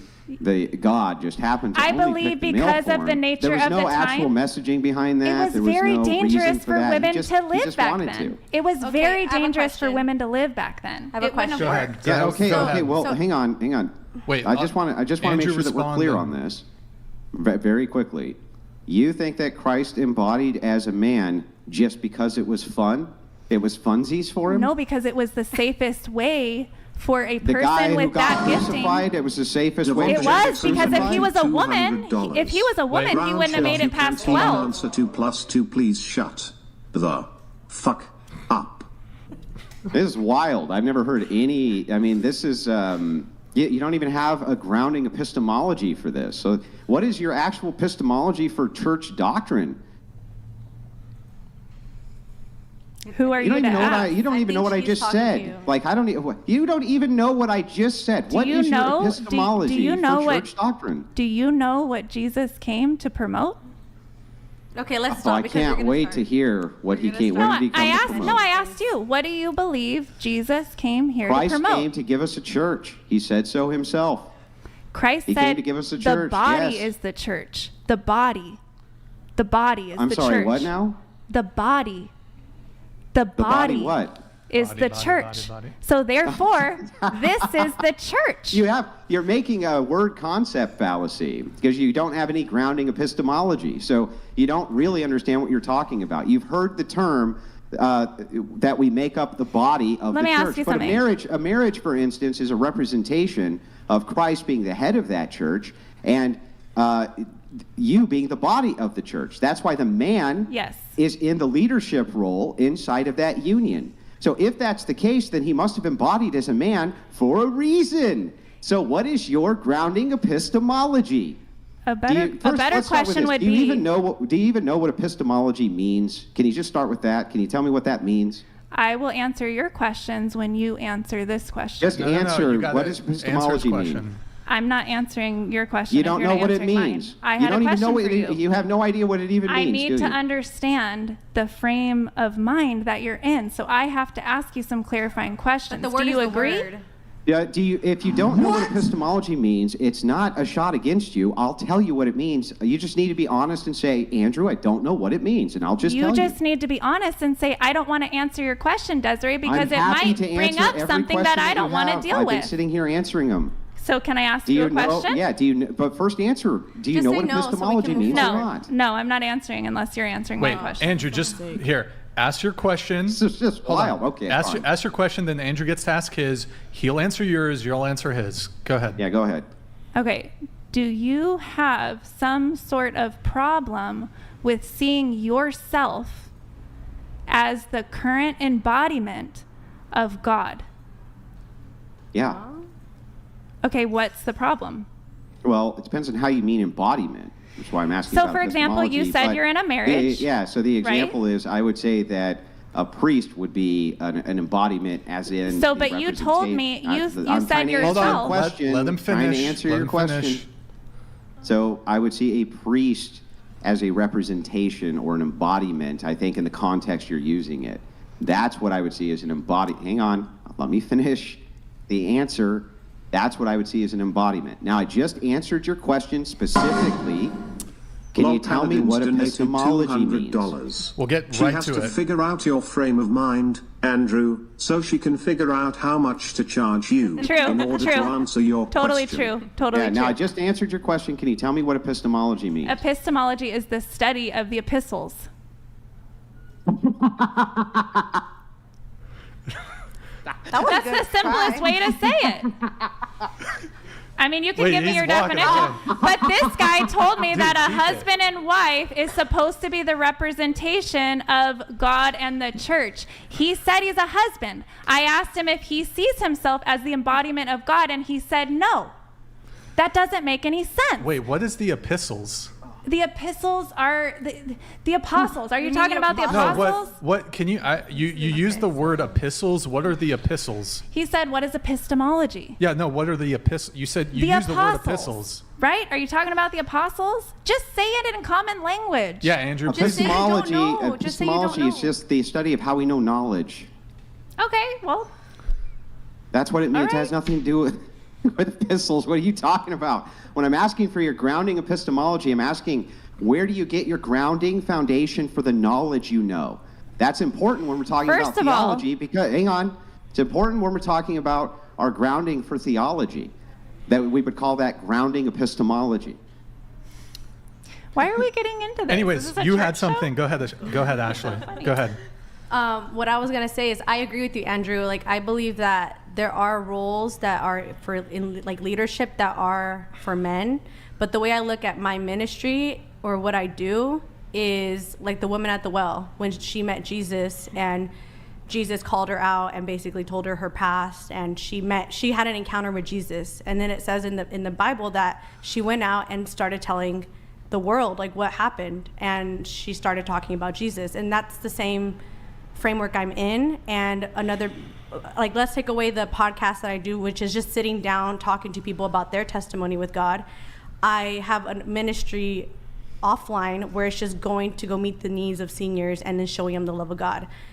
I mean, to me, why would that only be Yeah, for I men? think if you're talking about maybe things like I do Bible study with Yeah. with other girls, or I do kind of outreach or something like that. outreaches and stuff like I think that might be different than having a position of church authority, and that's what Right. we're talking about when we're Yeah, talking I about don't women have in that. leadership roles, right? So, And I when agree we're with talking, that. hang on, and when we're talking about ministry, I think it depends, because I think that if you have a ministry, it depends on the context. Are you in a church leadership role because you've created your own church? That's where we start to kind of dive into, are you clergy or not, right? Right.